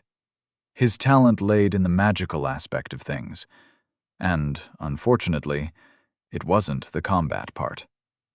He'll be fine, Ted, Aiden repeated. The palace has healers on staff who can heal injuries without the toxic effects of potions. The moment someone sees his leg, they'll ship him off to the healer. I didn't know that. Ted turned thoughtful again. Wait, how do you know that? Valden, the knight I train with, told me, Aiden lied. Anyone else? Drax and Leto think you've been avoiding them. They knew you from back home, so I think you should settle that. I'll look into it, but just for Drax and Leto. I don't know the others very well, and I don't plan on trying to make friends. I'm not good at it, so I don't see why I should. That's fair. Aiden nodded, then plopped back down on the bed. Besides, Ted continued, you don't really need to. The others have kind of formed a clique. They're acting like it's high school and cliques are cool. Aiden sighed. So it's already started. In his past life, there had been a touch of disagreement between them, and the palace had noted it quickly. Disagreement was not necessarily the word, but there had been a bit of an argument. It had split the team into those who demanded they do everything in their power to be returned home, and those who weren't so fanatical about it. Aiden hadn't really known when it started, but he did know that King Brandis had decided to turn the disagreement into what he had called a healthy competition. And in 3 weeks, he would pitch them against each other in a mock trial in front of the royal family. The intention was to see just how strong they had become. Aiden had been on Ted's team and had been carried into victory last time, but there had been nothing surprising about the victory. Having gained their first level faster than the others, Ted's team had been significantly stronger by the time the mock battle had come along. This time, however, things were working out in a different way. For one, Sam and the others hadn't come back from their adventure as level 1s. Aiden had screwed things up a little bit by joining their little adventure. He frowned as he thought about how differently things were going. It made predicting how things in the palace were going to go difficult. He only hoped it didn't affect how things in Nastild would go, because he couldn't imagine how to come out on top if the major events he knew ended up playing out differently. But those were bigger worries for future Aiden. Present Aiden had his own mistakes to fix. Fixing the disagreement between both groups was an impossible task for him, so he needed to find a way to ensure Ted's team still came out victorious at the end of the mock battle. A lot of things were riding on that victory. Chapter 9. Unique Skill. When someone with the ability to disrupt ambient mana uses it, it's usually to conceal a crime, or something worse, if there was anything worse. Yes, the effects wore off after a period of time, but it still left the events that occurred difficult to decipher through the ambient mana. Audid stood in the forest, sniffing the air about him. "Smells like evil," he said dramatically. He was standing among a sea of trees in a forest as old as the kingdom itself. It was a bright afternoon, and the sunlight gave more than enough light to see with through the canopy overhead. Taliner, his partner for the past 2 months, walked past him with an amused smile on her face. She was dressed in her full adventuring garb, light leather armor with her sword fastened to her hip. She walked with the same tempting sway to her hips that had made him talk to her 2 months ago. Audid looked up to the trees, doing his best to keep his eyes off her. She had already made it crystal clear that she was not interested in warming his sheets, even if he chose to fall in love with her first. "How's it coming, Jay?" Taliner asked, impatient. "I'm working as fast as I can," Jay answered, running his hand along the surface of the grass. Jay was a tracker they'd met this morning. He was a level 12, 21-year-old, specialized in mana tracking, and was a bit on the timid side. He talked only when talked to, and didn't drink. He was very much unlike most adventurers. In Audid's experience, only assassins behaved the way he did, secluded and broody. Jay was not an assassin, though. Audid had checked. "Whoever disrupted the ambient mana really didn't want anyone finding out who was here," Jay said after a while. "And their level's probably higher than mine." "That's not an answer we're willing to take," Taliner said, stopping to squat beside him. Jay took a moment to take his eyes off the grass. "Well," he said unapologetically, "you should have gotten someone with a higher level than mine if you wanted a specific kind of answer." "And yet," she patted him on the back amiably, "we got you." Jay turned back to the grass and ran his hand through it, then dug his fingers into the soil. "That's because I was cheap." "Cheap?" Audid snorted, turning to the goblin corpse beside his feet that was already beginning to rot. "You cost us 2 silver coins. That's enough for a night at any inn." "Cheap," Jay repeated. "But on a more serious note, whoever did this really didn't want us tracking him down." "Them," Audid corrected. Jay got up. "Them?" "Yes, them." Taliner got up and dusted her hand on her leather pants. "As in more than one." Audid let out a worried sigh as he walked up to the second goblin corpse. This one had gotten one of its arms severed before it had been killed. Off to the side, there was a goblin that had been burnt to death. The problem was that he didn't know if it was magic fire or normal fire. "You see the sword marks on that goblin?" Taliner said to Jay, gesturing at a dead goblin with more than 4 sword marks. Jay nodded. "It's got 8 cuts," she continued, "which means whoever killed it had needed 8 cuts. But that one over there only needed 3. Audid kicked a green severed hand. "This one as well." Jay looked around, then pointed. "That one too." "Yes," Audid confirmed. "What about that one?" Jay pointed. Audid knew what he was pointing at. The goblin had needed less than 4 cuts to kill it. "Different person." "How do you know?" "The cuts," Taliner said, walking up to the corpse in question. She squatted next to it. "These ones are cleaner. Better. Whoever made these cuts knew what he was doing. We may be simple level 18s, but Audid over there has been using the sword since he was 10. "And you?" Jay asked. "Was studying to be a healer until my class told me I've got a talent for killing things." She shrugged as she got up. "So here I am, adventuring." "Oh," Jay muttered awkwardly. "Don't sweat it," she said. Jay scratched his elbow the way a nervous person would. "So we've got 2 people sneaking out at odd hours stealing other people's contract quests?" "No," We've got at least 4 people, 2 of which are very good with the sword.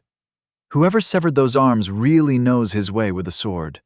And I don't think it was about the contract." Talonor headed towards a different corpse, and Jay strolled up to a tree and squatted there, working on something Otid couldn't see. "Otid," Talonor called out after a short while. "I think we've got a problem." "What's that?" Otid turned and hurried over to her side. When he got to her, she pointed at a severed arm. "We've got another severed arm," she said. "And the body we've got is missing only 1 arm." Otid frowned, running a hand down his face. "Rookies couldn't even do the job properly. They let one of them get away." "They probably figured it out." Talonor frowned, thoughtful. "Maybe they're the ones that gave the society the anonymous tip. I'm just hoping we'll find another dead goblin if we go a little farther." Otid had a strong feeling that they would not. "Guys," Jay called from his own end. "You find something?" Talonor answered. "Yeah," Jay answered. "There was blood on the grass, so I tried to analyze that one. You won't believe what I found." "Please tell me you found who did this," Talonor sighed, "because I'm getting really pissed at whoever these guys are. They've practically made our work completing this quest more difficult." "Not really, but I got something," Jay said when they got to him. "You see these small spots of blood?" Otid squinted, then squatted and squinted some more. All he saw were 4 drops of blood, and that was barely. "You've got a good eye," he complimented Jay. "God knows I wouldn't have seen that." "I know." Otid shook his head with a smile. Don't be modest on my account. "So, what did you find out?" "Well, it's human blood, which is very fascinating." "Fascinating?" Otid asked, surprised. "I don't know if you've noticed, kid, but you've got it too. I can show you so you can fascinate yourself if you'd like." Jay shook his head, and Talonor frowned at Otid. "That's not what's fascinating," Jay said. "What's fascinating is that it's 80% mana." "So someone with a high blood-to-mana ratio?" Talonor asked. "That's going to be a problem." "But it's not," Jay disagreed, slowly getting giddy. "It's 80% mana, but it's 80% unrefined mana." "Classless?" Otid frowned. "At 80%? That's impossible. Everyone knows you get a class at level 10, and that's like 20% mana." He looked at Talonor. "Right?" Talonor nodded in confirmation. "Yes," Jay agreed, still smiling. "But here's the best part.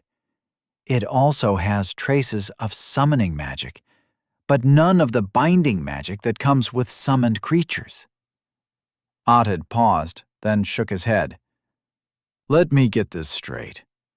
What you're telling me is that you just discovered a summoned human bound to no master." Jay nodded like an overactive child. "Isn't that amazing?" "Fuck no, it's not.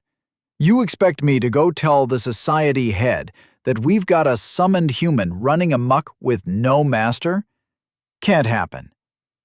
"But that's what's happening." "No, it's not, because it's all impossible. First, humans cannot be summoned. You summon goats and basilisks and twin-horned rabbits. Normal familiars combat familiars. The occasional demons for the nut jobs out there, but not humans. It's impossible.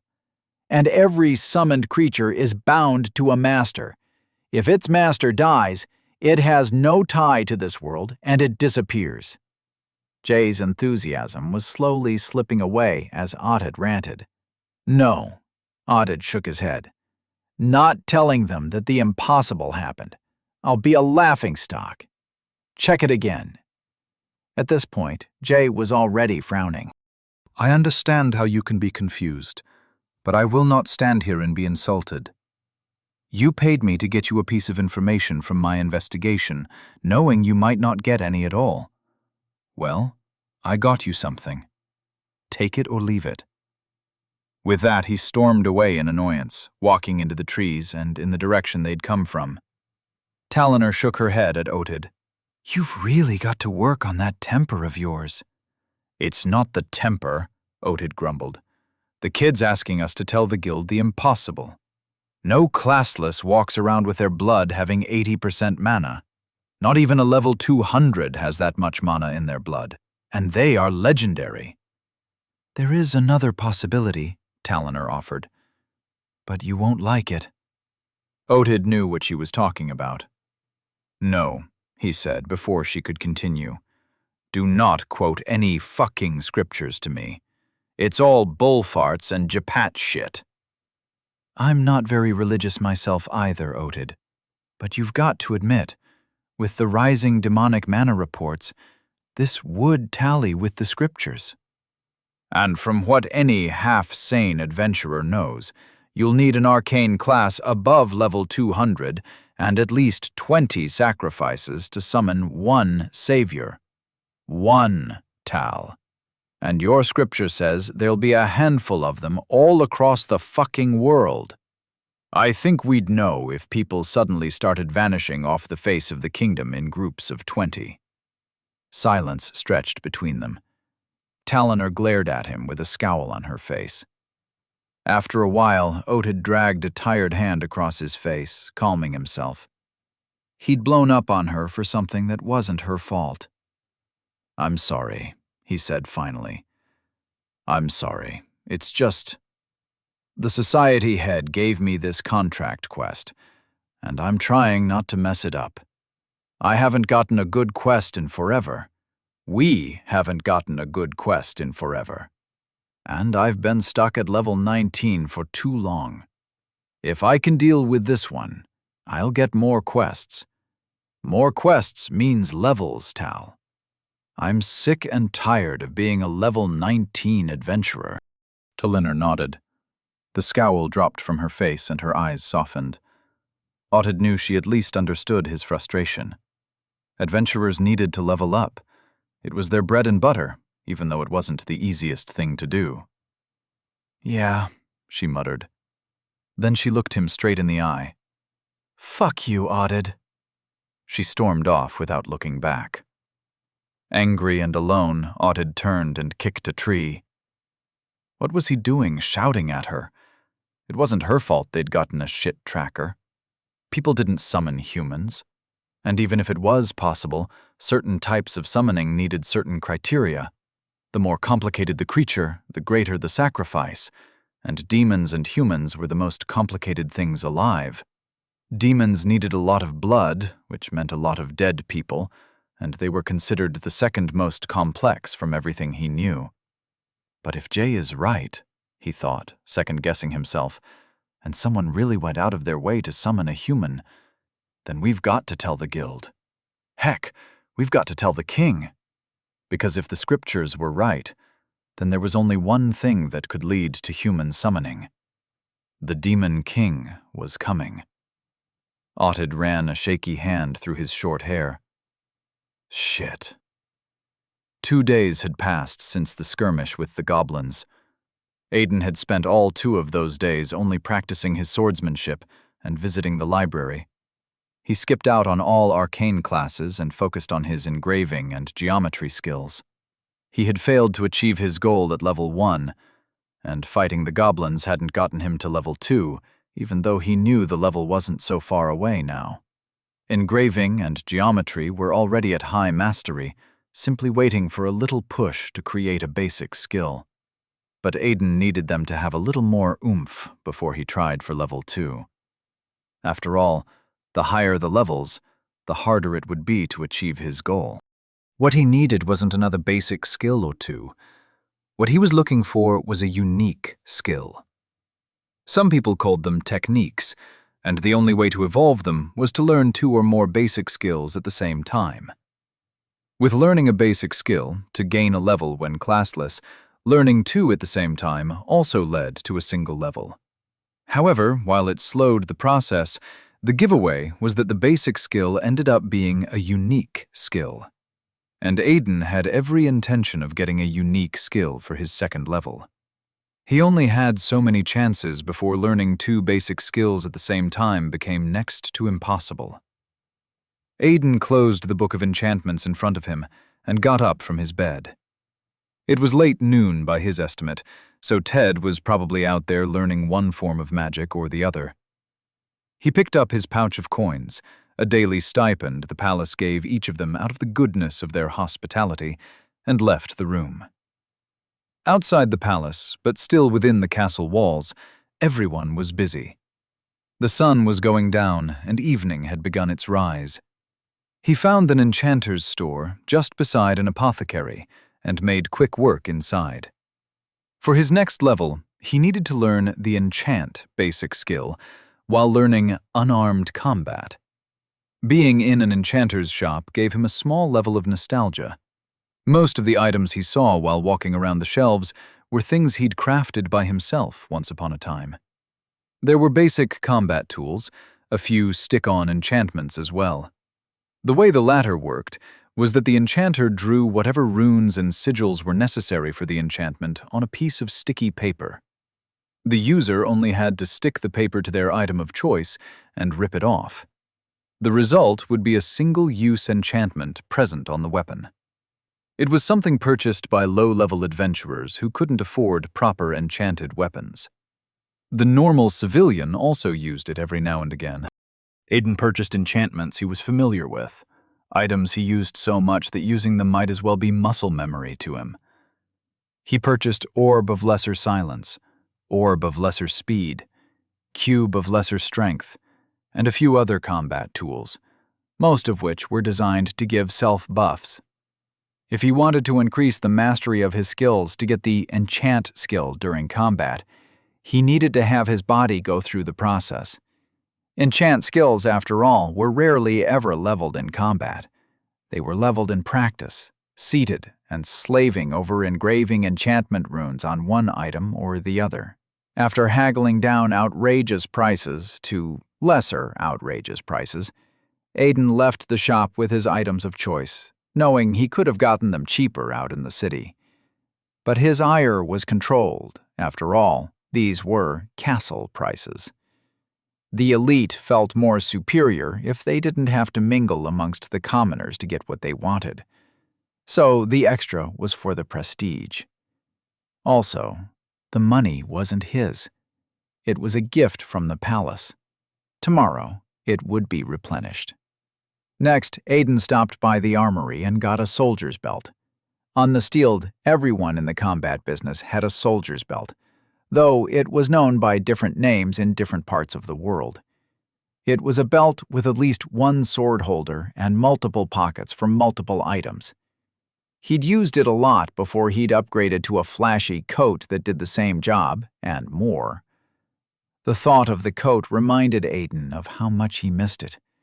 And since he wouldn't be going for the enchanter class this time around, it meant there were a lot of things he loved, like the coat, his dagger, and his sword, Spellbinder, that would never be recreated in this world.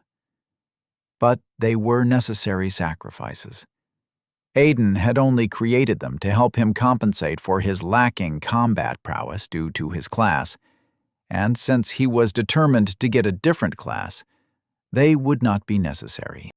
When he got to the training ground he and Valden used as evening fell, he found the knight seated calmly on a large stone. His broadsword stood before him, stabbed into the ground, and he rested his hand on its pommel. Aiden approached the man at a leisurely pace. "Do you just come here and sit once the sun begins to set every day? Or is there someone tailing me that lets you know when I'll be around?" The knight raised his helmeted head to look at him. "You have missed our sparring session for 2 days in a row now." Aiden chuckled. "I was busy with other endeavors." Valden's head lowered slightly, focusing on the soldier's belt around Aiden's waist that carried no sword. "I take it you have something you want to learn today?" His head tilted back up as Aiden came to stand in front of him. "Something I fear I will not like." "Perhaps." Aiden reached for the knight's sword in a casual gesture, and Valden tilted the pommel towards himself, so that the weapon leaned away from Aiden's hand. Then he got up and drew the blade from the ground. "All right then," he said, sheathing the broadsword. "What are we doing today?" "Unarmed combat," Aiden said, taking his hand back to his side. "And a little bit of enchanted fighting." Valden's head cocked to the side. "You wish to fight with enchantment magic, Lord Lockhart?" Aiden nodded. "I do. Do you have a problem with that?"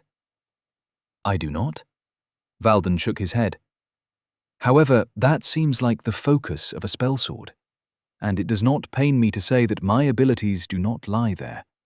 However, while not a paladin or a bladesinger, we do have a knight on hand with a basic knowledge of enchanted combat." "Personally, I'd prefer a battle mage," Aiden said with a dismissive gesture. "But it's nothing so deep. You will be enough." "Are you sure, Lord Lockhart? The intricacies of fighting with magic while in active combat motion is not as easy as it may sound." Aiden almost laughed. Oh, how he knew it. Flight with active skills already felt like fighting, while splitting the mind two ways, one to keep track of the skills, and the other to keep track of the body. Fighting with magic outside of your skills while fighting with skills and the body was like splitting the mind three ways. It was multitasking, and the reason many people didn't do it. It took far more than just practice to be good at it. "I'll manage," Aiden replied.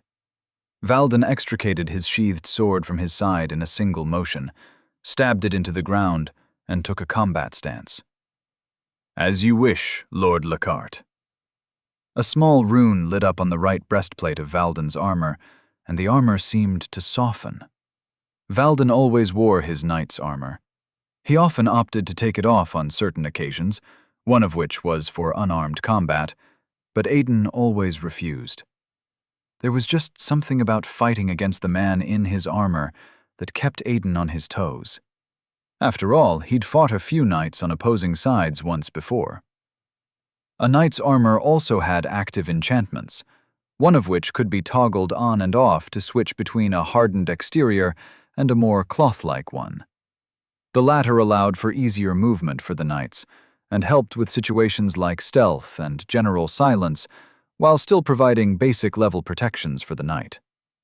For their unarmed training, Valden activated the enchantments that gave the armor a cloth-like feel for Aiden's sake, and deactivated the protections.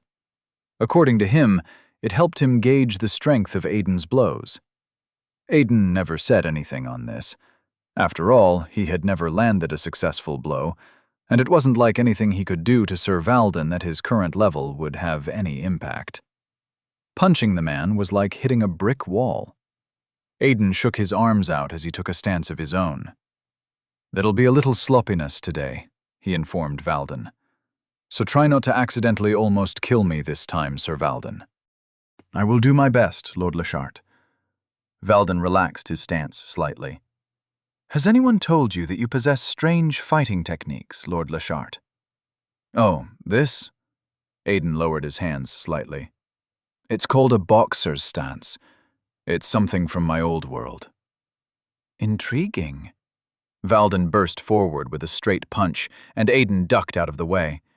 He stepped about a bit, creating some distance between them, but Valden was quick to follow, blitzing through the distance. Aiden ducked a few more blows and tossed a few jabs. None connected, and Valden didn't give him the grace of blocking. After a few exchanges, Aiden switched fighting techniques to something more complex and from this world. As he did, he pulled out one of the orbs he'd purchased from his belt and channeled mana into it as Valden came at him with a punch. It was a small object the size of 2 sugar cubes. His interface flashed as he activated it. "You have activated Cube of Lesser Strength. Effect, plus 4% strength granted to user. Duration, 0 hours, 0 minutes, 15 seconds. Aiden felt the rush of power go through him, paying avid attention to the flow of mana from the enchantment. Out of unreasonable curiosity, he didn't dodge Valden's blow. Instead, he raised both hands to meet it. He took the blow in the palm of one hand while supporting the hand with the other, and knew he'd made a mistake the moment the blow connected. The force of Valden's blow knocked both hands back and sent Aiden tumbling along the ground. Aiden righted his body as he tumbled and bounced back to his feet at the end of his fall. Knowing the knight very well, he wasn't surprised to find Valden waiting for him to stand back up. "Are you all right, Lord Lachart?" Valden asked in a simple tone. Aiden opened and closed his palm. While the blow had certainly hurt, it had broken nothing. "Just an enchantment of lesser strength," he said, pulling out 3 more items. 2 were orbs, and the other was a balled-up piece of paper. "Was testing its limit. Nothing more." He channeled mana into 2 of the 3 items and darted forward. To activate an enchantment, all a person had to do was channel their mana into it, and the enchantment did all the work. It was technically like using an item on default settings, but to gain the true value of an enchantment, one had to actively channel their mana through the runes and sigils that created the enchantment. It was like going through the settings and customizing it for personal preference. It gave the user, if they were capable, a better understanding of the item and enchantment. Most people didn't use this method because you needed an understanding of the enchantments themselves, their creative runes and sigils, to do it. You have activated Sliver of Lesser Agility. Effect: plus 2% increase in agility. Duration: 0 hours, 0 minutes, 18 seconds. You have activated Orb of Lesser Speed. Effect: plus 3% increase in movement speed. Duration: 0 hours, 0 minutes, 12 seconds. Aiden closed the distance in the blink of an eye and threw a kick into Valden's side. Valden blocked it with a raised leg, and Aiden tossed the last orb into the space between them, activating it as the 3rd item. It served its purpose as a distraction. You have activated Orb of Lesser Silence. Effect: all sound made will be nullified within the specified vicinity. Duration: 0 hours, 0 minutes, 19 seconds. Radius: 0.0014 kilometers. If the orb worked as a distraction, then Valden's eyes would be, even if momentarily, on the item as it shattered into dust. This meant the knight would not see the next attack coming at him. As such, he would have to rely on his sense of sound to hear Aiden's next move. Aiden hoped to take away this advantage. The entire strategy banked on Valden's attention being caught by the tossed orb. The world around them shimmered in a small, translucent dome, wide enough to encircle them as the orb's enchantment took effect. All silence enchantments played the same role. They basically tuned out all the sound within their area of effect, which meant that for the next few seconds, everything that happened would happen without any sound. The distraction would take the knight's sight, then the orb would take his sense of sound, 2 necessary senses in a fight. For the sake of caution, Aiden feinted to the left first, then came up on the right with an open-hand uppercut. With the effects of Orb of Lesser Speed, he hoped to be slightly faster than Valden's estimated calculation of his speed. He knew none of his attacks would leave any impact on the knight, but the aim wasn't to hurt Valden, it was to land a blow. "Congratulations! You have gained perfect mastery. Kick. Mastery 100.00%. Congratulations! You have gained perfect mastery. Palm attack. Mastery 100.00%. Congratulations! You have gained perfect mastery. Engraving. Mastery 100.00%. Congratulations! You have gained perfect mastery. Geometry. Mastery 100.00%. Aiden's uppercut connected with the jaw of Valdan's helmet as the notifications appeared, translucent in a way that did little to obstruct his view. It was a perfect strike, a proper hit. If they were of equal levels, the blow would have probably sent Valdan staggering, probably given him a concussion too. But they were not. Valdan reacted to the blow instantly. Both of his hands came together, and he brought them down on Aiden's arm at the elbow. It locked Aiden's striking arm painfully and forced him down to one knee. It subdued him perfectly. "Ow! Ow! Ow!" Aiden complained, tapping the knight's gauntleted arm in surrender. While he did so, his interface flashed in front of him once more. Foundational skill with perfect mastery detected. Multiple foundational skills with perfect mastery detected. Congratulations! You have achieved perfect mastery in the necessary foundational skills. You have gained skill, unarmed combat, mastery 0.10%. Foundational skill with perfect mastery detected. Multiple foundational skills with perfect mastery detected. Congratulations! You have achieved perfect mastery in the necessary foundational skills. You have gained skill, basic enchant, mastery 02.10%. Valdan released Aiden with almost the same speed he'd used to subdue him and took 2 quick steps away. Aiden might have been imagining it, but the man's stance looked as if he was surprised somehow. Congratulations! You have leveled up. Name, Aiden Lachart. Species, human. Age, 19. Class, none. Level 2. Aiden smiled, feeling the power from leveling up go through him. It was like a full-body buzz. He could feel it grow from his heart, reaching into every part of his body.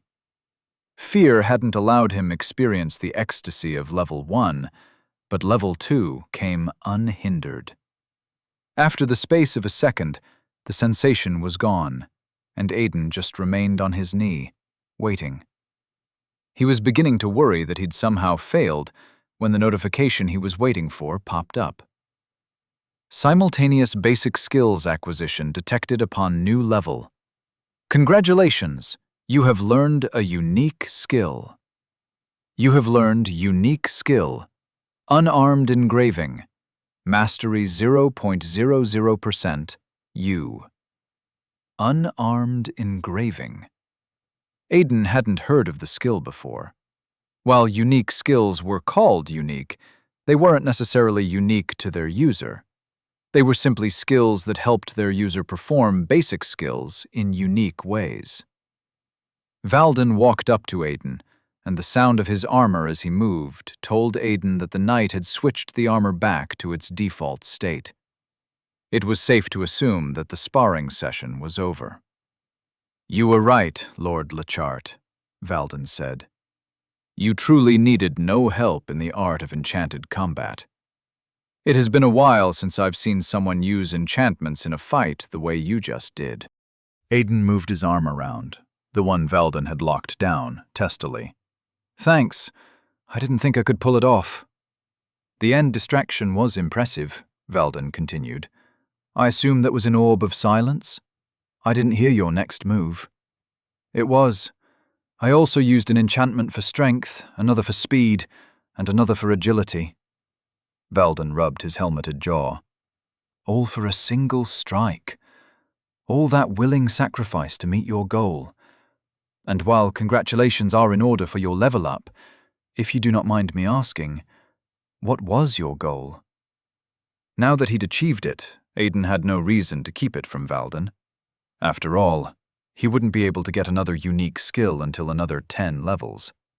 It was simply the way with the skills. "I was going for a unique skill," he said. "I see." Valdan looked to the side, into the distance. He seemed contemplative. "That was the same thing you were trying to do last time, was it not?" Aiden rubbed the back of his neck, suddenly feeling embarrassed. "Yeah, About that, I'm really sorry.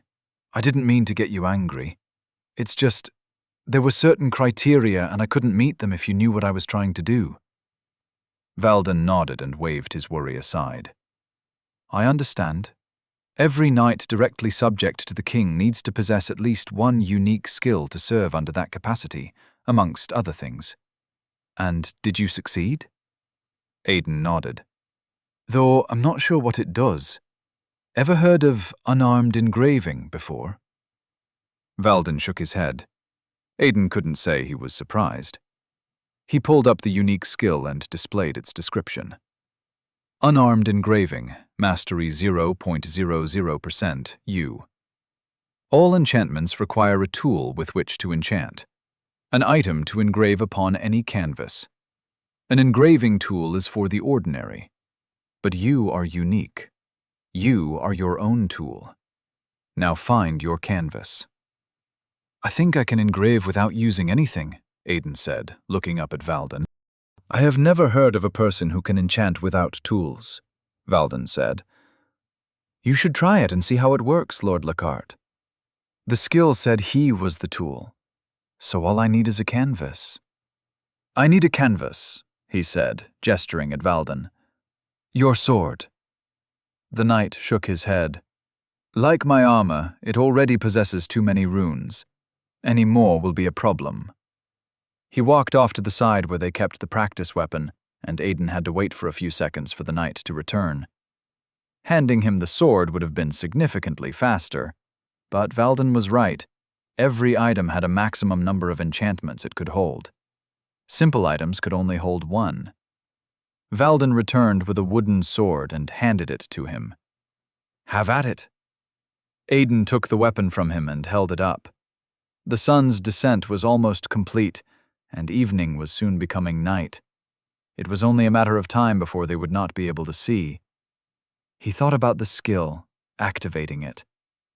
You have activated unarmed engraving, U. The moment the notification appeared, information filled Aiden's mind, and he knew how the skill worked. It was like picking up an old tool and suddenly remembering how to use it. He placed his index finger against the flat of the wooden blade and drew the simplest level 2 enchantment he knew. When the runes and sigils were complete, done in the space of 3 seconds, he activated it. You have activated Enchantment of Lesser Strength. Effect: 8% increase in durability. Duration: 0 hours, 0 minutes, 19 seconds. Enchantments had different effects when cast on the living as against the non-living, and Aiden watched the enchantment slowly burn a scar in the wood as time moved on, darkening ever so quickly. Once the duration was up, the enchantment was nothing but a black burn mark on the wooden sword. Valden was standing beside him, observing the process. An enchantment done without tools. I have never seen the likes before. All enchanters use tools. Aiden was smiling. I know. No, Valden shook his head. You do not. What you've done is similar to how spells are cast. You have cast an enchantment as though it were a spell, or a spell as though it were an enchantment.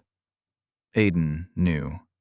Spells were like powerful enchantments cast by word of mouth or drawn by the hands of anyone with the mana mastery skill. And where enchantments had to be written on something, spells could be written anywhere, including thin air and without tools. But the major difference that mattered was the effect of a spell as against an enchantment. An enchantment needed a conduit to act through and upon. That was why all enchantments needed to be engraved on something. A spell needed no such thing. So if an enchantment granted lightning effects, it would need a conduit like a sword or a pole or something for the electricity to travel through. A spell had no such limitation. The caster could simply point and cast and watch lightning shoot across the distance. Aiden didn't argue with Valden because he didn't need to. He turned the hilt of the wooden sword to Valden, and the knight took it. If I may ask, Lord Lockhart, Valden said, how did you learn of unique skills and how to get them? Read it in one of the library books, Aiden answered. He already spent a great deal of time in the library, so the library had become his go-to explanation for knowledge he possessed. An obvious lie to him, but a sufficient explanation to others. The question, he said, suddenly realizing something that had happened in his past life and was repeating itself in this one, is why no one has told any of us about unique skills or tried to help us learn any. I understand that it's not so easy to replicate, given the criteria, but I'm certain we could still try. Aiden didn't even need to think about it.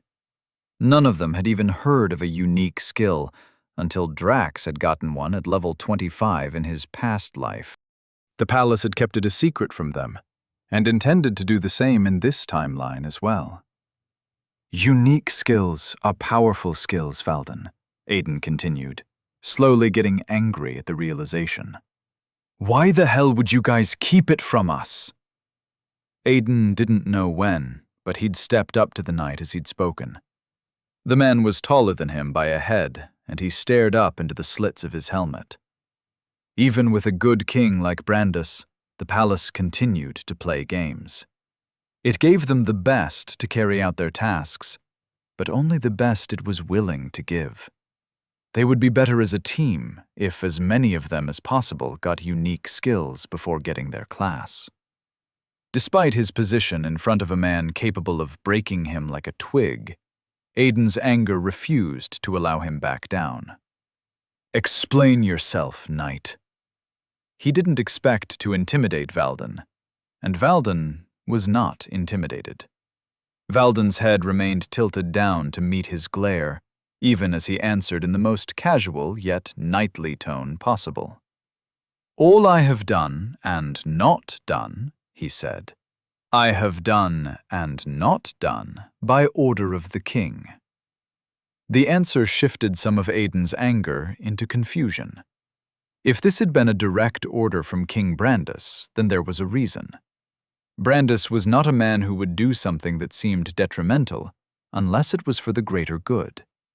What greater good would keep them from raising us as best as possible, he thought. Unique skills weren't necessarily powerful, but they were unique. Some of them defied the existing laws of existing skills. There were also others that took a skill and customized it to the owner.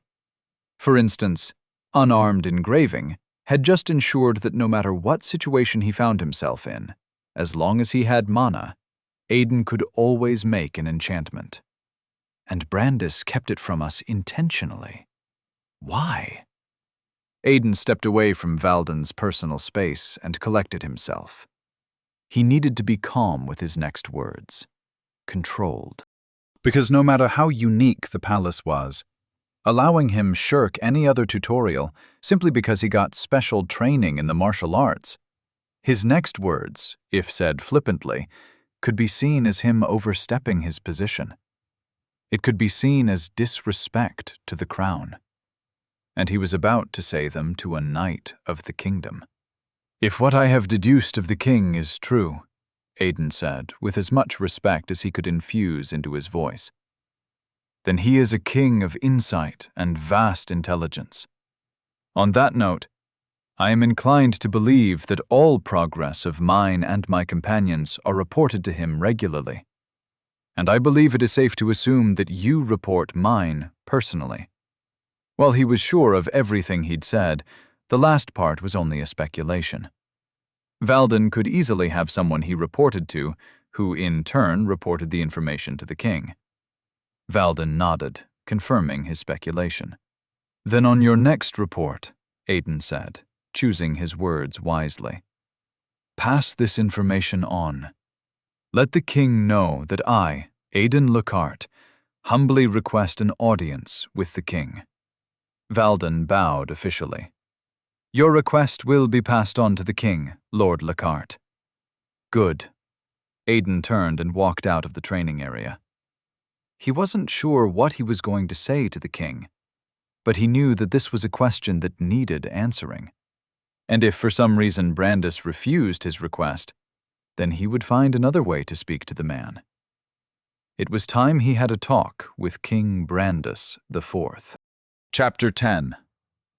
Games and Errors. The palace had enchantments in place that addressed the subject of temperature.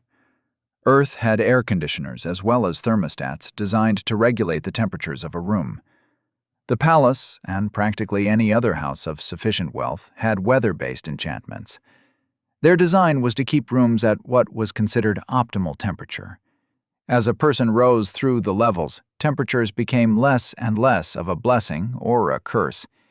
Heat and chill slowly became bygone concepts. They were not completely eliminated, merely suppressed. A person of a high enough level did not suddenly stop feeling these temperatures, it just required far stronger levels to feel them. However, Aiden, at level 2, couldn't feel the temperature being regulated in his room when he very well should. As he paced up and down his room, he could feel himself breaking out in a cold sweat. What had he done? No, he knew what he had done, but what had he done? A mere classless did not request the presence of the king on a whim. Even in his past life, as high as his level had gone, there had still been processes involved in gaining an audience with kings. Even when the kings knew he was not from this world. Even when they knew I was standing in representation of the order. Aiden ran a worried hand through his hair. He stopped his pacing, ran both hands through his hair. He took a handful of hair and groaned in exasperation. What the hell have I done? On his bed, Ted chuckled in entertainment, and Aiden shot him a glare. Don't look at me. Ted tossed a grape from a plate on the bed into his mouth. I'm not the one that told a powerful knight to demand an audience with his king like I was some important delegate. Aiden groaned and dropped his hands. I did not demand an audience with the king. I kindly requested for one. Requested, demanded, Ted shrugged. Sounds all the same to me. Aiden moved to the only table in the room and leaned against it. He looked at the top corners of the room where the runes and sigils for the temperature enchantments were supposed to be. How does the room feel to you? He asked. Ted looked to the ceiling. The temperature enchantments are working just fine, Ada, Ted said, then tossed him a grape. You're just worrying too much. Brandis is just a king. It's not like you're facing off against a congress of demon lords or something. Aiden paused, catching the tossed grape. He frowned. How do you know about the temperature enchantments? Ted raised a brow. What? Aiden placed the grape on the table carefully. I asked how the room feels to you. I said nothing about temperature enchantments. Your point? My point is, how do you know that this room has temperature enchantments?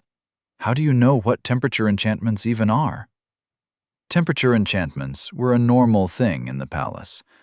They were like the walls or the ceilings or a thermostat, or a person's mother. No one brought it up unless there was a reason to bring it up. You didn't walk into a person's house only to have them talking to you about the ceiling. And since nobody from their world knew about temperature enchantments, no one was going to bring it up, so none of them was supposed to know. Even if one of them knew, unless it was pointed out that these enchantments worked optimally when placed at the highest points in a room as possible, they wouldn't know where it was placed. Aiden, Ted said carefully, I'm not sure why you look like a ghostbuster about to prove to the world that you're not crazy, but you've got to breathe. You don't want to be frazzled when you meet the king. It can't be possible, right? Aiden worried. I've already ruled out the possibility that he came back in time, too. I only have the sage to worry about. I don't know how to put this, Ted, Aiden said slowly, walking up to the bed. But I need to know how you know of temperature enchantments. It's very important. He searched his brother's eyes, waiting. If Ted was just like him, he wouldn't say anything specific because he would know that temperature enchantments weren't the only enchantments not visible to the eyes in the room. He would know that they had to be careful of everything they said in the palace. So Aiden looked for it in his eyes, anything that would tell him what he wanted to know. There was a knock at the door. The sound pierced the silence of everything, but Aiden didn't turn away. Neither did Ted. They remained where they were, staring at each other. The knock came again, once more, then twice.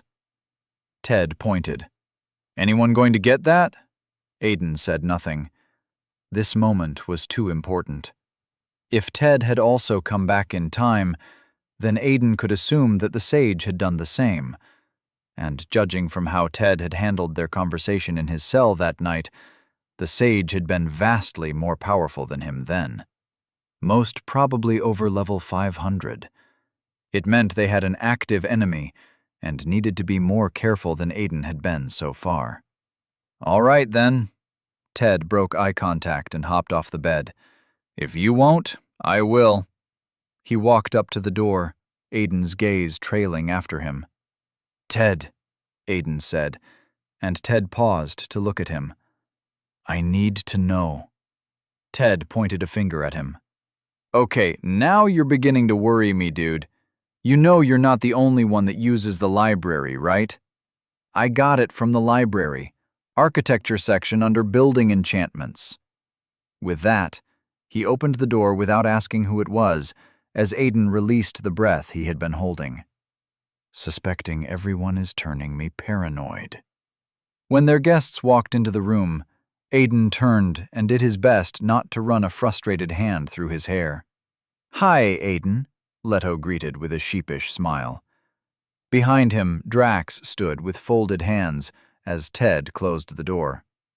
"In my defense," Ted pointed out, I was not a part of this. I'm just not surprised by it. "You've been avoiding us," Drax said to Aiden, matter of fact. Aiden turned to face them and folded his arms over his chest.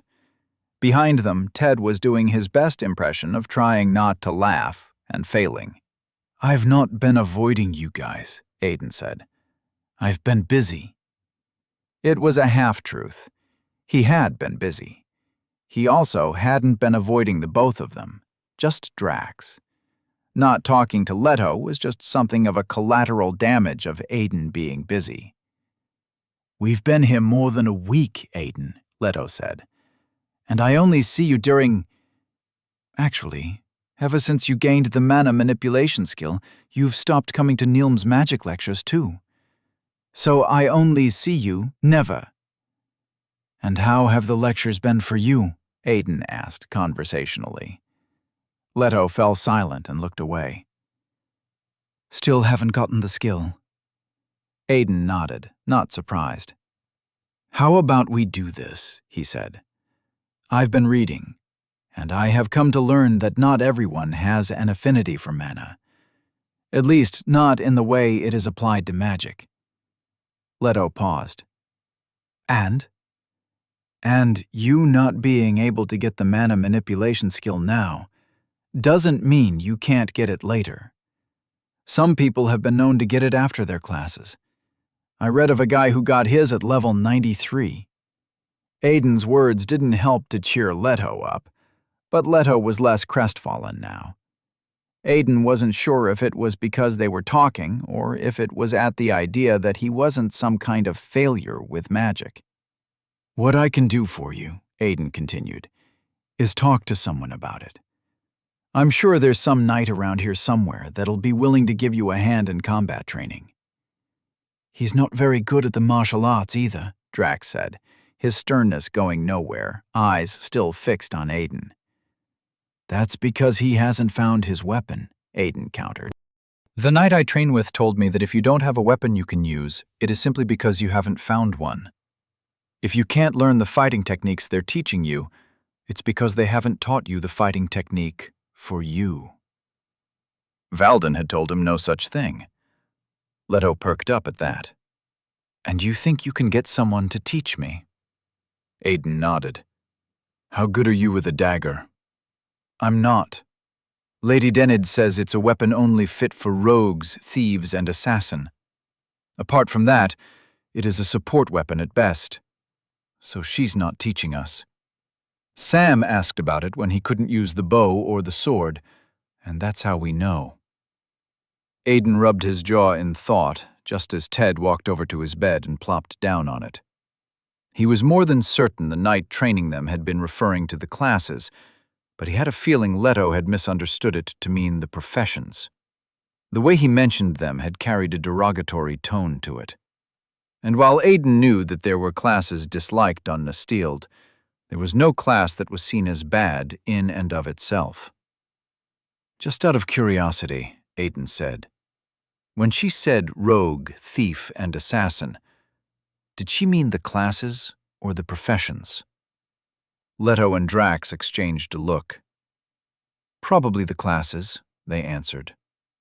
Probably meaning you don't know. Aiden pinched his bottom lip in thought and dragged it. Hasn't Mom always told you to stop doing that? Ted interrupted. Aiden made a face at him. Well, Mom's not here right now, is she? He'd said the words randomly, but a heavy silence settled on the room in their wake. It took him a moment to realize what he had done. To him, it had been 11 years since he'd seen his parents and friends. Their absence in his life was nothing but a natural thing now, like talking about a loved one long dead. But the people in the room with him were not the same. For them, it had only been a week and a few days, not even a month. Ted chuckled awkwardly. Things got heavy fast. Yeah, Aiden rubbed the back of his neck. Sorry about that.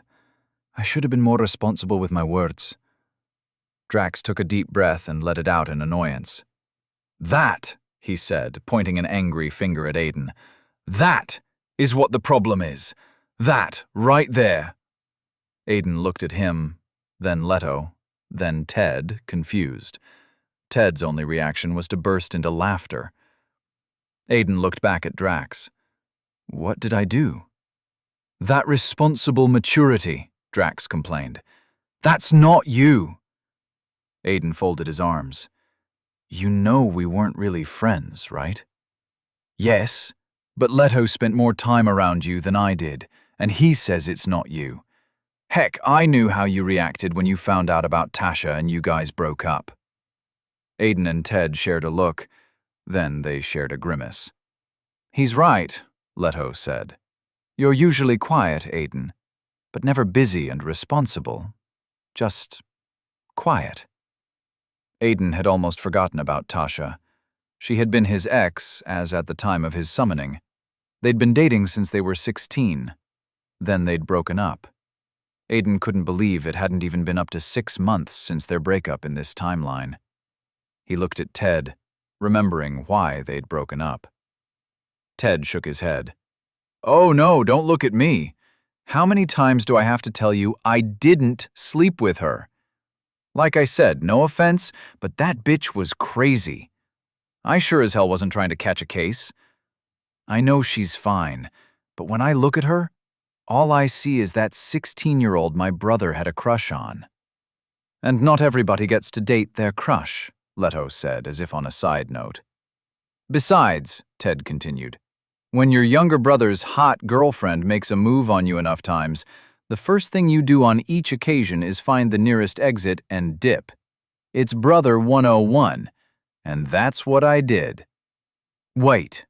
Drax looked from Aiden to Ted. It wasn't just once? The bad thing about your girlfriend being famous in college was that her business was everybody's business, and everyone liked to talk. So when Aiden had walked in on her trying to seduce Ted in his room, when Ted had come to drop some things off, and broken up with her, he knew the entire school was going to find out. Aiden knew Ted hadn't done anything, but he'd been young and stupid when he'd found out all those years ago. So when Tasha had told him that it wasn't the first time when they were breaking up, and claimed she had done something with Ted before, he'd believed her. Why? Because she'd had no reason to lie.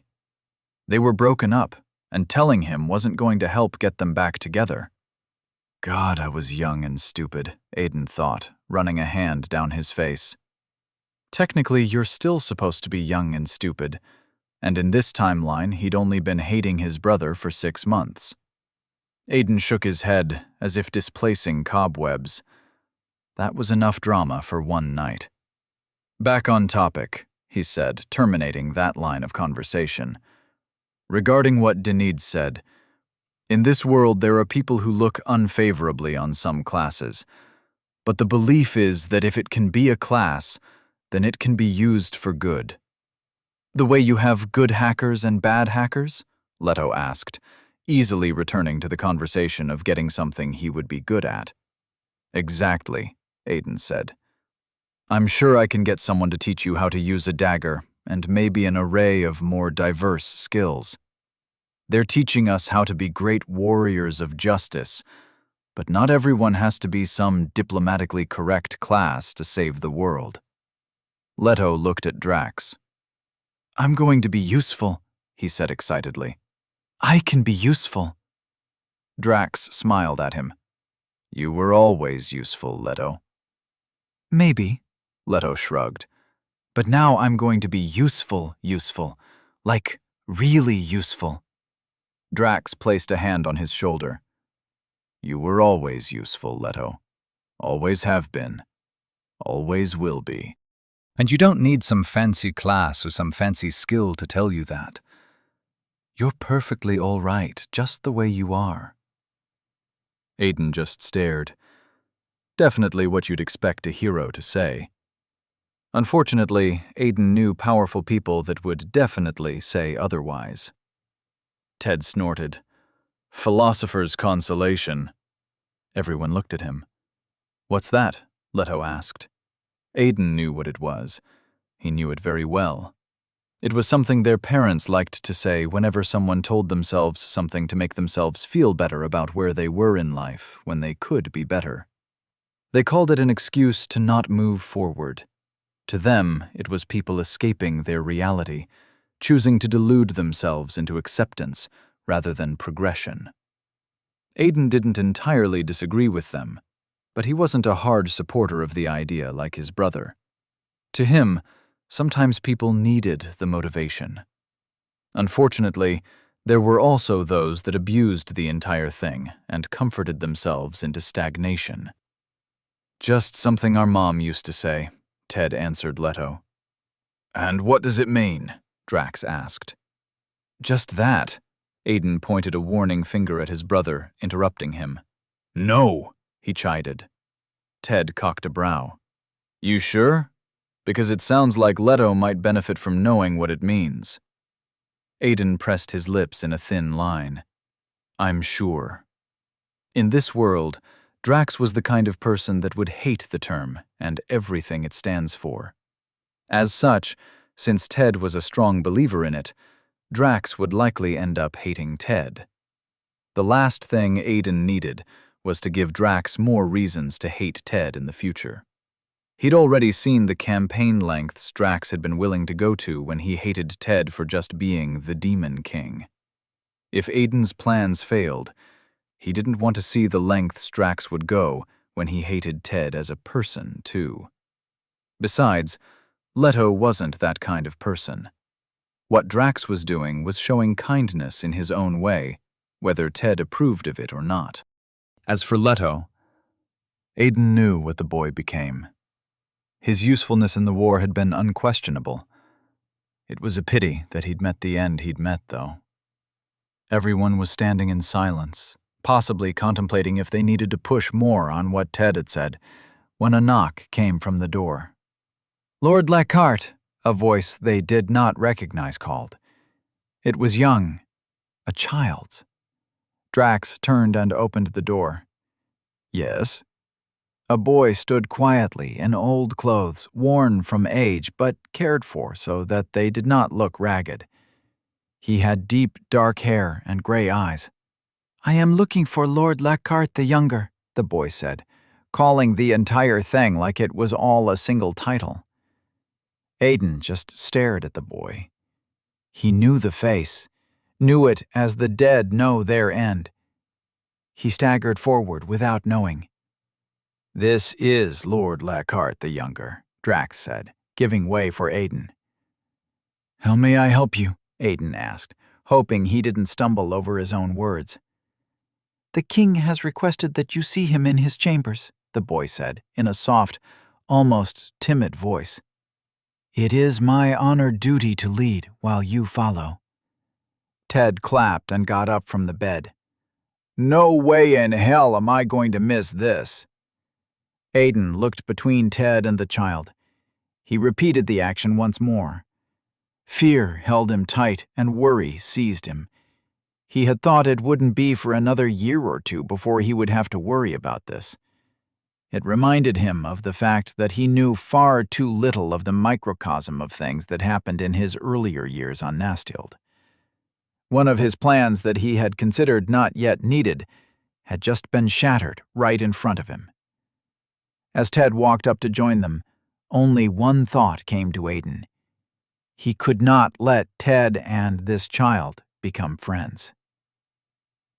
A man stood in front of the door the young boy led them to. He wore the clothes of an attendant, but one of high class.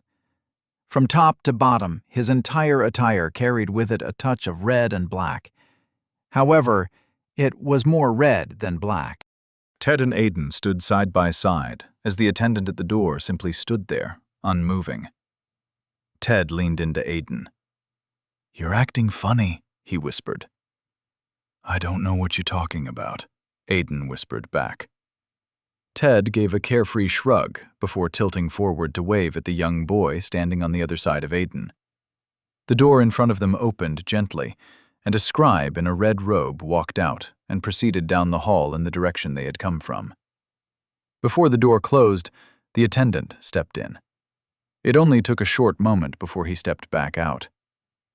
"The king will see only Lord Lockhart the Younger," he informed them. It seemed the Younger was slowly becoming a part of his official title. Aiden shared a look with Ted, but his brother didn't seem to care. "Do you intend to wait for me?" he asked. Ted snorted. "Gods, no. Just standing here, doing what? Would you like the attendant and I to play chess?" "I'm sorry, Lord Lockhart," the attendant bowed apologetically, "but I cannot play chess." A mischievous smile split Ted's lips, and he looked like he'd just found something fun. "And do you know what chess is, sir?" he asked the man. "I do not, my lord, and sir is a title far beyond myself.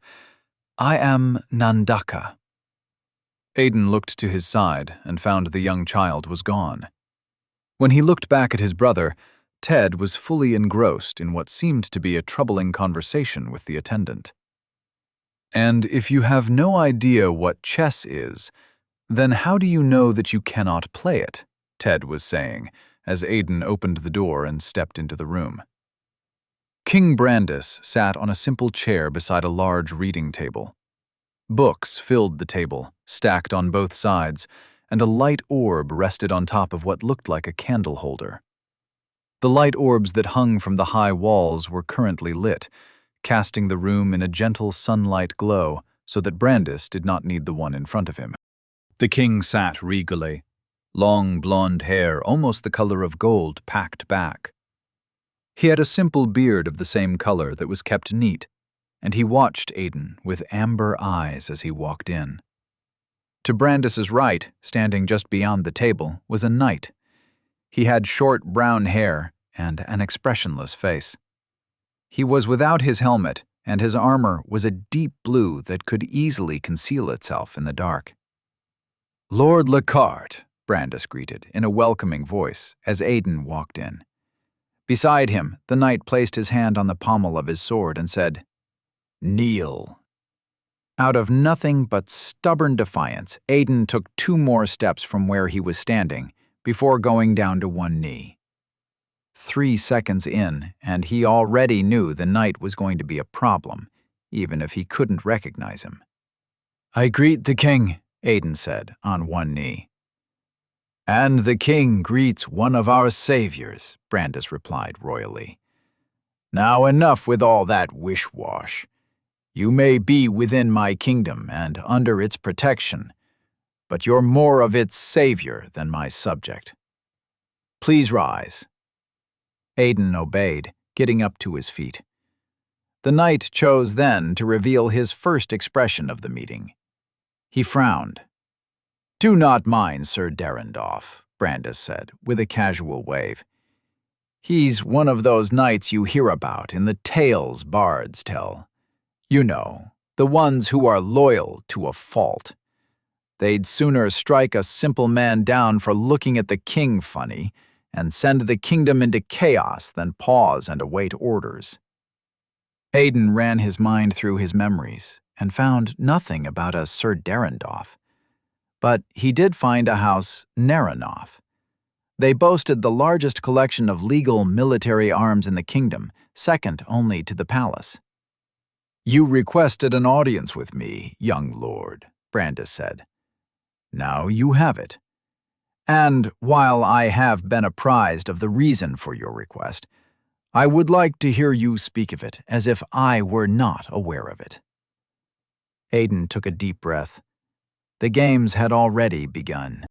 Brandis had taken it upon himself to inform him that he had the advantage in the conversation, and yet he had also commanded him to play pretend, testing him to see how best he could play the games of court. He wants to know if my mental acumen is as good as my martial prowess. Brandis would be surprised to learn that he had none. Word games were more of Zen's specialty when Aiden had been working for the Order.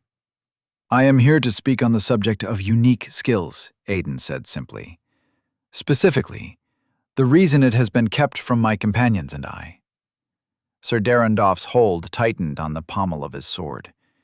If Brandis noticed it, he gave no sign of it. "And if I ask how you came to know something that has been intentionally kept from you, what would be your response?" Brandis asked. "It is no secret that I have befriended the palace library, Your Grace. It holds many truths." Brandis stroked his beard. "I see." Sir Derendorf's presence was beginning to possess a meaning to Aiden now. He was about to have a conversation with the king about something he should not know. Derendorf could as easily be a witness to this conversation as he could be Aiden's executioner. But Brandis King had been fair and kind to them in his past life. Up until the end. What were the chances that things were going to be different this time? Aiden's hand inched towards his soldier's belt regardless. Brandis's gaze followed the action, and the king leaned forward. "It's always good to see a foreigner adjust to life in my kingdom so quickly, Lord Lockhart. But it seems you are wearing your soldier's belt wrong." Aiden's hand paused. He was wearing the belt wrong, but it was intentional. The pockets unlocked from above, so he wore it upside down so that he didn't have to pick his items from inside the pockets. Instead, when he opened them, the items would merely drop into his waiting hands. It shaved off a fraction of the time it took to reach inside the pockets for the items. It was a fraction of a second, but those counted greatly in a fight. The only part of the process considered stressful was developing a mind that remembered which pocket held what enchanted item. Aiden nodded. "I am aware, Your Grace." "So it is intentional." Brandis rested his back against the chair. "I see. But back to important conversations. Yes, I asked that all subjects regarding unique skills be kept from you and your companions." A true and honest man. Brandis was not one for the games of politics. He would rather challenge a man to a duel than talk around subjects, even if he knew how to talk around subjects. "And may I ask why, Your Grace?" Aiden asked. Brandis paused in barely concealed surprise at Aiden's choice of title. Derenonoff's hand trembled on the pommel of his sword, and Brandis spared the knight a subtle look, then shook his head in what looked like dismay. "Do you know what a unique skill is, Aiden?" Brandis asked. "May I call you Aiden?" "You may, Your Grace. And yes, I know what a unique skill is." From what I read, it is what happens when a skill is tailored specifically to the user, or allows them perform the actions intended of the skills in their own unique way. The same skill, but used in a way unique only to the user. Brandis nodded. They are amazing skills. Not necessarily powerful, but amazing nonetheless. However, the scriptures tell us something in its foretelling of you and your companion's arrival. Brandis paused there, and it seemed intentional. Aiden felt compelled to fill the silence. And what does it teach, Your Grace? Well, teach is a strong word, but what it tells us is something we are yet to share with you and yours. Although, from the rumors climbing about the palace walls, you and your friends have already figured it out. Durendorf spared the king a quick look. Yes, Aiden, Brandis continued. I am talking about the advent of the Demon King. It is the reason you and yours are here. This Demon King is the end result of the rising darkness.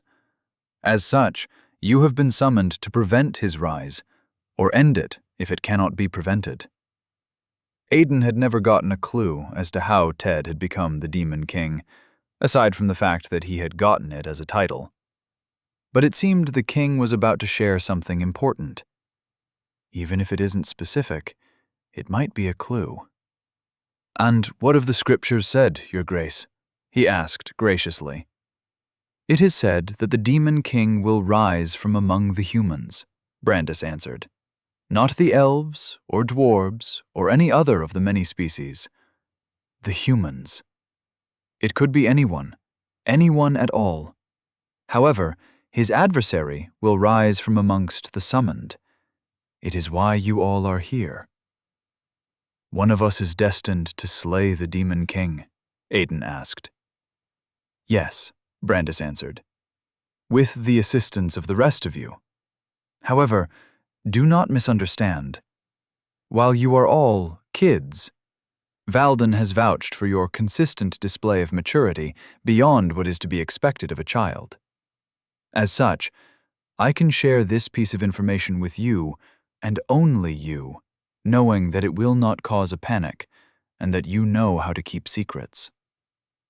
Aiden wasn't sure what his response was supposed to be, so he said, Yes, Your Grace. Brandis nodded. Good. Now, while the scriptures agree that the Demon King's adversary will come from the summoned, it does not say that the Demon King will not come from the summoned. Ergo, we have accounted for the possibility that one of you might become the enemy we seek to stop. Aiden gulped. So the king had already considered that possibility. If only he knew how correct he was. But we do not worry, Brandis said, because the scriptures give us a hint on how to, dare I say, predict the Demon King. Good. If I can find out how Ted becomes the Demon King, then I can prevent it, or act accordingly if it is avoidable. Though Aiden still wasn't sure what acting accordingly would be. And what do the scriptures say on the subject? He asked. What it says, Brandis placed a gentle hand on one of the books on the table. Something felt very solemn about the action. What it says, Aiden, is that the one who is to become the Demon King will be a classless who develops a unique skill. Aiden froze.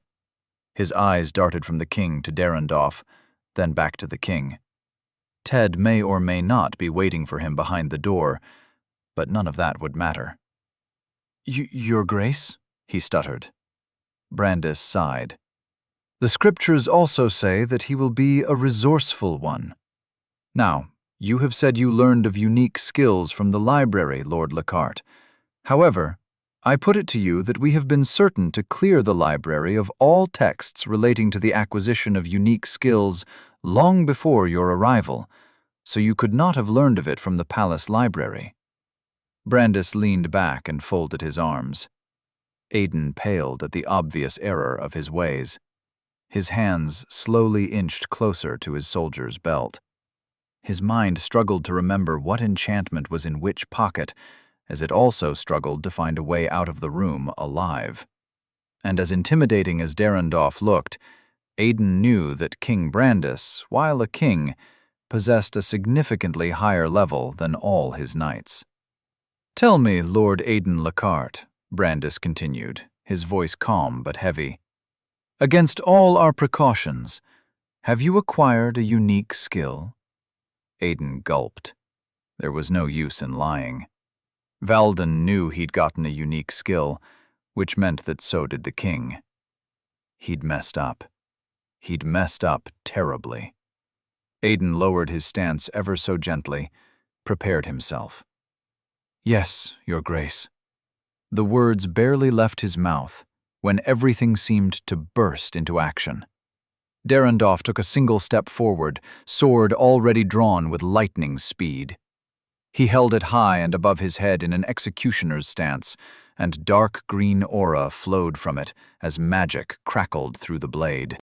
Aiden had no idea if he would be fast enough. His hands unlocked a pocket each, and a cube and an orb fell in them. He was already channeling mana to his hands even before the enchantments dropped to them. But he had no idea what would happen. The enchantments felt like they were taking forever to activate. He was no fool.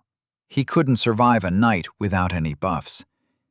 Aiden's eyes had never left his opponents, but Derendorf was suddenly standing in front of him, still in the stance of an executioner. It seemed that even in this life he was to become the enemy of the kingdom. Just for a different reason this time around. Derendorf's crackling sword cleaved through the air to take Aiden's head before he could react, ripping through anything in its path. The knight had proved faster than Aiden's enchantments, but Aiden would not go down without a fight. The knight's blade was Aiden's last sight as he realized that his enchantments would not come to bear fast enough. Survival wasn't what was important anymore right now. What was important was not dying from the knight's blow, and Aiden didn't know how to do that. In the bleak world of hopelessness, his interface flashed in front of him. You have activated Orb of Lesser Speed. Effect: 3% increase in movement speed. Duration: 0 hours, 0 minutes, 12 seconds. You have activated Cube of Lesser Endurance. Effect: 8% increase in endurance. Duration: 0 hours, 0 minutes, 4 seconds. Chapter 11. The Apology of a King. "Tell me, Lord Aiden Lachart, against all our precautions, have you acquired a unique skill?" Brandis knew the answer even before he asked the question. Valden, not knowing this aspect of the scripture, had passed on the young man's progress with a smile on his face. It was always a thing of celebration whenever a person developed a unique skill. Brandis would be lying if he claimed he hadn't been happy to hear the news too. One of the summoned of his kingdom was proving powerful and resourceful. But the Demon King was also going to be powerful and resourceful. "Yes, Your Grace," the young Lachart answered. Brandis had been testing the young man's resolve. This had been a moment to lie. For all the summoned knew, the only way for a person to see another's interface was if they allowed them. So Lord Lachart could have lied, said he hadn't gained one yet. There were a lot of ways to dance around the subject until he could dance no more. People lied about their skills, classes, levels, and a lot of things until they found out that someone stronger than them could see it whenever they wanted, unless they had the defensive skill to stop them, or an enchantment, or an artifact or the other designed for secrecy of such level. But a direct answer? Brandis could respect that. Derendorf's aura came alive behind him, and Brandis almost sighed. But he did not. When a knight acted in a hurry, time became of the essence. If Derendorf was already moving, then the knight had spotted a significant threat, and Brandis was inclined to follow. He pitied the young lord, and the hand fate had chosen to deal him. Valden had said many good things about Aiden.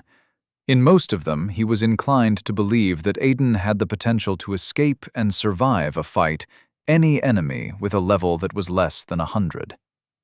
It was high praise. But while Brandis was willing to wait and see if the potential Demon King would survive the first cut from Derendorf, there were risks he was not willing to take. So Brandis activated one of many skills. You have activated Blood Rush. Effect: 89% increase in movement and reaction speed. Duration: 0 hours, 4 minutes, 0 seconds. Brandis left his chair in a blitz of speed. You have activated Orb of Lesser Speed. Effect: 3% increase in movement speed. Duration: 0 hours, 0 minutes, 12 seconds. You have activated Cube of Lesser Endurance. Effect: 8% increase in endurance. Duration: 0 hours, 0 minutes, 4 seconds. Aiden had never been so glad to see a notification in his life. He was also glad he had enchantments to work with. The increase to speed would help him move faster, even if by a very little margin, and moving faster was definitely important in this situation. Derendorf's blade was coming down on him. By its trajectory, it wouldn't even split his head in equal halves. It was more on one side than the other, which meant Aiden had a chance. He pushed his body to obey him, ducking to the side and away from the blow. His head was out of harm's way, but it only took him a moment to realize he was not free. Derendorf's sword would not split his head, but it was going to take his arm.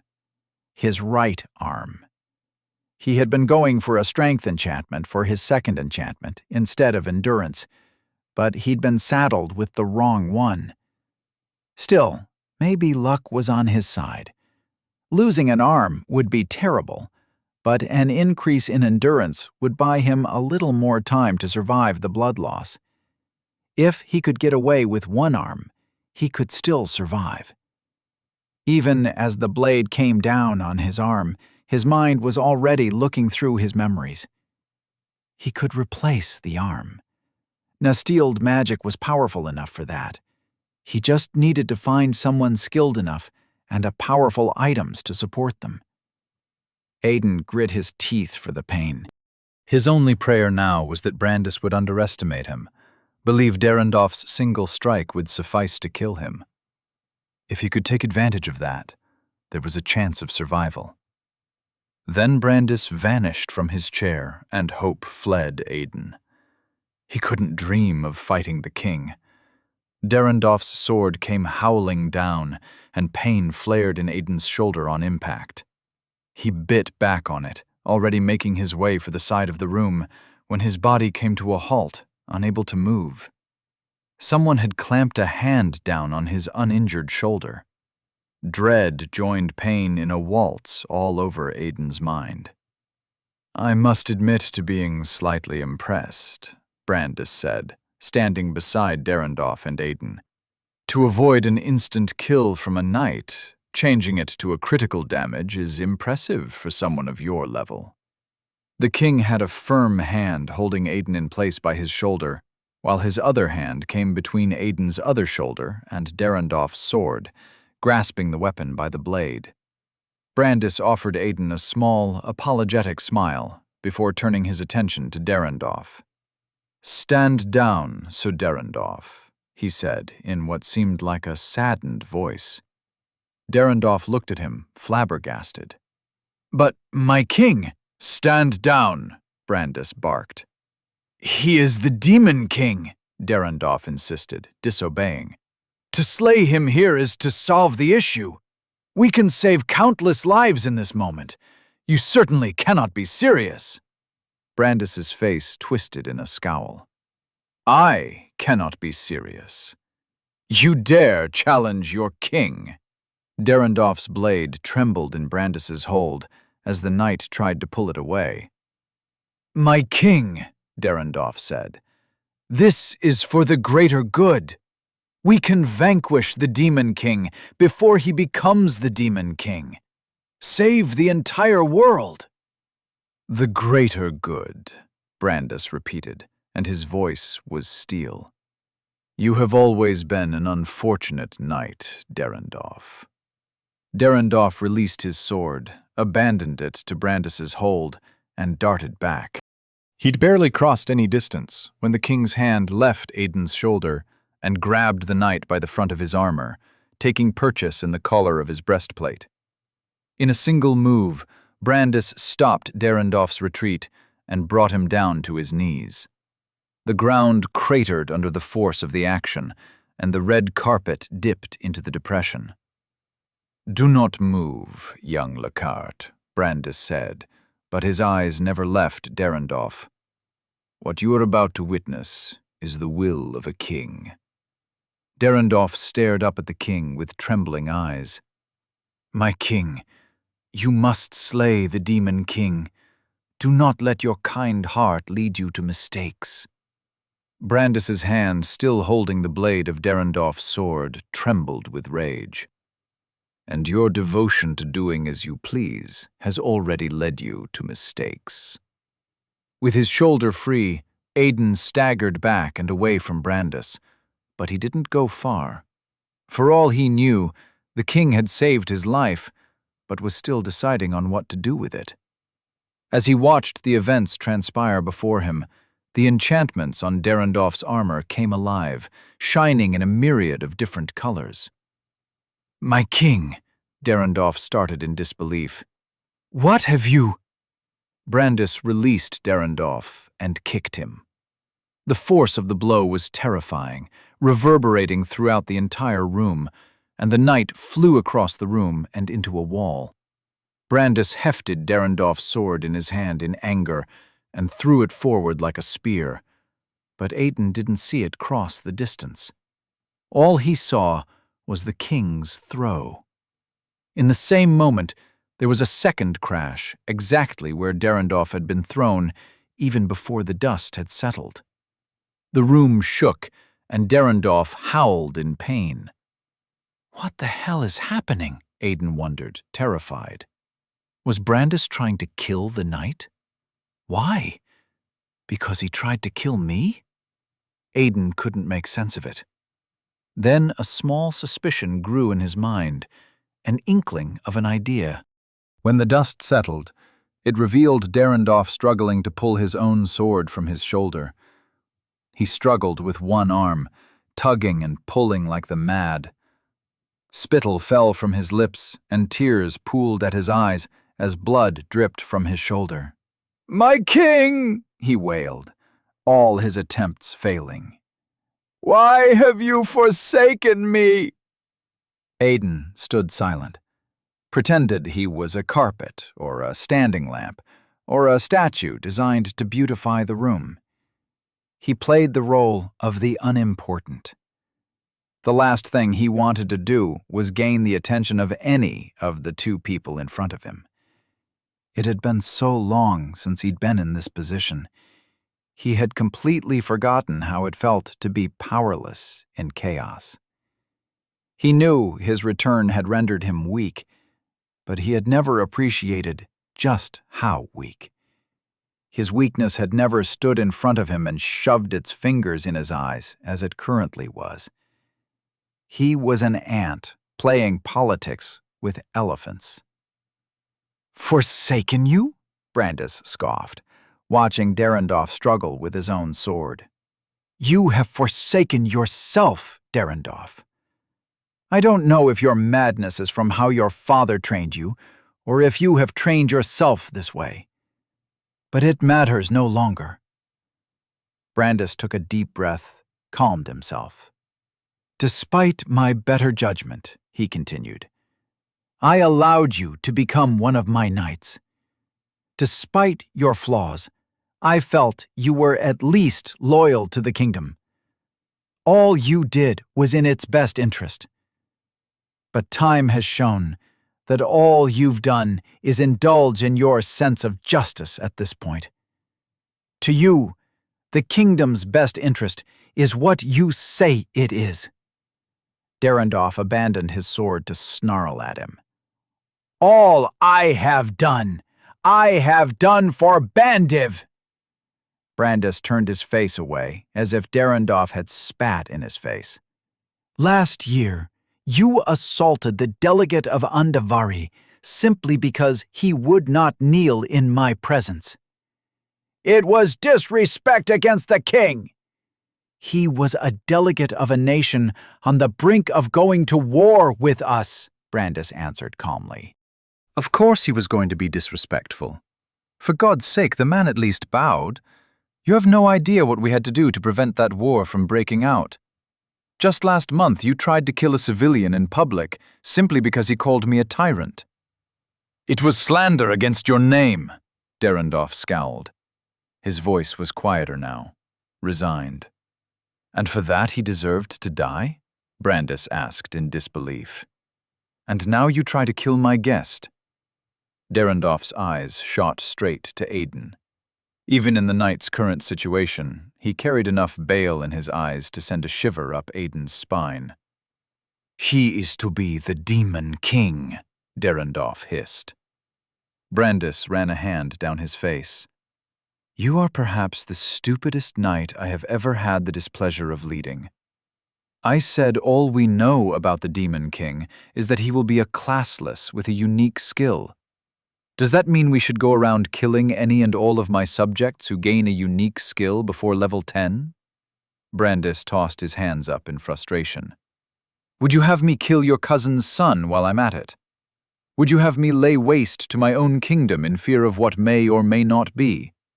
Should every classless with a unique skill suffer a fate that should not be theirs simply because one of them might be evil in the future? Must all of them die for the possible sin of one of them? Derendorf remained silent.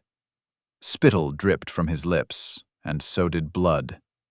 Brandis sighed. One of these men will save this world from the Demon King, Derendorf. And you risked killing that very person on the chance that he might be the Demon King? If you believed the scriptures so deeply, then you would have believed that your attempt would be futile. After all, only the hero can kill the Demon King. But it never said that only the Demon King can kill the hero. Brandis gestured at Aiden.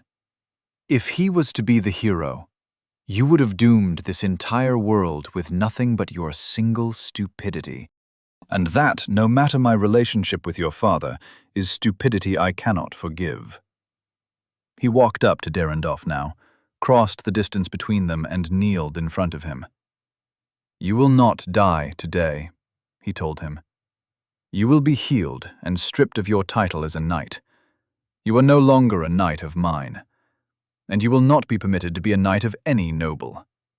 Should I ever hear news of you that displeases me again, I will grant the king's verdict upon you. I will declare the punishment of sightbound on you. Derendorf's eyes widened. A knight is immune to the edict of sightbound. Even now you continue to challenge your king, Brandis scoffed. You seem to forget that you are no longer a knight. I have already stripped your armor of its royal enchantments. Once you are taken from here, you will be stripped of the armor itself. Then you will be stripped of all titles and gains you have acquired by your position as a knight of mine. Until then, sit still. Brandis grabbed a handful of Derendorf's hair as the knight struggled to protest and slammed his head into the wall. The wall lit up in countless defensive enchantments as Derendorf fell silent. Brandis cocked his head to the side, studying the man. Satisfied with whatever he saw, he took the sword in the knight's shoulder by the hilt and pulled it free. After that, he raised a hand over the knight. It shone a soft green, and Derendorf's injury resonated the same light. Aiden knew healing magic when he saw it. When Brandis got back to his feet, the atmosphere settled, as if all the chaos had never happened. But the evidence was there, every single sign of it. Healed, Derendorf remained seated against the broken wall, armor stained in blood. I must apologize for what you just experienced, Lord Lockhart. Brandis looked at Derendorf's sword in his hand and gestured at Aiden with it. Would you want to claim his blade? Mute. Aiden shook his head. Why did everyone think you wanted the sword of a knight that had somehow offended him? Brandis's brows furrowed.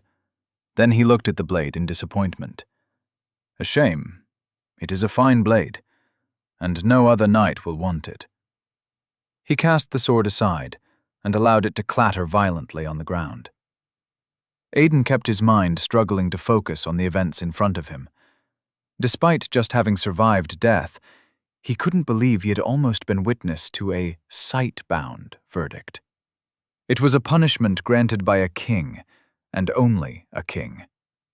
What it did was create a quest available to people with combat classes of significantly higher levels than the culprit. Anyone who saw it would receive a quest rewarding them for the simple task of beating the hell out of the culprit. To avoid the possibility of killing the culprit, the quest would also inform whoever received it that killing the sight-bound would transfer the punishment to them. Only a king could lift the verdict. Or that was what everyone was led to believe. But there was more to the verdict than most know, more to the quests. The ability was so old that it had secrets that even the monarchs had forgotten. Secrets that a select few in the order knew and remembered. Lord Lockhart, Brandis called in Aiden's silence, a touch of worry in his voice. I forget that you are only but a child. Perhaps this has been too much for you. Would you like us to continue our conversation on another day? One of your choosing, obviously. Aiden shook his head in response, remembered he was being addressed by a king, then responded with his words. No, Your Grace. I am fine. Brandis watched him through narrowed lids. Are you certain? I am. I see. Brandis walked up to his desk and leaned against it. Then you may continue. You have your answer to the question regarding unique skills, so is there anything else you wish to know? Aiden thought about it. He knew Brandis had not truly apologized, but he had done it in his own way, by granting him a second audience at a choosing of his own. Aiden would take that apology, since history had taught him that an apology from a king was one of the rarest things on the face of Nestilid. Is there anything else the scriptures say about the Demon King? He asked. Any other way we can use to identify who they might be? Brandis shook his head. The scripture is nothing more than a book written by cryptic men who loved to seem cryptic and important. It dances around half-truths and unreasonable parables. Even the very piece of information it gave us about the Demon King could lead a less than wise king into stupid actions. I would advise you not to put too much stock in it. Aiden nodded. There went his chances on the subject of the Demon King. The question now was if he was going to prevent Ted from gaining a unique skill before his class. If he was, the next question was how. How did he stop Ted from gaining a unique skill without informing him of unique skills? How quickly you work your mind, Brandis chuckled. If you are worrying about the what just happened, don't. There is no guarantee that you are going to end up being the Demon King. Aiden looked at the king. Even if I have a unique skill with no class? Your companion Derek has a unique skill and yet no class, Brandis told him. The one you call Drax also has a unique skill. You are not the first of your kind, Lord Lockhart. You are merely the one that has proven the most talented so far. That gave Aiden a problem. He couldn't believe he hadn't looked in that direction. Then Ted could easily already have a unique skill. Wait, he blurted without thinking. How did they... Aiden shook his head, eyes darting towards Derendorf's unconscious body. He was about to ask how they'd survived Derendorf's attack before remembering that the man was nothing but a knight. The king could have found out in any way he pleased. Brandis followed his gaze and looked back at Derendorf. "Him?" he asked, with a touch of surprise. "Oh no, Lord Lockhart, he wasn't here for you. You were here for him.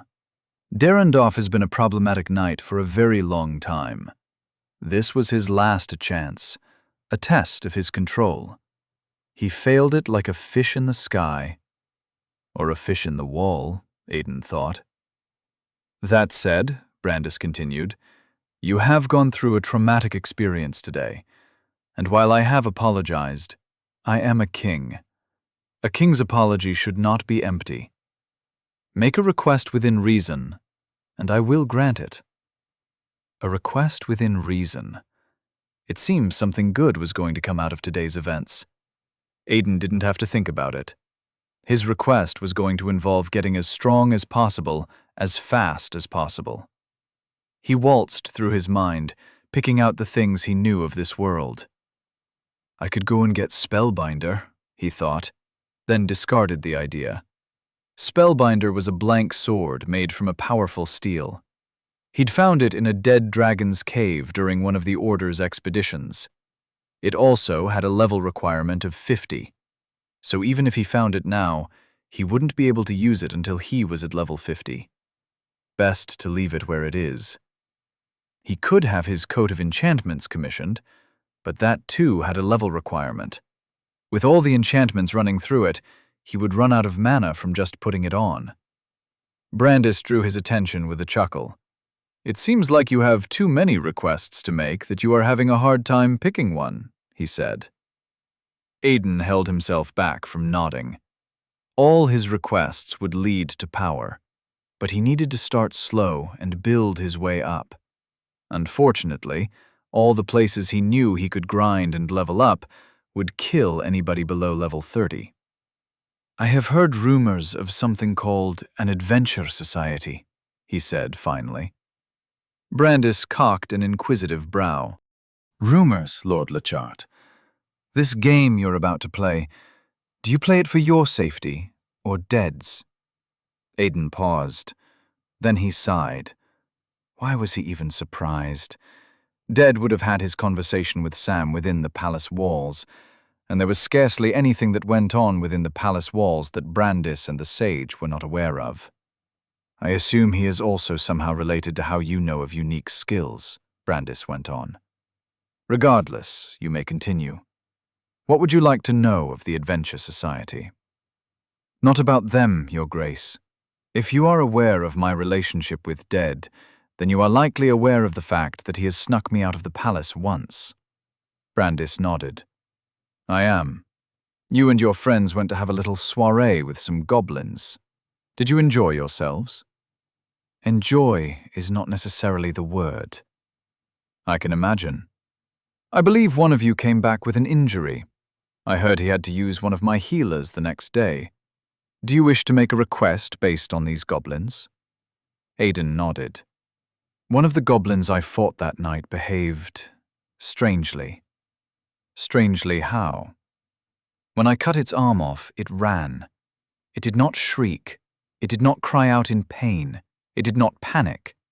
It just turned and ran. And it was what level? Level 1. Brandis folded his arms, his expression turning thoughtful. That is odd for a level 1 goblin. They are like babies, having never experienced much pain. That should not be its reaction, especially to the pain of a severed arm. All right. And what would you request of me? Aiden took a knee and bowed his head accordingly. Pain flared in his shoulder, and he had a feeling that Brandis's hand hadn't absorbed the full impact of Derendorf's falling sword. He may have stopped it from cutting him, but something had still hurt his shoulder. I swear, Brandis smiled. You continue to display ethics of my world very properly. Tell me, did Valden teach you this? Aiden remained on his knee. He did not. All right then. Ask away. What is your request, Lord Lockhart? If it pleases the king, may I be granted leave to work with the adventurers of your kingdom to dispatch of the goblins? I swear, Brandis leaned forward with a sigh. That is all? You want to go goblin hunting? Are you just unable to dream big, or are you just a simple man? You get the chance to ask the king for a favor, and it's to hunt goblins? Aiden kept his eyes to the ground. Yes, Your Grace. Brandis walked around his table and sat on his chair. He picked up a quill and pulled out a piece of parchment from the stacks of books on his desk. This, he said as he started writing, is going to be a written instruction from the king. Take it with you and ask for the master of the armory. I see you have a favor for enchanted combat, so you might as well take it to the royal enchantery as well. Have them outfit you with whatever you need. Then take it to Valden. Brandis dropped the quill and stamped something on the parchment. Done, he held it out to Aiden. Aiden got up and moved to accept it. Valden will assist you with a soldier of your choosing, Brandis told him. If you hurry, you should be ready by tomorrow afternoon. Then you should meet the Master of Relations. He will have everything you need for the Adventure Society. Aiden just stood there, confused. Just like that? He asked. Brandis smiled. I am the king, boy. I have powers beyond your understanding. There was a jovial light in his eyes that almost made Aiden forget what he had done to Derendorf just a few moments ago. Before I dismiss you, Lord Lockhart, Brandis added, I do have one question. Aiden folded up the parchment and slipped it into one of the pockets of his soldier belt. Yes, Your Grace. You and your companions were only informed of the rising darkness. How did you deduce it was the Demon King you were being trained to go against? I wouldn't use the word deduce, Your Grace. Aiden clipped the pocket of the soldier belt shut. More of assumed. In our world, there are stories, fiction told about people who either reincarnate, are transported to another world, or go back or forward in time. In situations where the story is about being transported to another world, 90% of the time it's to face off against a demon king destined to destroy the world. So we just assumed that since this has met the criteria so far, all that's left is a demon king. Brandis looked visibly shocked. Your world, he said, sounds like a very intriguing place. Hypothetically speaking, if portals were to open in your world and monsters were to rush in, do you think they would possess the ability to survive such a thing? Aiden had thought about it countless times before, and the answer was always the same. Current technology would have a difficult time fighting against anything over level 50, and anything in the hundreds might as well be a walking calamity. In our stories, those are called apocalypse events, he answered. And I cannot say if we will survive. But humans have always had the stubbornness to survive anything. Brandis' face took on a worried look. I see. You are dismissed, Lord Lockhart. Aiden nodded. He walked to the exit, only to pause at the door. Your Grace, he said. Brandis waved him away. If you're worried about Derendorf, don't be. I actually intend on locking him away or sending him on a short exile. I'm sure that by the time he's free to do as he pleases, you'll have the strength to face him. Thank you, Your Grace. But that is not what I have on my mind. Really? Brandis looked up at him. I assumed his survival would trouble you. If that's not the case, then what is? Your page. The boy that came to get me. If it is not too rude to ask, how did you come to know the child? Brandis said nothing for a while, but it wasn't a long while. When Aiden felt he might have crossed a line, the king spoke. The boy is not my page. He is someone my advisor, the old man you fought when you woke up, brought in. I fear you would have to ask him if you want to know their relationship. Aiden nodded once and left the room. Ted was not outside, just the attendant Aiden had left there. The man turned to him with a slight bow. "With all the ruckus," he said calmly, "I am glad to see you come out, Lord Lockhart." "So am I," Aidan said, walking down the hallway. "So am I." As he made his way to his next destination, he wondered what relationship the sage had with the child. For what reason would the sage of the king be keeping the son of Voss, destroyer of Voss, third general to the demon king, as a page? Brandis watched the sage step out of the corner of his study.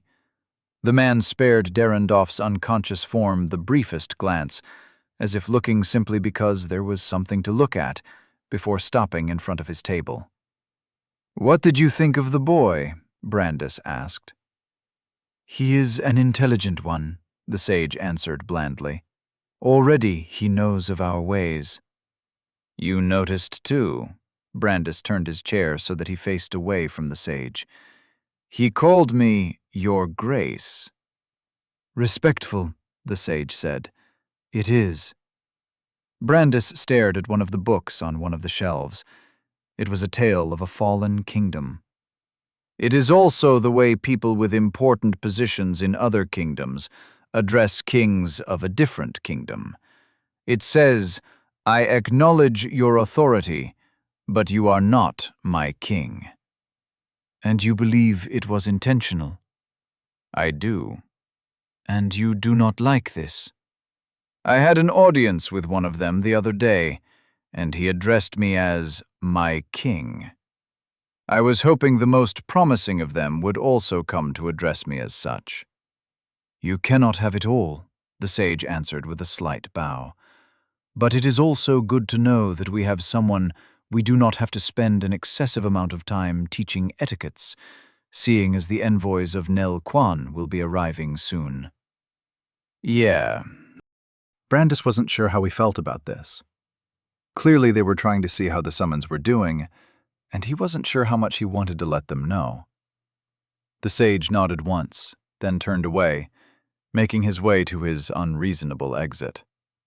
"Sage," Brandis said, calling his attention before he was gone, "if I asked about the child, Voss, what would your answer be?" "I would give you no answer." With that, the sage walked into a shelf and disappeared. Brandis chuckled.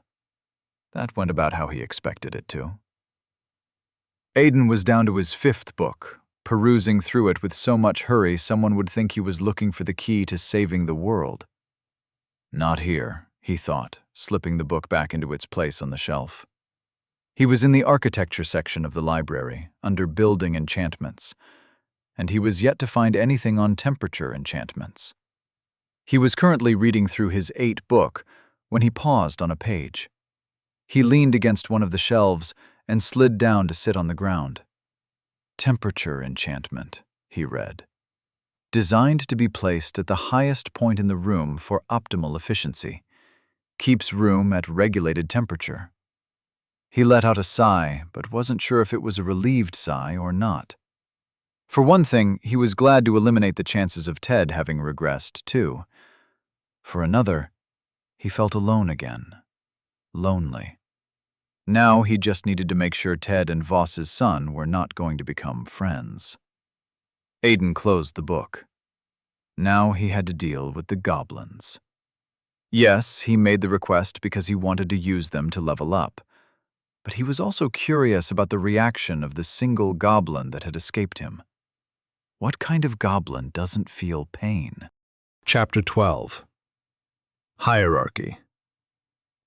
"How does this make any sense?" Audid scowled. Adeware said nothing, gave no answer.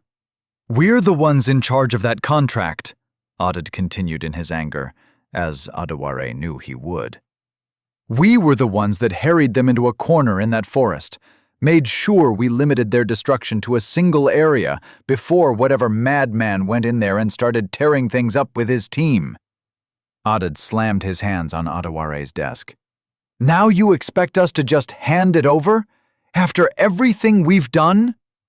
Audid turned away from Adeware and tossed his hands in the air. "Impossible. I don't care if it's some pampered noble's bastard child or some high-ranking adventurer. Heck, I don't care if it's a command from the crown. This is mine." Adewale arranged the stacks of papers Aded's little tantrum had scattered.